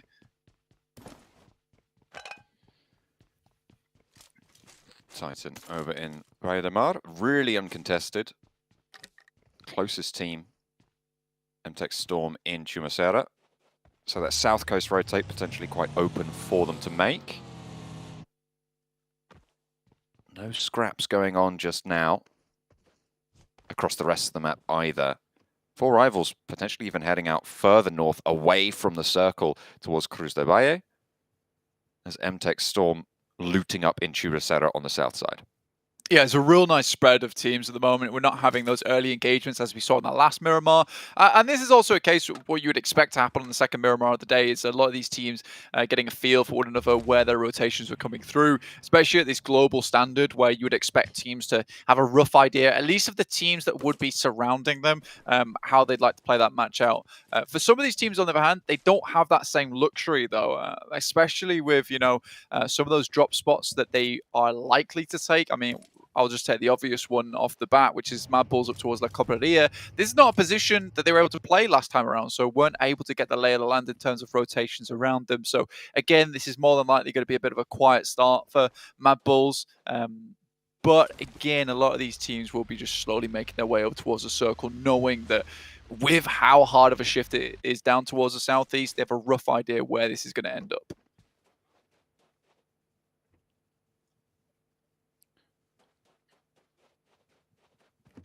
Should be fairly slow going for the time being right now, Blank. I imagine probably going to be waiting a couple minutes before we see those first engagements start to pop off. Influence Chairman regaining their position at the top after that last game. Enigma Galaxy falling just a little bit, but there was a clear top 3 at the start of the previous game. Now that has been a little bit assuaged, with Buriram following up to 42, Bigatron on 40, Mad Bulls even on 36. They're sort of challenging, but still there is definitely that clear divide between Titan, Enigma Galaxy, Influence Chairman, and the rest. Yeah, it felt a little bit weird towards the start of the day with, you know, having so many points invested at the top of the leaderboard and then it getting a little bit weird down towards the bottom. But you are right, we are having that divide now, but the divide is coming through a lot more evenly, right? You know, if you look at the numbers at the moment, we are having that steady ladder as we head up the rankings. BTR though, spot out S2G. Misery starts to fight out, but Silas doesn't take too much damage, and not enough damage either. Misery might just be able to find some cheeky shots, though, and there's one of them. And the second! Lines them up, knocks them down, bowls them for spare. Hamzy. Potentially next up, Silas is there as well. In comes the backup. Misery will get naded, but in comes the cavalry. Jen Foster slowest, but Luxy and Zuxy, the twins. A terrible twosome. Going to be halved there with another nade from Hamzy, as S2G holding out their position very, very well after a poor start, but they're turning it around. Jen Foster on that flank, moving in with Zuxy now, needs to operate effectively. Kelsey will be flushed. Hamzy and Silas still penned on in. Bigatron playing as 2 with 4 in the pocket. Hamzy and Silas looking for some heals, but it doesn't look like they have too much to be playing with. Silas low, not healing up. Hamzy popped a bandage, what looked like there. The nade falls out around the side. A flush over onto Ray Z.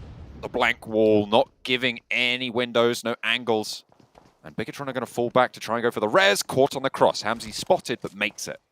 Yeah, I think it's DRS taking shots from behind. I think this is a smart decision from BTR. They understand that maybe they're able to pick up some of these knocks that are on the floor. Misery is slowly starting to bleed out. S2G don't really give them much time, though, and immediately move up. So, you know, they're not done with this engagement as of yet. Luxy crawling to safety, Misery rezzed there. They're playing for safety. Luxy not there. Zuxy down. You need to respond now if you want to keep your teammates alive. They will lose one, but S2G fall. Bigatron staying alive. Zuxy trapped out in the open, actually getting flushed on out as well, as Agon I8 will be able to plink away a couple of shots, bring Bigatron down to 2. Yeah, that's a really unfortunate engagement with DRS as well as I8 having all eyes onto this engagement. Moving to the other side of the compound to try and pick up some safety from anywhere, really. Understand that DRS were taking shots at them from that northern side, but then they have to worry about the south. So I think for BTR, this is just unfortunate overall. Good engagement to start off with. Misery obviously pulling something magical out the bag there. Nade over the top. Over towards Misery's downed form. Jim Foster trying to play off against 4. A tall order to be sure. Not sure he's up to it, but spray for 1, spray for 2. Jim Foster starts off well, but goes for the points and the flushes instead of trying to find that third. I feel like he had a good shot on that third as well. Gets a little bit too big for the boots. Gets bonked. Yeah, honestly, I felt like the third was very much available. I don't think he even gets greedy there. I think he's like, right, I need to just go for the place for the point here, get the elimination on board. But that is the quote-unquote correct play. But I think with the way that he'd handled a lot of that engagement, a lot of those fights, maybe he could have just gone, complete sicko mode and gone for the 1v4, which it really did feel like it could happen. Next circle, very, very big shrink on the circle here over towards the side. Very much an Impala finish now. Enigma Galaxy lost a player to Mad Balls as they're rotating down from water treatment. Wow, wow, wow. The circles giving us an exciting day today. About 40% water in this next one. As things start to slow down. After that brief engagement, that brief pop-off, Mad Balls maybe still in some trouble, but the Infinity, they've moved just a little bit closer on and maybe going to be running into the back of MTech Storm. If they go too much further, but they should be able to scout that. They're nice and spaced. They have got that split, but looks like they're going to sail underneath the view of MTech Storm there. Yeah, I mean, the Infinity is a massive oddball in this lobby at the moment. First place in Fall, Thai League. Obviously, they'd also took the PUBG Mobile Regional Clash, take first place there, and also the first place in the Southeast Asia Championship. The fact that they're currently on 12 points and already have lost a player is such a weird turn of events, in my opinion. Yeah, for first day, this is not the performance you expect from a region champion. You want more from them because this is just one slice of the lobby, and it's not even the big group, right? So if they're not able to stand up here, do they have a shot against other teams? Of course, it is only day one, but this is, as you say, not looking hopeful.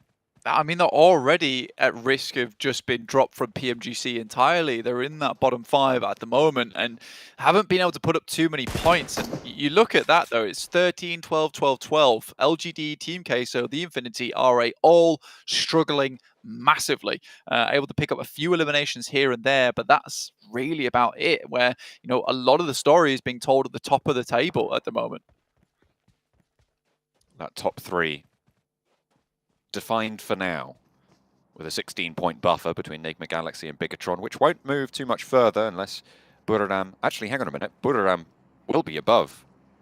No, they won't. Hang on a minute, because the elims get added on. Okay, I'm getting confused here. But Buriram down in 5th with 42, sat about 12 points behind, or 14 points behind that third place. This early on, that's quite a large buffer. That's basically a full game's worth of play. Yeah, they're happy at the moment, but Mad Balls have made their way in on the top of Minas Generalis, playing very much edge play style. They want to get too far into it. Again, I think that for Enigma Galaxy, they went for the safe play. Goodness me. I was seeing a Goomba Stomp in action going on there. LGD will be able to roll over the top of the hill, find Buriram. Certainly one of the players. Kengzo goes down, 3 alive now for their strikeout to break that top 3 barrier. Anyways, like I was saying, Enigma Galaxy went for the safe play up towards that northeast side to move down through the rows towards Influence Chairman, LGD, but it gives you a lot more time to stay out of the action.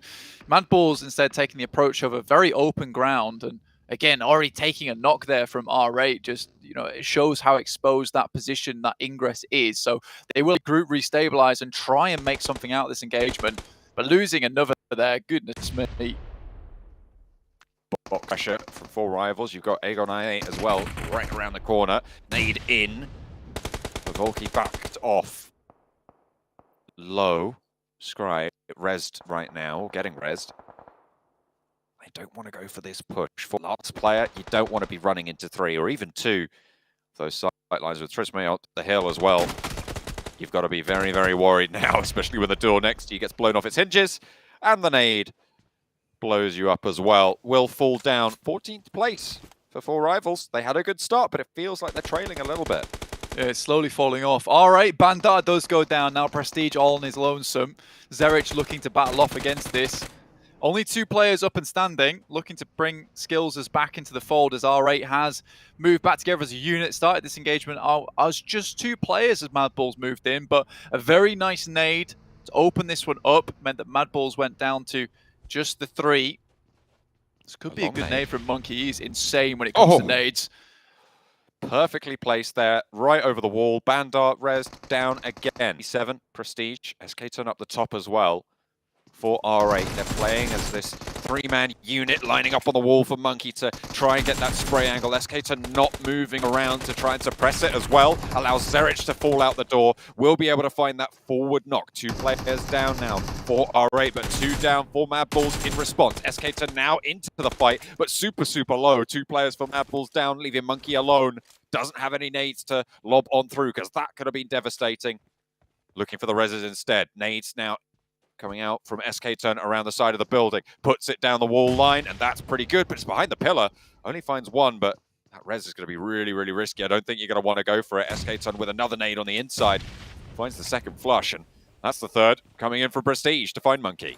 Yeah, they started this fight out with a grenade to take down effect, and they finished this fight out with some excellent place ones as well. I mean, that fight looked like it could have gone very topsy-turvy, and Zerich maybe overplayed his hand there, moving out and trying to take the player that was behind the boxes, behind the crates. So Mad Balls suffer because they don't take that safe play up towards that north edge. In the meantime, Nigma Galaxy, who passed by them, lost 1 player to them early, have made their way in towards Impala. Now R8 can start to make their stint down this way as well. We won't be having island finish, unfortunately, but we do have these tall mountains that are still in play. Buriram holding on to a little bit of it, but LGD do still have masses of high ground to play around with. A lot of space as it zones onto them as well. So it's LGD's chance to launch themselves from the bottom of the tables as well. Get into a more comfortable position towards the end of the day. Yeah, only 3 players though. It's not a lot to play off the sidelines of one another, and if one of you goes down on that top side, it's even less likely you're going to get a res available. So they will have to play their cards tight to the chest here at the end of the game. The Infinity already out. 12 points once again. Still sat at the bottom, not able to pick up a single point on this game. It really is a very much wild card for me.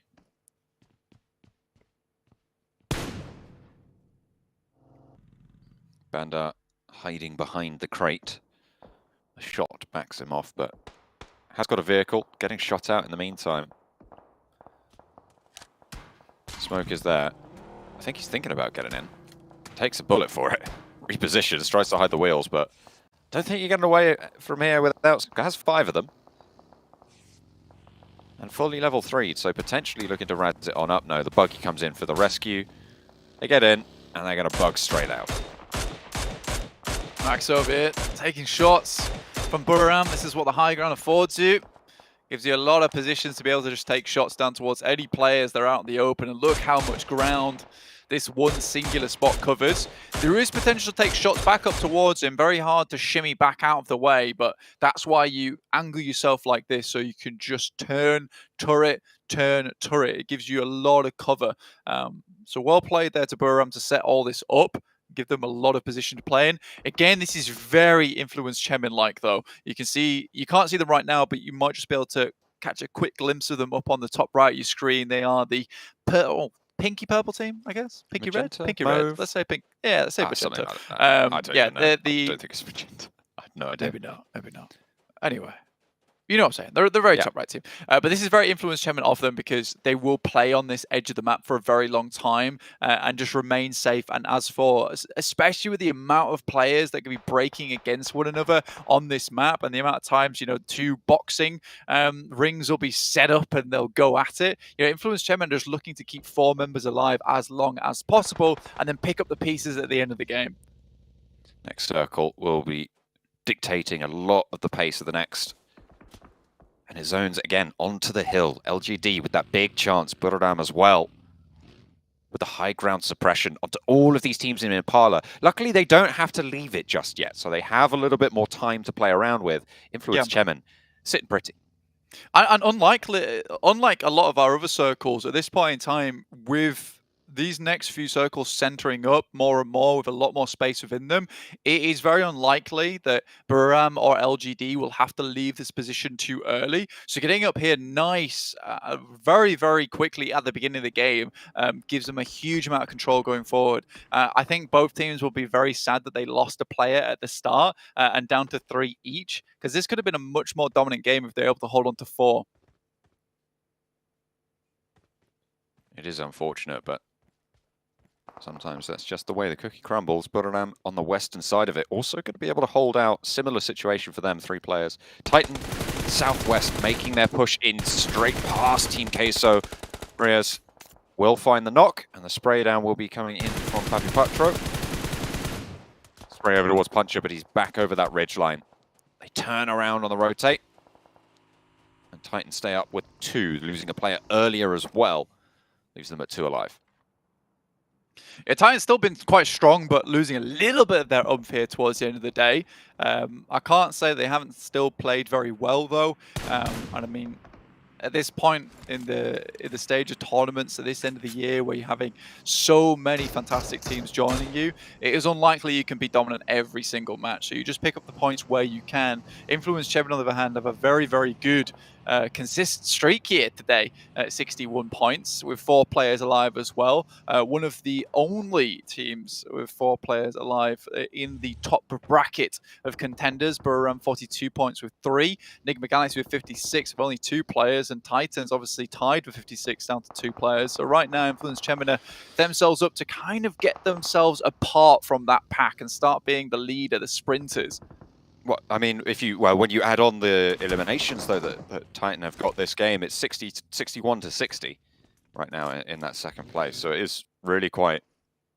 Still, as you say, there is a leader, but it is very much all to play for, and it's still early days on the week. Absolutely. I mean, getting ahead now, though, with the 4 players and getting a few eliminations towards the end, which they're more than likely going to pick up, Influence Champion could really set themselves apart from these front runners, is what I was trying to say, by the end of today, which would be really nice coming into tomorrow, where you're not really battling for your life every single day and the pressure's not always 100% on. I8, though, lose 1 player to R8. Across the road here. Difficult crossing, honestly. It's kind of this relies a lot on the circle to come your way for R8. But getting first knock and a lot of damage onto one of those players before he got raised does give them time to maybe think about what kind of decisions they have to make next. Next circle will be coming in soon, and as you said, that shift is going to force R8 to make difficult decisions, make a difficult rotate. Again, it goes on to these central hills, though. Influence Chemin will have to regroup a little bit. They'll have to figure out how they want to play on that eastern side, but they're protected from the most part from pretty much everything going on. This is the good thing about getting into Impala is that, these teams that are holding in the mountainside, they don't have X-ray vision, so they can't shoot through into the buildings itself. So R8 just has to make this push here, understanding that these teams up on high will be cause them more and more havoc. So they have to just move in and try and make something happen, leapfrog this position here. With IQ going down as well, this is a beautiful start for them. I mean, Boxer chiming into this fight with shots across the way. That top floor getting cut across. DRS moving into position as well. A little bit further south of this. The nades from R8 starting to pour on through, and it's going quite well on the cross. They've managed to make it. Now they need to move through this urban environment. With DRS on their side swipe, it's going to be pretty tricky, but they can start to exert that pressure. D7 trying to burn through that door. We'll be able to break it open. Ghost wanting to hold it off, but fades away. Turns ethereal. LGD find a beautiful little shot to Prestige to snake it out. DRS against Titan. 1-for-1 on the trade out in the open.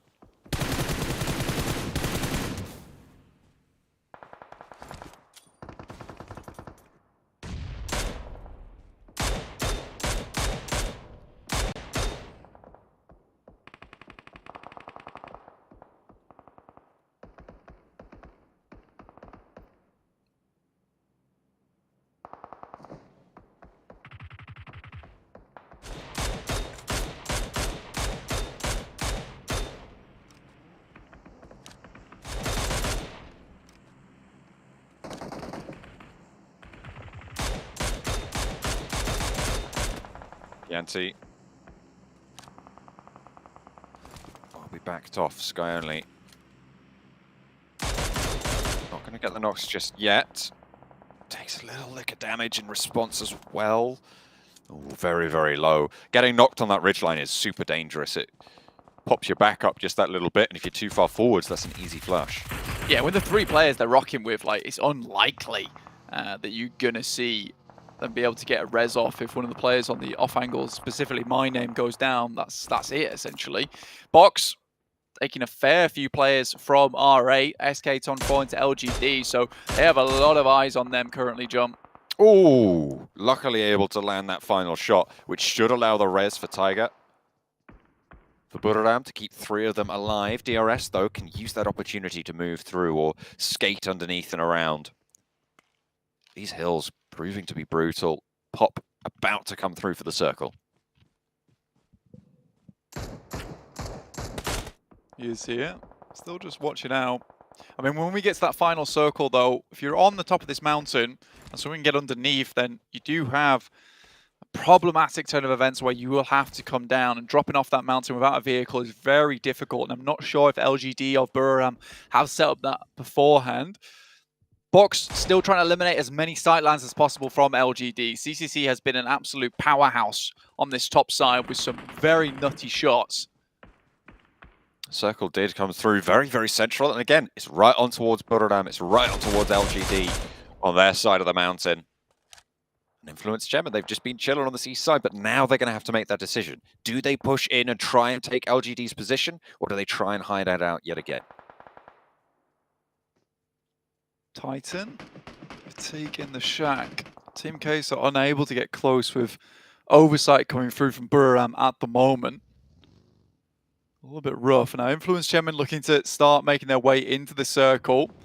Moving up towards where LGD are playing.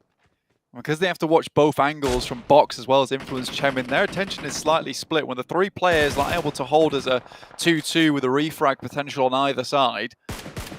Looks like LGD are taking shots from Box, and Influence Chairman have tried to move up to it.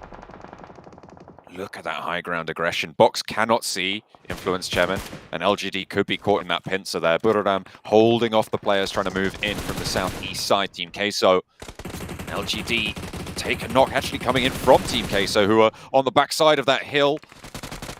They are battling off against everybody. Buriram taking shots over towards Influence Chairman. There's about 4 people involved in this fight, Blank. Yeah, for Buriram at the moment, it's very difficult for these guys to peek out for even a second. Sky's going to look to pick up Teak, who's inside the shack, and Influence Chairman have played this pretty marvelously, getting around a lot of these sight lines by just edging their way up towards rock faces. DRS looking over towards Emptech Storm at the moment. 2 players in there, but it's Buriram again. Tiger has eyes on. Very difficult to play with this one with 2 teams up on the top of this mountain. Just playing hand in hand, essentially. Nade, oh, it's just a little bit too short there. Doesn't quite get what you're looking for off the target there, but there's a re-knock and Delta's out in the blue. Willful DRS, very, very low. You can pick up that flush. That's very, very nice. Add that point to the tally for Buriram. 4 eliminations now on the game. As things start to close themselves down, and only Buriram in the dead center. Look at that. Playing ring around my name. Box edging their way up with the vehicles, but now taking huge damage there from LGD. Not allowing to get any further into this one. Overhand toss with a grenade. 5 there for them. LGD were certainly thinking ahead here. Knew they would have to hold on to nades for when these players started to get too close, and they'd have to go for the full squad wipe. So a well-placed nade from YZZ could be the end of Box Gaming.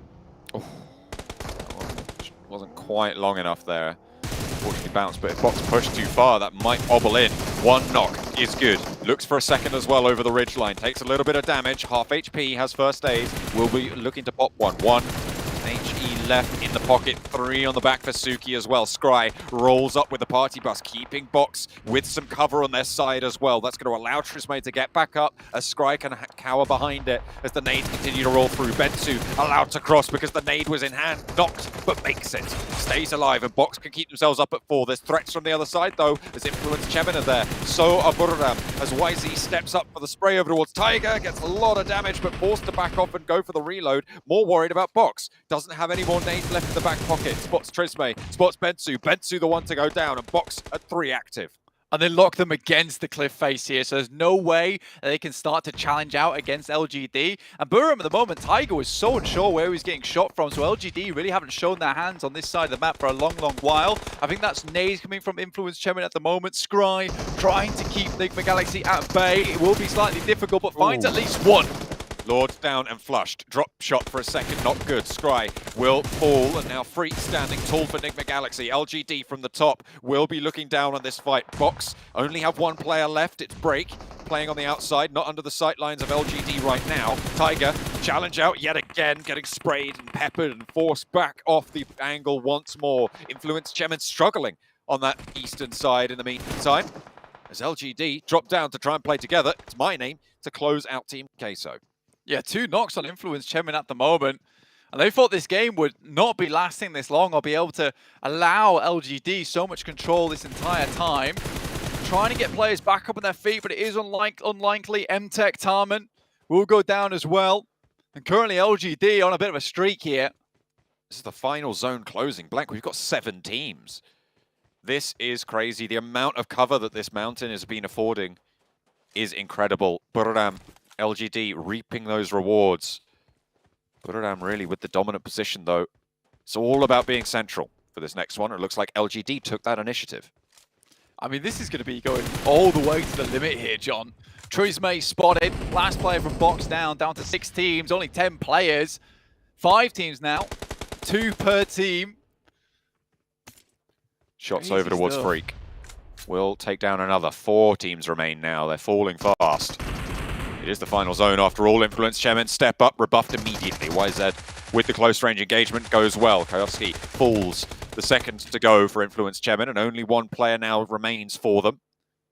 Around the ground will fall as well. LGD, Buradam, they stayed at the top, and Buradam are getting forced out, playing into the blue. Tiger is there, the last. Suki drops out. Tiger maybe looks for a challenge, but it is LGD to take home that chicken dinner. A much needed reprieve from the bottom of the tables. It's the chicken dinner for LGD.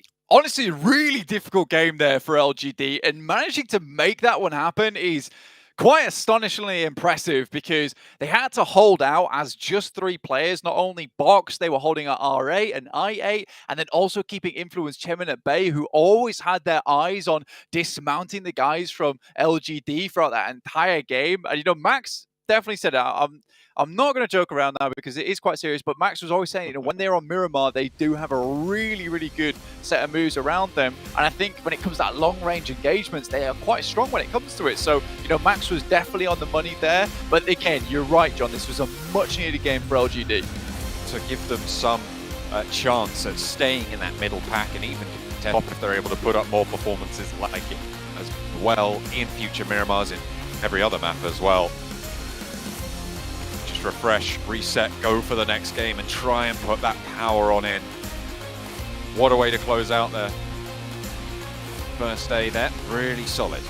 I mean, YZZ, honestly, a very, very strong game from him. Didn't have a lot of eliminations, but 8 knockouts, 900 damage done, constantly harassing the guys from R8, constantly keeping the guys from Box Gaming at bay, because it was difficult. I mean, CC and Suki were both dealing with the Influence Chemin threat on the backside, and it was all down to YZZ to keep everyone in front of them at bay, keep them back against the wall.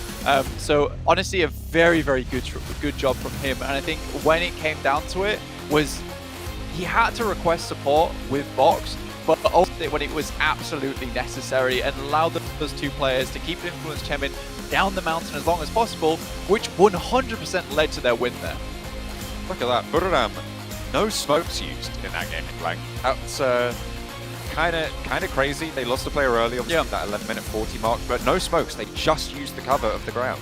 Oh, you don't need smokes when you're on top of the building. You're not really smoking anything up. You're up with the clouds anyway. Don't even worry about it. Exactly. You have all the cover you could ask for. LG take home the chicken dinner.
Well, I have to ask, Max, man. Not even ask. I'm going to put you on the spot. The one time you don't put LGD as a team to watch is the time they win. Is that RRQ Athena Maxman curse back for LGD? I'm going to spoil it right now. My prediction for the next game, my team to watch, is LGD. So if they don't win it, it is confirmed. But LGD still getting himself a win. Not going to jump too much on the curse there, but it was not an easy game, right, Sandstorm? We were talking back and forth about this circle on the side of Impala. You very rarely see this circles, and yet LGD, the way they were just keeping teams away as much as they could, with only 2 to 3 players, by the way, they were getting pushed by Box, getting pushed by Influence. So many teams are trying to get that spot, and yet they hold down the fort as a 3-man crew. The team can do great. One thing they can do even better is not lose a player early game. If they do that, they're looking great. Yeah, they're no they definitely Mad use their Bulls, right? position. Exactly, it's too early. Pretty much. Go ahead, Sandstorm. No, I was just saying that it was a very good use of their position, and the same thing could be said for Buriram Esports as well. They had perfect use of the high ground. They managed to try and pressure a lot of the teams that were coming in as well. You had Nigma Galaxy as well, very close to the area as well, very close to the mountain. They kind of used teams above them for extra cover. So they managed to get themselves another high position, which is very good. But LGD again, Max, don't pick him, please. Just give him a break. Give him a break for the last game. It's the last game. It's the last game. Just give him a shot. No. That's Max woke up and shows a little bit of violence today. He knows what teams he wants to really win. Let's take a look at overall rankings. I'll get an idea where teams do stand. We had Nigma Galaxy in first place going into this match. Will they maintain it? We're going to find out here. They won't. Influence Chemin actually going to be in first. Actually, I might have been wrong. It might have been Influence actually first before that, Nigma second. But the fact is, these two teams, if you asked me at the start of the day, would they be number 1, number 2? I would have said, hell no. No chance. They would be first and second place with how the performances might have been going into this, but also the caliber of teams that we have currently participating. But Buriram United Esports, nice to see them in third place, actually. I mean, they had a fantastic finish before. They had a good placing here as well, as we just got to see. They are proven to be a pretty damn strong team from Thailand. Yeah, I mean, we saw in the previous Erangel game, we saw My Name P and also Tiger doing great with the rooftop plays, etc. They've been doing fantastic, but look how the turntables. It's very unfortunate though. I expected them to be top 3. This is not top 3, I believe. I got my glasses on, so yeah, this is not looking good. They're just giving everyone a chance, right? They're giving everyone like, hey, we'll play the first day really slowly, guys. Day 2, we're gonna step up. That's how it goes, Sandstorm, I believe. Copian. Yeah, 100%. Listen, day 1, we don't want to talk about it. We just want to get into game 6 and like wrap it up. But day 2, we'll see what happens with our boys. Yeah, and the thing is, right? Obviously, performing well on one day is good, but you have to know if you're one of the teams in top placings right now, every team's gonna be gunning for you. Every team after we're done participating today is gonna be going back, watching the VODs. If you have a coach, you have a major advantage or an analyst. If you don't, you're gonna put yourself into a really tough spot. Everyone's gonna be watching at the rotations. In day 2, it's basically be almost a fresh start yet again. Maybe your drop locations will be secure, but teams are gonna be knowing exactly how they want to play against you and rotate around you. But obviously that still is yet to come. In the meantime, before we get into our 6th match of the day, we're going to throw it down to the stage here with an interview with Contra. And we've already concluded 5 matches for today, and there's 1 more to go. But before we go into our final match, we are now joined by Nigma Galaxy's very own Freak. Welcome on board. And first, for the first 3 games, you guys have been looking phenomenal and are feeling it today. So first, previously, we've talked to a few teams, and coming into the group draw, some teams really wanted to avoid Nigma Galaxy, especially Bigatron Red Alien. So I really want to hear from you. Is there anything you really want to say to all the other teams, like BTR, that are also in Group Red? I mean, not really, but I could see why BTR had a big reaction for us being in the same group, because we had the same drop spot, but they changed. I guess, yeah, that was good for us. The other teams, I don't really have anything. They're all strong teams, and we're just trying to have fun and do good, trying to qualify to Grand Finals. فاسأله انتم يعني عندكم شيء تريدون تقولوا الفرق الثانيه خصوصا مثل بيجاترون؟ فجواب فريق قال انه احنا الحمد لله بيجاترون يروحون اماكن ثانيه، احنا كنا هم ينزلون بنفس الاماكن مثلنا نروح اماكن ثانيه، والفرق الثانيه ما عندنا شيء نقول لهم، احنا بس هسه نحاول نوصل توب 3 ونروح المركز الثلاثه الفوق ونروح المرحله الثانيه. All right, that's awesome. And overall, this competition have definitely been really stiff, but you guys have been in the grand finals before, and you guys made it to the top 3 just last year back in the PMGC. So Now that you're in this group, once again, I really want to see like which teams do you feel like will give you guys a little bit of a big challenge, especially from what you saw for today. And also, before we go into our very final race for the top, is there anything you'd like to say to not only your teammates but all the fans there supporting Think Legaxi? I mean, I don't really think there's a specific team that could be a problem for us. It's just maybe the teams that drop around us, maybe not. But yeah, I mean, we're just trying to focus on our game. We studied them very good, but we're mostly trying to focus on our game. And for the fans, I mean, I hope we will be up to your expectations. I mean, I know we didn't do really good lately, but now we're absolutely ready, and we're here for the win, nothing else. بس له انه اكو من اليوم اكو فرق انه انت خايف منهم او فرق انه تحذرين منهم، يقولون هلا احنا بس الفرق شوي يعني ما نريد ننافس وياهم يروحون نفس المكان نروح لهم، بس احنا مركزين على لعبنا اليوم. واذا عندك شيء تريد تقول المشاهدين، بس احنا ان شاء الله انه يعني نوصل مرحله انتم تريدون نوصل لها، وانا نعرف انه قبل فتره ما كنا بالمستوى اللي نلعب به، بس احنا ان شاء الله نوصل للفاينلز وان شاء الله نربح البطوله كلها. It's great to hear that you guys are very well prepared to go into grand finals in Jakarta, and there's still many more games to go. So definitely, I would love to wish all the best to you and the rest of your team. And we still got one more game to go, so I hope that you guys stay with us for this one, and we'll be seeing who will get our final chicken dinner for day one of the PMGC League 2022.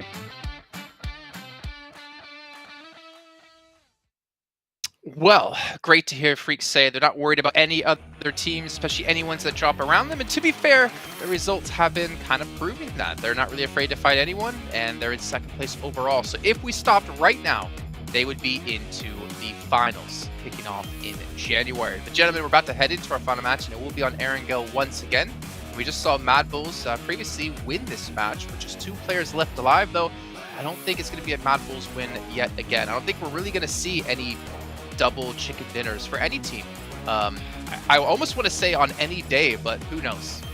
Yeah, I mean, I would have loved to have a double chicken dinner for one of the teams here, but the level of competition like is so high now between these teams. I picked them, so we'll see. If they do, it'll be great. Okay, I don't think so though, unfortunately. They got to stop losing players in the early game. That would be the best way to go. But I wanted to mention actually a few players of Buriram. We saw some good players from Tiger in particular. But man, Skyoni has been great at that long to mid-range kind of fighting. He's been consistently applying pressure at teams in the long range, and I think he's a really good enabler for the team so far, especially in this last game. Sure, they didn't get the win because they couldn't like really get up that hilltop at the end. It was just not possible, but Skyoni really helped them just lock down that position. Yeah, he really did. And I feel like when we were looking at Buriram esports, they were kind of focusing mostly on the south side of the mountain. Meanwhile, LGD was focusing on the northern side. So it was kind of split, but I do like the fact that the statistics are still pretty darn close between both these players in terms of damage and in terms of eliminations as well. I mean, looking across the board, Limbs is equal for all 4 of these players here, but the team contribution percent definitely spiking here for Freak, for Prestige as well at 62%, which is pretty ridiculous. And that kind of worries me would be for R8, because we have been talking about them as, you know, you mentioned quite a few times, Sam, sort of one of the better teams, but they're able to show that results. Maybe we're seeing a little bit of lacking performances from individual players. Little bit, and that's the thing that we're seeing from Prestige. He seems to be the one that's kind of picking up the slack a little bit. I'm not sure what's going on with Aida and with Bandar, but these guys, they're usually some of the strongest players in the region locally, but they seem to be struggling on the international stage, maybe because it's the first time that they're competing together. Obviously, it was a different roster that won MENA South Asia tournament last year, so this might be the issue. The synergy might not be there. The international experience together might be the problem, might be the... So we'll see. I want to see what the solution is going to be, I guess, starting day 2, because it's too late to fix day 1. I mean, we got to see, obviously, them when it came to, was it the After Party Showdown for PMWI Max, but the teams there aren't, I think the competitiveness of the lobby of PMWI After Party Showdown is not equal to the competitive lobby we have right now here in Group Red. I think there's definitely a higher skill level across the board here, so it's, I think, tough to adapt on the fly in a day, but again, like, they have tonight, they have tomorrow morning, they have still 3 days of action. It's just whether or not they can adapt themselves and improve on themselves in the next days. Yeah, unfortunately, they don't really have a choice. They have to adapt because if you have 2 bad days, odds are you're not going to be part of top 3. That's pretty much 100% confirmed. You might not even make it into the survival stage, and you really need to make it right there if you want to potentially have a chance to go into in Indonesia in January for the grand final. So, all right, need to do better. I mean, you mentioned it right there, Sandstorm also, and I think it's a really good point. Ida and Banda have not been present. It's been SK-Tom and Prestige all day so far in these games, and we need high teams step up if they want to get high in the rankings. We know what we need to see. You guys' teams to watch. I'm curious, Max, did you put LGD down yet again? You mentioned, I think, that you did. I'm sorry. I have to test out. Okay, I'm a man of experimentation. Okay, I have to see if it is true or not. But hey, if they get themselves a back-to-back, I'll be stoked. And also Mad Bulls, because Mad Bulls are pretty good. At least you haven't picked the same 2 teams almost every game, like a certain other analyst on the desk here. Am I wrong, though? Am I wrong? The 3 teams that I have picked, they have consistently been showing up, influenced Chemin, constantly getting top 4, top 5 in every single one of those games, and they're still in the top spot. Nigma Galaxy, same thing can be said. They're not doing it to the same extent, but they're still getting a decent amount of points every single one of those games, unlike someone's team, Mr. I pick LGD. Hey, they don't win. Imagine picking the same teams every single time. I know Jason would never do that. No, and I was going to back you up, Max. I was going to be on your side here, and now I'm on Sandstorm's side. How dare you, Max, not pick teams that are in the top 3? You should be doing that every time. That's always your teams to watch. But the thing is, we're going into the final matches shortly. We have about 20 seconds to be kicking off the game. And it's going to be tough here because this is like the final note you're going to be leaving day 1 on. You want to get as many points as possible, obviously looking towards that survival stage. Top 3, like you said before, Max, it might be difficult for teams to kind of collapse on that position if they can't have any sort of step up now.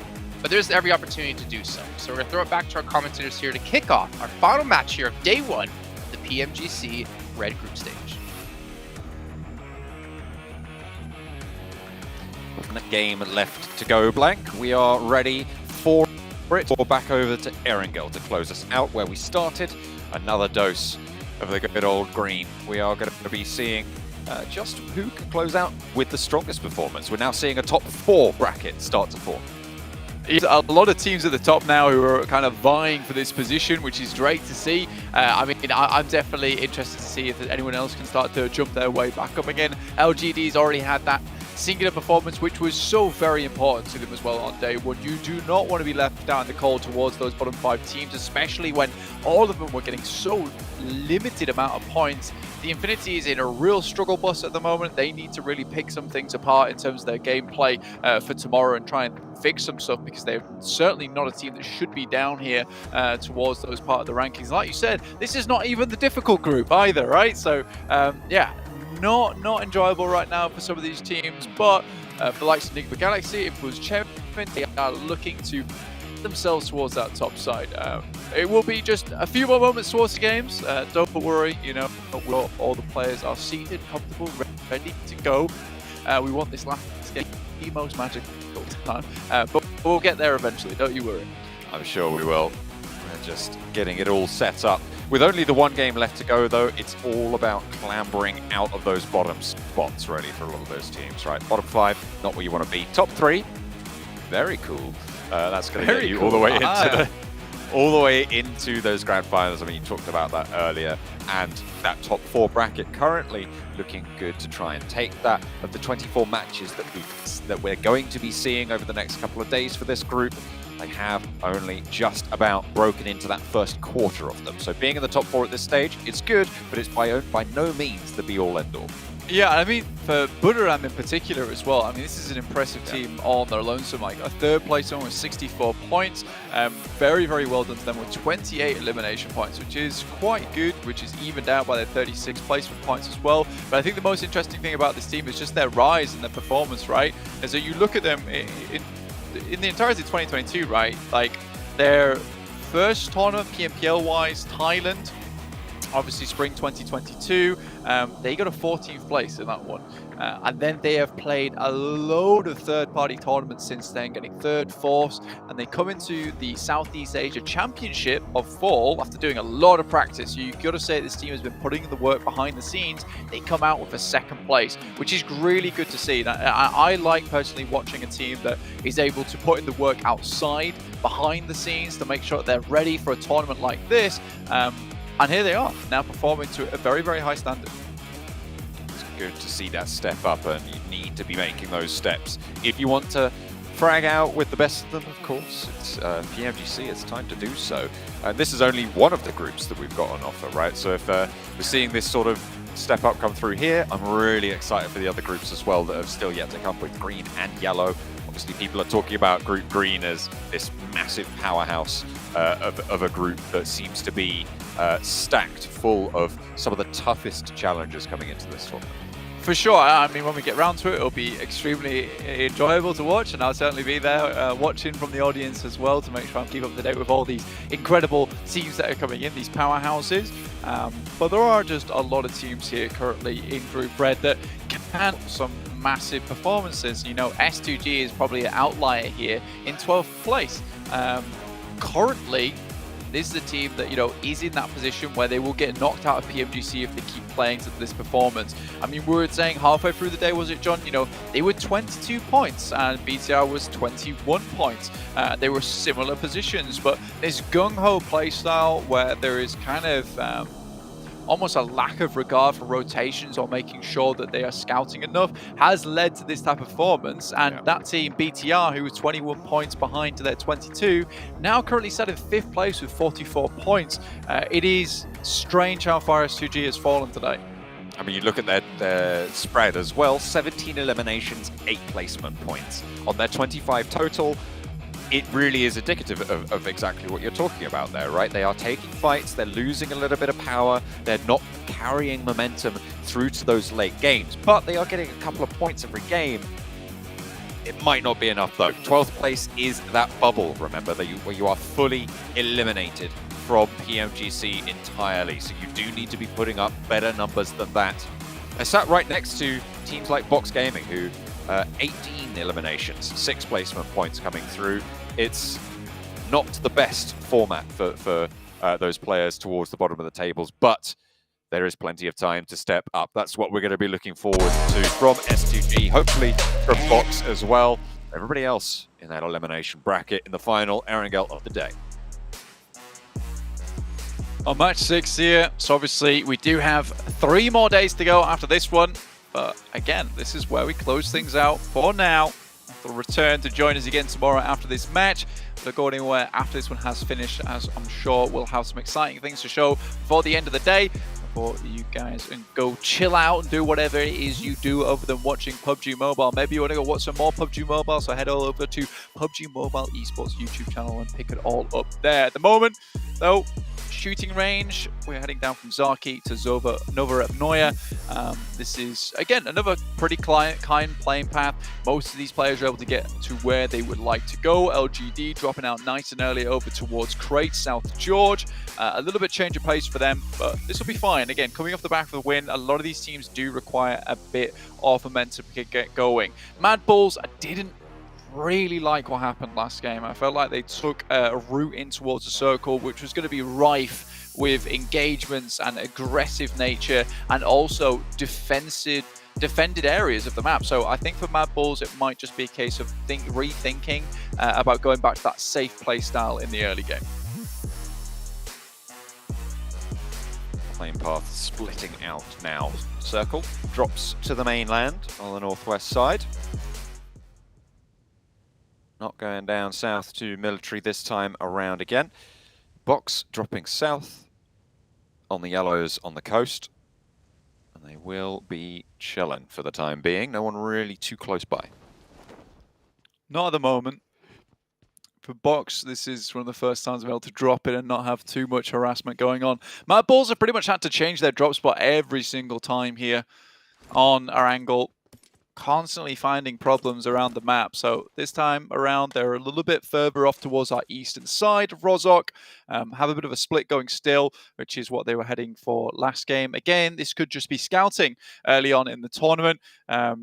Trying to figure out where exactly is free, where exactly is open, and then to start deciding on more of a permanent drop spot in the future. Again, we know that this team works very closely with their coach as well as their analysts to make sure that they're able to find the best position on the map and the best routes of ingress to get towards those positions that they're favorable to win from.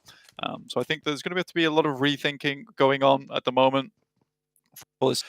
Nevertheless, 38 points are still decent, 7th place, very much safe right now. There is that drop off between 8th place and 9th place with LGD and 4 rivals dropping by 10 points. So there is this nice buffer going on between first and 8th place. Yeah, it's looking pretty calm between those areas. And there are those clear divisions starting themselves known. I think at the end of this game, we will have that clearer picture as every single game further. North contested for R8. LGD South George. Team Queso making all the way up to Severny on a split. And they're going to be pretty happy about that as well, shifting the way it did. Yeah, if you didn't quite catch the circle itself on the map, it did actually head up towards that northwest side. So Ruins pretty much dead central. This one could be heading for like an Everest ending here, potentially even that nasty island between Rozhok and the northern island. There you go, there's your answer. Only 15% of you got it right. Shameful. You guys need to be better on the ball. S2G claiming PMGC 2021 as last year's PMGC. I mean, to be fair, that 52%. Yeah. What do you mean? Oh, I didn't see what the option was there towards A. I thought it was 52%. I was like, hang on a minute, no. That Wait, can't be right. that's the number of people that chose that option. Okay. 10 chicken dinners over in PMGC 2021, which is quite a lot, to be honest. But yeah. We're here in PMGC 2022, where they've got 0 chicken dinners. It is very much a different story right now for S2G. Currently, no one really streaking out with the most chicken dinners. It's been evenly split. No repeat performances yet. Influenced Galaxy, Titan Gaming, Mad Bulls, and LGD currently the chicken dinner eaters. We'll see who is able to claim that 6th. Is it going to continue to disperse, play a little bit fair, or are we going to see a concentration just a little bit more?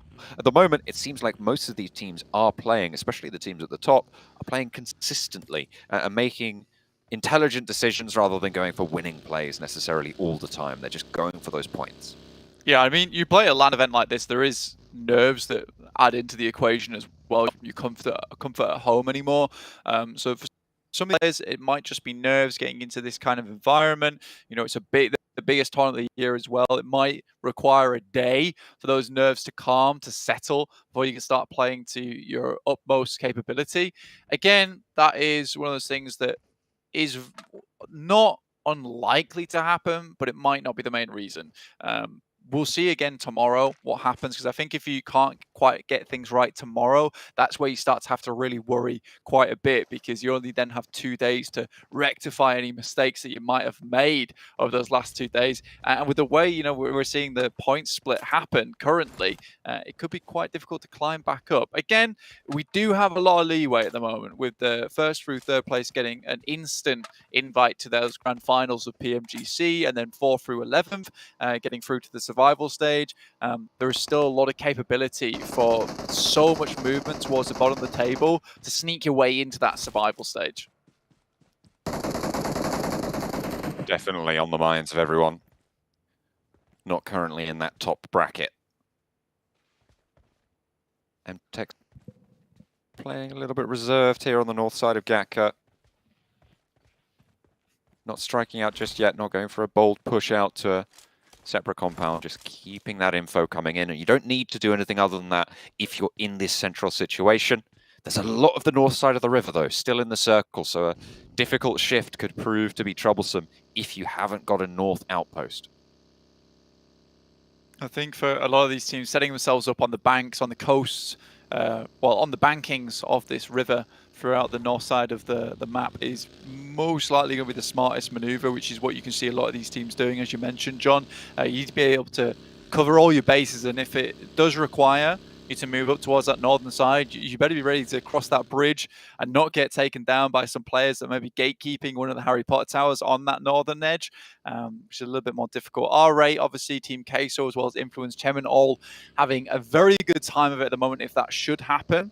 Already raring to go on that northern side setup. 4 rivals as well, and Rozhok have an easy enough rotation across, with Rozhok Hill providing a lot of information in the early game towards that northern side of the river anyway, so you should be able to identify a route that is easy enough to traverse. Enigma Galaxy having a little bit of a standoff across the field with onlookers as well. Entex Storm spotting out Aegon XI8 as well. Enigma Galaxy roll across, looking for a little opening. A play their own. Looks like they've found it. Titan, a little bit too slow to be able to claim it themselves.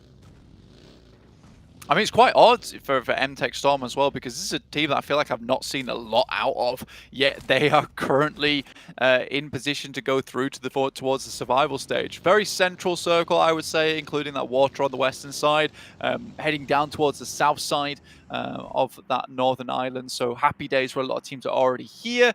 There is still a little bit of circle over towards that northern bridge towards Rozhok side, but I think most teams will now start thinking about where can they get to in this circles. I mean, Ruins is an awkward position to play. Rozhok can still in this one with apartments about in too, but it's that open ground towards the eastern side of Ruins, which is going to be really difficult to play around. Will not be easiest, but it could be the only option for a couple of teams.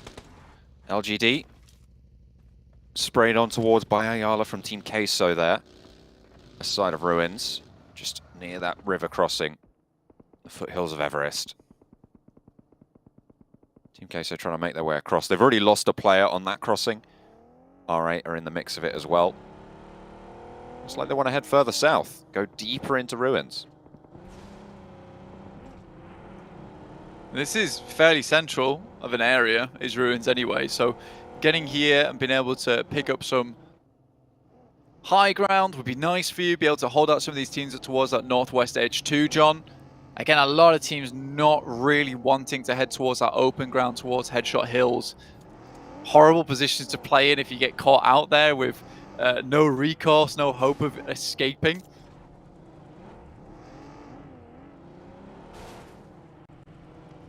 BTR crossing the river near Rozhok on the east side. We'll be moving into Influence Chemin's area. Not going to be stopped for it.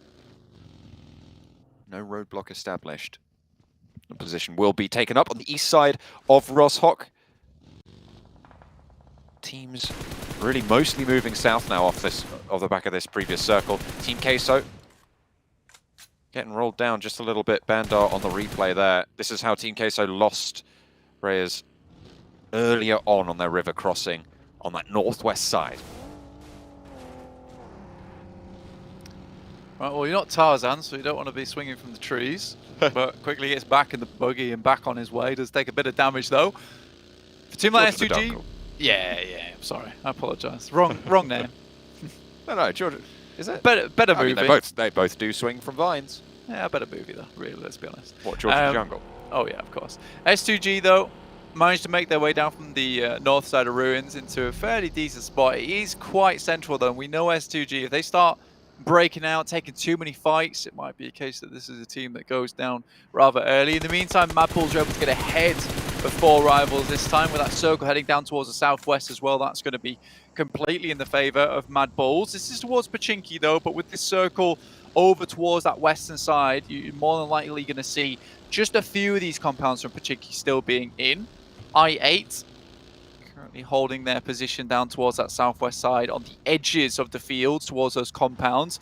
One player in UZM actually being able to hold one of those smaller compounds for himself to provide some information back to the rest of his team. Most likely will regroup later. south push coming through from Enigma Galaxy. Playing very, very stacked in the vehicle. Is this all of them at the same time? Moving in just the one vehicle? I don't like it. They're regrouping with Hamodi, though. They do have that outpost. Okay. Seems they scouted that route. They saw R8 cross it. They knew it was a little bit safe, so maybe that was giving them the confidence to stack up in the car, but they make a dangerous push either way. I think for a lot of these teams, they realize that they need to get towards a decent position in the circle. There's not a lot of real estate here, John, honestly.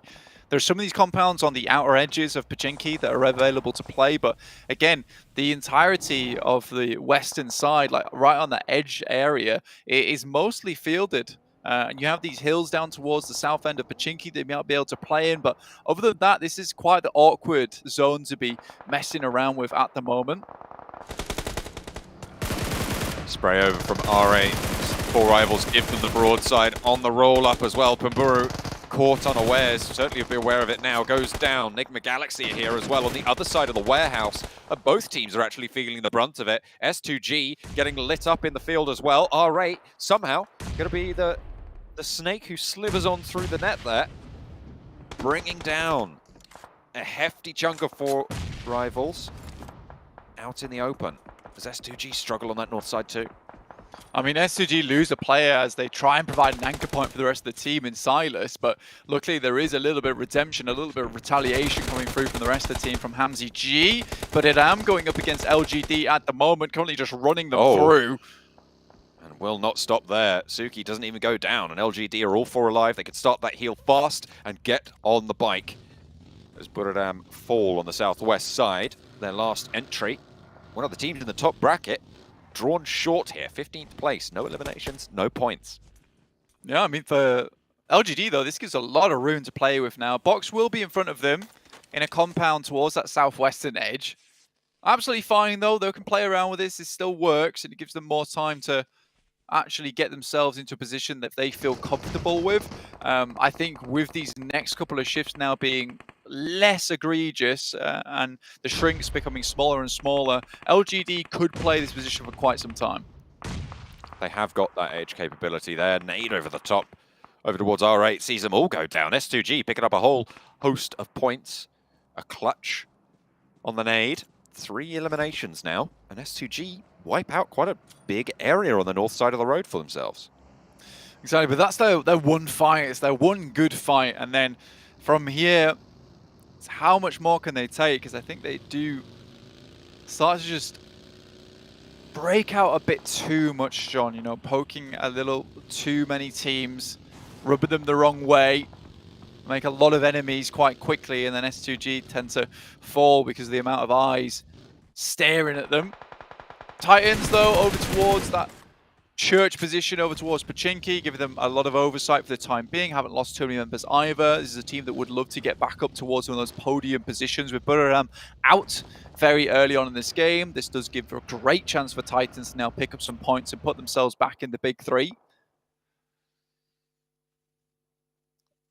Leapfrog Buriram, who joined the bunch in the previous matches. The Infinity hunkering down a Pachinki right now, with Titans in that church position as their foreguard. Bigatron, they're playing on the northwest side and potentially ready to find LGD rolling straight up onto position. Those smokes will let them know that there are players here leaving. LGD, though, they want to get more rundown, so they'll be able to find it onto Luxia. Spray down from YZ, and they'll be able to get the flush fast as well. LGD, 5 eliminations. They do not want to let that last game momentum go. They're going to try and pick it back up onto Bigatron. Real good catch on the timing for Bigatron there. They were just about to set out towards that northern side. Looks he's left behind all by his lonesome as the rest of the team gets in the vehicles to move out. Mad Balls lost a player in Monkey. Get dropped down towards the floor and lost another on top of that. So Mad Balls again into a position where they only have 2 players up. Make that just the one now. Influence Chemin, bombardment. Finds the nades over onto Mad Bull's position. Look at that, they continue to go straight on through. Nades pouring on in. And the Mad Bulls taken out of the mix. Only the, actually, I think it's only left very, very split. Maybe looking for the res. on the Mad Bulls, but they are really out of the way on that eastern side. It looks like Influence Chairman want to sweep down, and actually they've pushed further down south as well towards Titans. Bit of a crash on the western side as MTech's push on in. 4 players alive for them. As Aegon XIA will look to hold off. Another actually backup crash comes in. 2 players on the inside, but Tarment handles 1. Not good for 2 though, however, will get flushed out. That's unfortunate. Would have to keep all 4 of your players alive there. See 1 player on the bottom edge of your screen as well. I can live this one out, but it's Box who've managed to get themselves into a fairly decent spot here. This player from I8 wants to just hold on. Very unlikely to keep going though. Mad Bulls will go down and they'll be finished their day at 38 points. IQ here lights the top floor up with the Molotovs. Now just smokes though and has to go for the full-on spray. Finds 1, drops out unscathed. Nice start to the engagement, but spotted, repositions. First aid, only 1 in the back pocket. Needs to figure out if he wants to fight or try and heal. Tries the challenge, tries the spray, but it's not good. Box cut it down. And they will be able to get break back up as well. Staying alive as 4 in a building compound position. As LGD try and rock on up, but they're turned away swiftly. I mean, CCC was looking for another rundown. Unfortunately, you can't quite fit the buggy through the door there. Now it's a break out wide. CCC's also spotted by Tizzy from MTech. Oh, should go down here. Is able to find that knock. Box also suffering on their side. Nade actually out towards CCC. One up, Tizzy. There's no one there to spray at, I'm afraid. They will have gone down already. Box regrouping.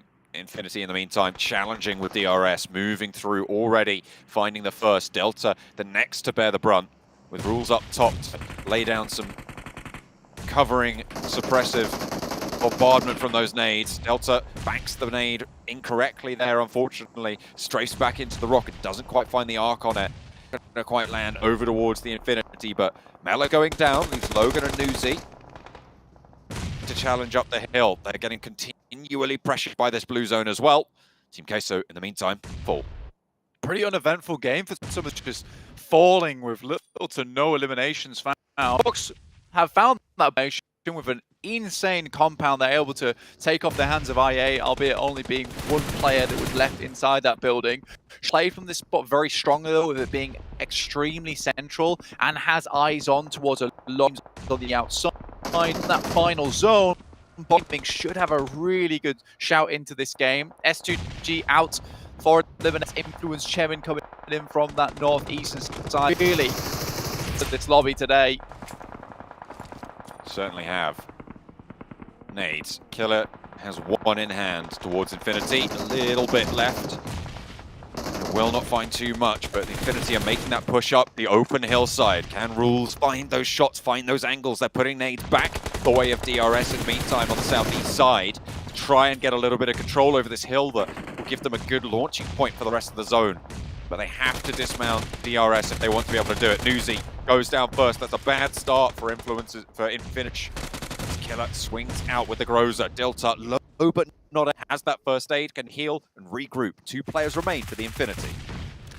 DRS looking more and more like hedgehogs without a shrapnel that's currently in them, but surviving nonetheless. The Infinity now slow things down, start to crawl up. DRS still not out yet, not a single player down. Influence Chemin, 5 limbs for them found. LGD were trying to remove them from the equation. Titans looking to keep this one up, might be able to even try and leapfrog Nigma Galaxy in this game, but unlikely the position that Nigma Galaxy currently hold from those compounds. So Titans have to hold on for a little bit longer with no cover to work with on these vehicles. Oh, Lord, backed off the shot by Titan. Teak. As everybody's on the swivel. Zuxi knocked a flushed very fast by Lil Boy from Influence Chemet. On that northern side, next circle comes in and pushes everyone central. And again, it's Box really with the lion's share. Yeah, and it was just central enough that it locks out both MTech's as well as Nigma Galaxy's compounds, which is great news for Box Gaming. You know, all things considered, this should be a Box Gaming win if they can translate off the back of this. They have a very good compound. So if Influence Champion wants to be able to take this one home, it's going to be a case of playing from uphill, which is towards this northeastern side anyway, down towards Box Gaming. They're going to have to find some of these shots through the windows, open up with a couple of grenades maybe. They still have to deal with Enigma Galaxy as well as the final members from BTR, but it looks like they will just leave that alone for the time being, try and get a better position on the circle. You can see here they're setting themselves up on that hillside with sightlines down towards Box Gaming's spot. They can play on the north side of the road for a little bit longer, can Influence Chemin. Huge. There's a little bit of cover. Hopefully they'll be able to find some power there to solidify their slot at the top at the end of day one. Would certainly be a good start for them. Box, though, not willing to let this one go. We've seen it from LGD before, getting a good game to careen up the tables. Box Gaming looking to repeat that and get out of that elimination bracket, that red zone at the bottom of the tables, which every single team here is absolutely dreading. TRS, huge amount of damage, knocks down. The Infinity finally out. Probably one of their better games to date at an 8th place, which is sad to say, really. Titans, 5 eliminations found this game so far from a pretty rough spot, honestly, but you can see the red markers on their side. They are restabilizing, getting players back up on their feet, but it is difficult. And Enigma Galaxy starting to move forward to send these grenades in. One more and a longer arc there, over towards Titan, but will not be able to land it. Fortunately, Ralph on the roof will find Puncher. DRS still low, still flagging, but still alive. Enigma Galaxy picking up points wherever they can. They really do want to challenge Influence Chemin here. Box, the first roll on up. It's only the one, though. An MTech Storm, chicken on the outside, actually suppressing the ridgeline effectively. Tizzy will fall, however. MTech Storm will fall to boot. The Korean team is out of the final game of the day. DRS, it's so difficult to move through this spot, and Titans still have a lot more nades to work with. Delta tries to jump forward, but that'll be it, with the blue zone doing the rest of the work. But Titans now finding some big damage here in this game, some big points on their side as well, but it's 10 eliminations here found for Influence Chemin, still at 4 players alive. Jem Foster behind, not likely to be able to do too much, looking to live here. BTR have done pretty damn good today, all things considered. For their recent performances to the last PMGC, I think this is a much better start than we're used to seeing from BTR. So I'm happy with what's currently happened, but Influence Chemin's absolutely put on a clinic today. Groza in the care package drop just outside of the box compound. That is quite an effective weapon to hold up against those pushes, so if they can break out and grab that, it'd be good. But similarly, it's a little bit of cover for teams to roll up on if they want to go for that grab. I mean, that's what it'll come down to in the end, is just a crash directly onto Box Gaming's position. Surprised Acer didn't get knocked there. He's lucky to get away with his life. On no HP, 0.5 HP bar, in fact. Puncher shimmying down there. Takes a bullet, maybe 2, but some covers from somewhere. Teak now making the same mad dash. Azer actually finding Lord, trading it option from across the way. 3 teams in this fight. Freak rolls up to Teak and it's not good. Will fall down to it, but it's traded off so many ways between 3 of these teams. Blank Box are just sitting there watching all of this unfold and thinking, this is excellent news for us. I mean, Box really hasn't done too much, though, in regards to the game. 11 eliminations so far for the guys from Influence Chemin. They're absolutely laughing all the way to the bank just in terms of elimination points alone. Box Gamer had to get that 1 single point from I8 as they entered, but I really don't know how many more points they've been able to accrue from this spot. Not at all, and it could just be a case they come into the end game here feeling very cold, whereas Influence Chemin's on an absolute hot streak. They go for this crash, and Box Gaming might not be able to hold them off. There's the final player falling from Titans, 3rd place coming on in. The top 3 teams were still in it right until the end, so even though Titans are there, they're not going to be able to catch up. Chairman doing so much work, but Box with a big chance here to put up massive points, but they've only got 2 points so far, making it up into second place. That's 14 points, a maximum possible coming in of 18 points on the game if they get all 4 of these eliminations now, Blank. It's good, but it's not massive. I mean, for Influence Chemin, all they have to do is wait for Box Gaming to make a mistake here because the circle is not going to close too quickly. So if Box Gaming, they need to hold on to and fight off against Influence Chemin on this push, but to do that, they have to peak. And I think with how good Influence Chemin are feeling today, if you peak, like, you're going to get bullets sent back your way and from 4 separate barrels. Next circle over towards that western side. You know what? Influence Chemin could even set themselves up on the other side of this fielded area and wait for Box to move. It looks like they're going to do that or just go for the crash. Okay.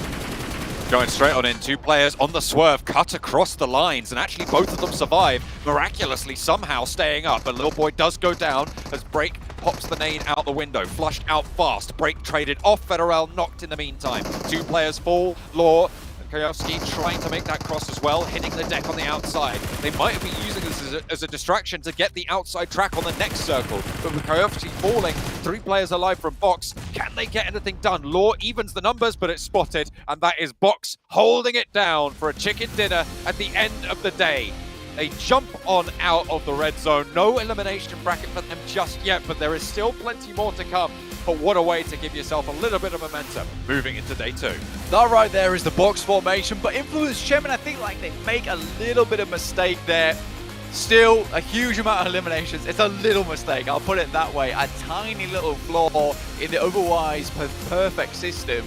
I mean, they could have definitely sent out wide there with the use of smokes and waited for Box to have to leave that compound on the next circle.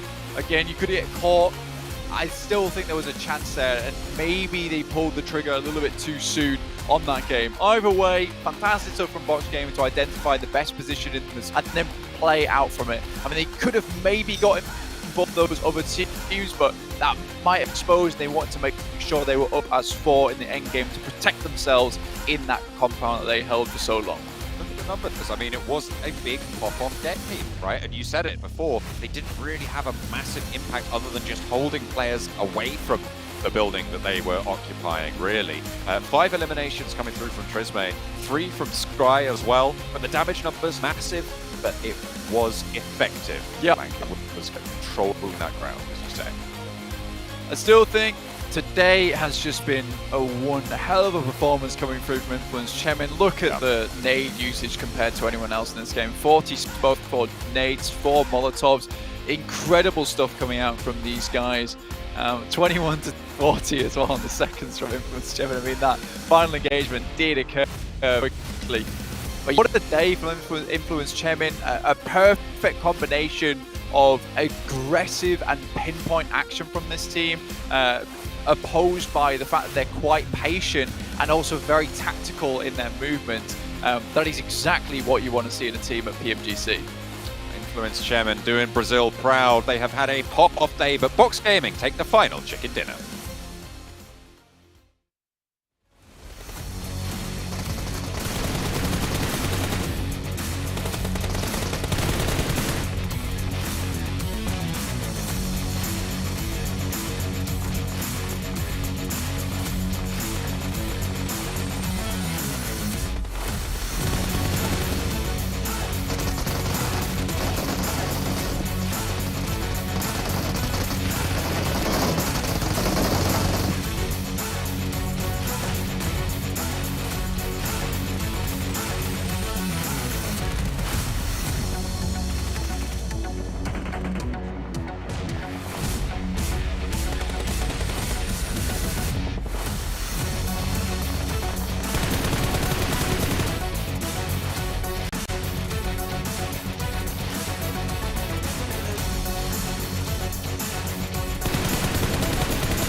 Well, a good closeout here for Box Gaming, able to get themselves the chicken dinners. However, they don't get the most points in the match. Influence Chemin with 13 eliminations and 12 points, putting up a big 25 to add to their tally and to secure them a spot into first place, even more ahead of Enigma Galaxy. But let's dive into Box Gaming, because that was kind of like a wait and see, right? They just kind of got to the compound and just waited for any teams to come to them, or just waiting for the zones to finally squish in enough that they can just close out the game, it seemed. Yeah, I mean, the waiting game is definitely what they were playing there. Trust me had, 0 damage taken. He just really did not put himself in harm's way that game, so they were just waiting. I mean, they fought for that spot, and as Blank mentioned during the cast, and I fully agree, they just knew the value of that position. If the odds on your favor and the circle centers up on that compound, what are you going to do? Fight through a field position to breach it? Not going to happen. Go downhill to breach it? Going to be also relatively hard to pull off, so they knew the value of that spot and played it down to a T. Yeah, the space was very open. There was no need for them to peek. They just let all the other teams kind of destroy each other, kill each other, and then they managed to secure the chicken dinner towards the very end. So they played it by ear. And then looking towards the other teams as well, Enigma Galaxy, Titan Gaming, I love the fact that they're still staying in the top 4, in the top 5. They get to that top 3 spot and they are not letting go whatsoever.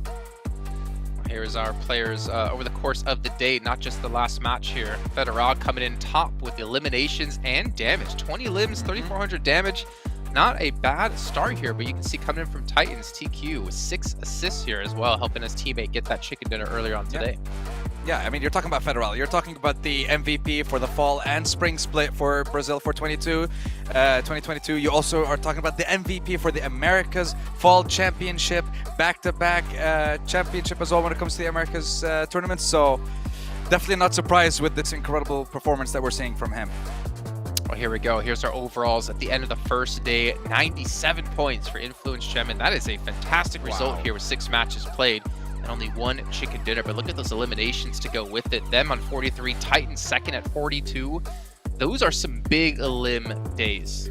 I mean, there's only one word to describe Influence performance today, and it's a word we are very familiar with. It is consistency. Big. Start off the day. Oh, yeah, that too could have worked out, Extreme. but no, consistency.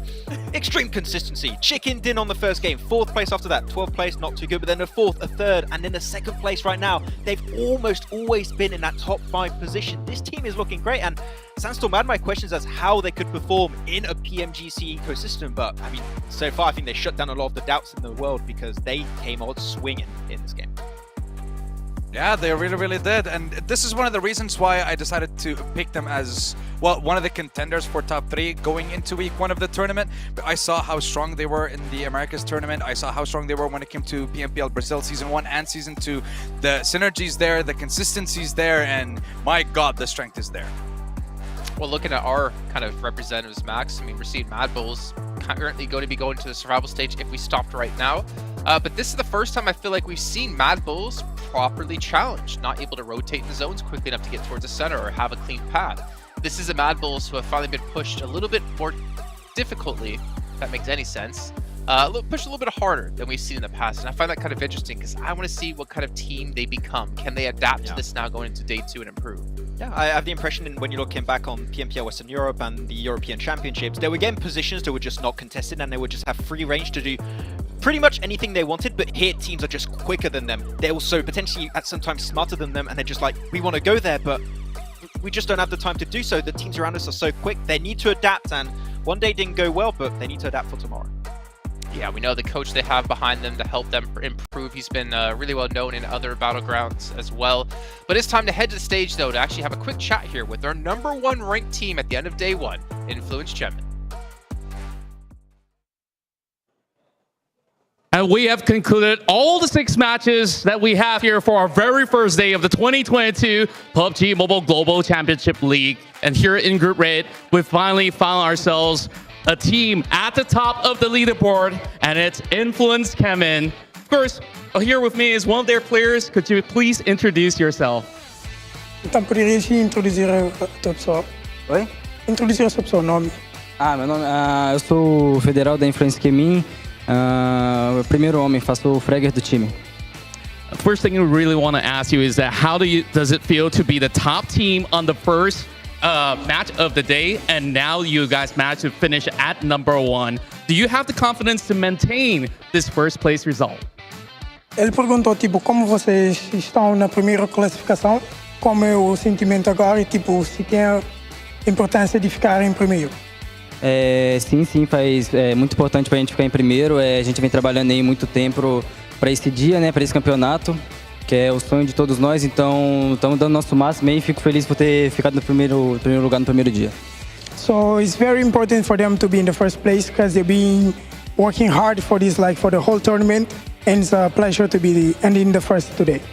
And of course, only the top 3 teams will get that direct access into Jakarta. So I really want to ask, what is your plan to keep your performance on the same level? And are you going to keep the same plan for the game? Or do you hope to change something after these 6 rounds that you've played out against all the other teams here in Group Rate?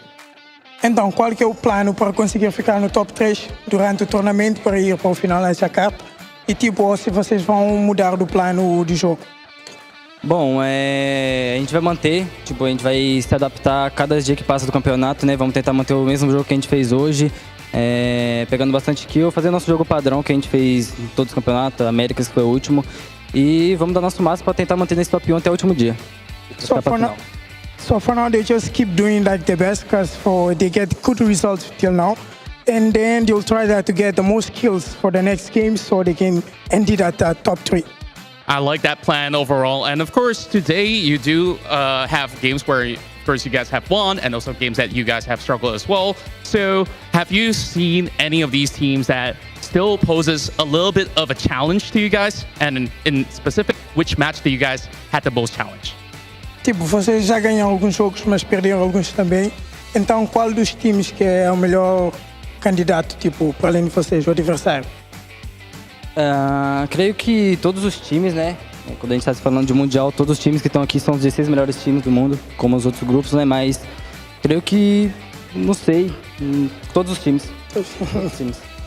So, like, he's the fan of the championship classification. So for him, like, all the players here are good. So all the teams could pose a challenge for them. I love the respect that's given to all the teams out there, and there's still a lot to work for, but I only have one last question for you. So finally, is there anything you want to say to the fans who are supporting your team? O que quer dizer, tipo, para os fãs aí no Brasil ou aqui que estão suportando o vosso time? Queria agradecer a todos pela torcida aí. Vamos dar nosso máximo aí para trazer esse mundial pro Brasil, que a gente sabe que a gente consegue. E bora, tamo junto. Queria mandar um beijo aí pra torcida da Inf, minha família também que tá assistindo.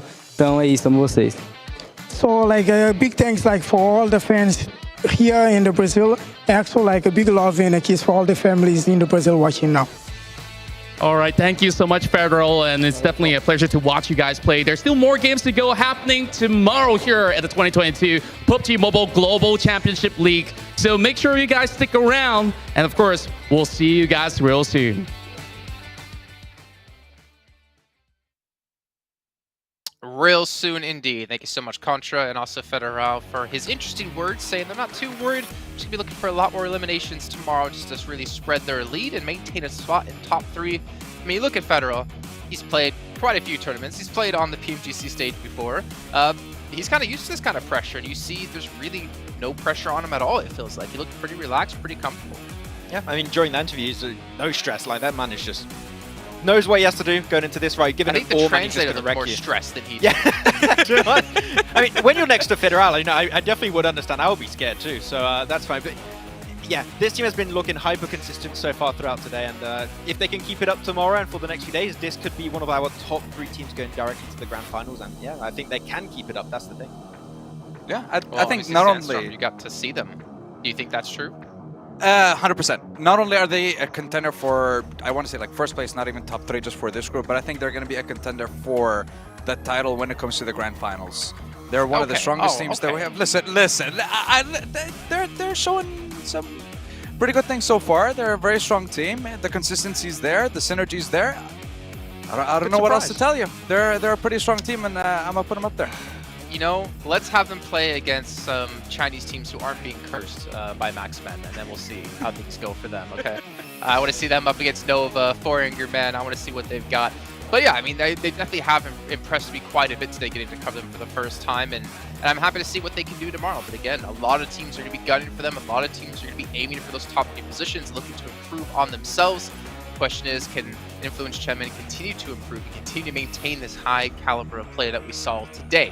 But that all has to wait until tomorrow, though. So on the first day of 4, we'll be back, though, tomorrow at the exact same time to continue PUBG Mobile Global Championship Group Red. We'll see you guys then.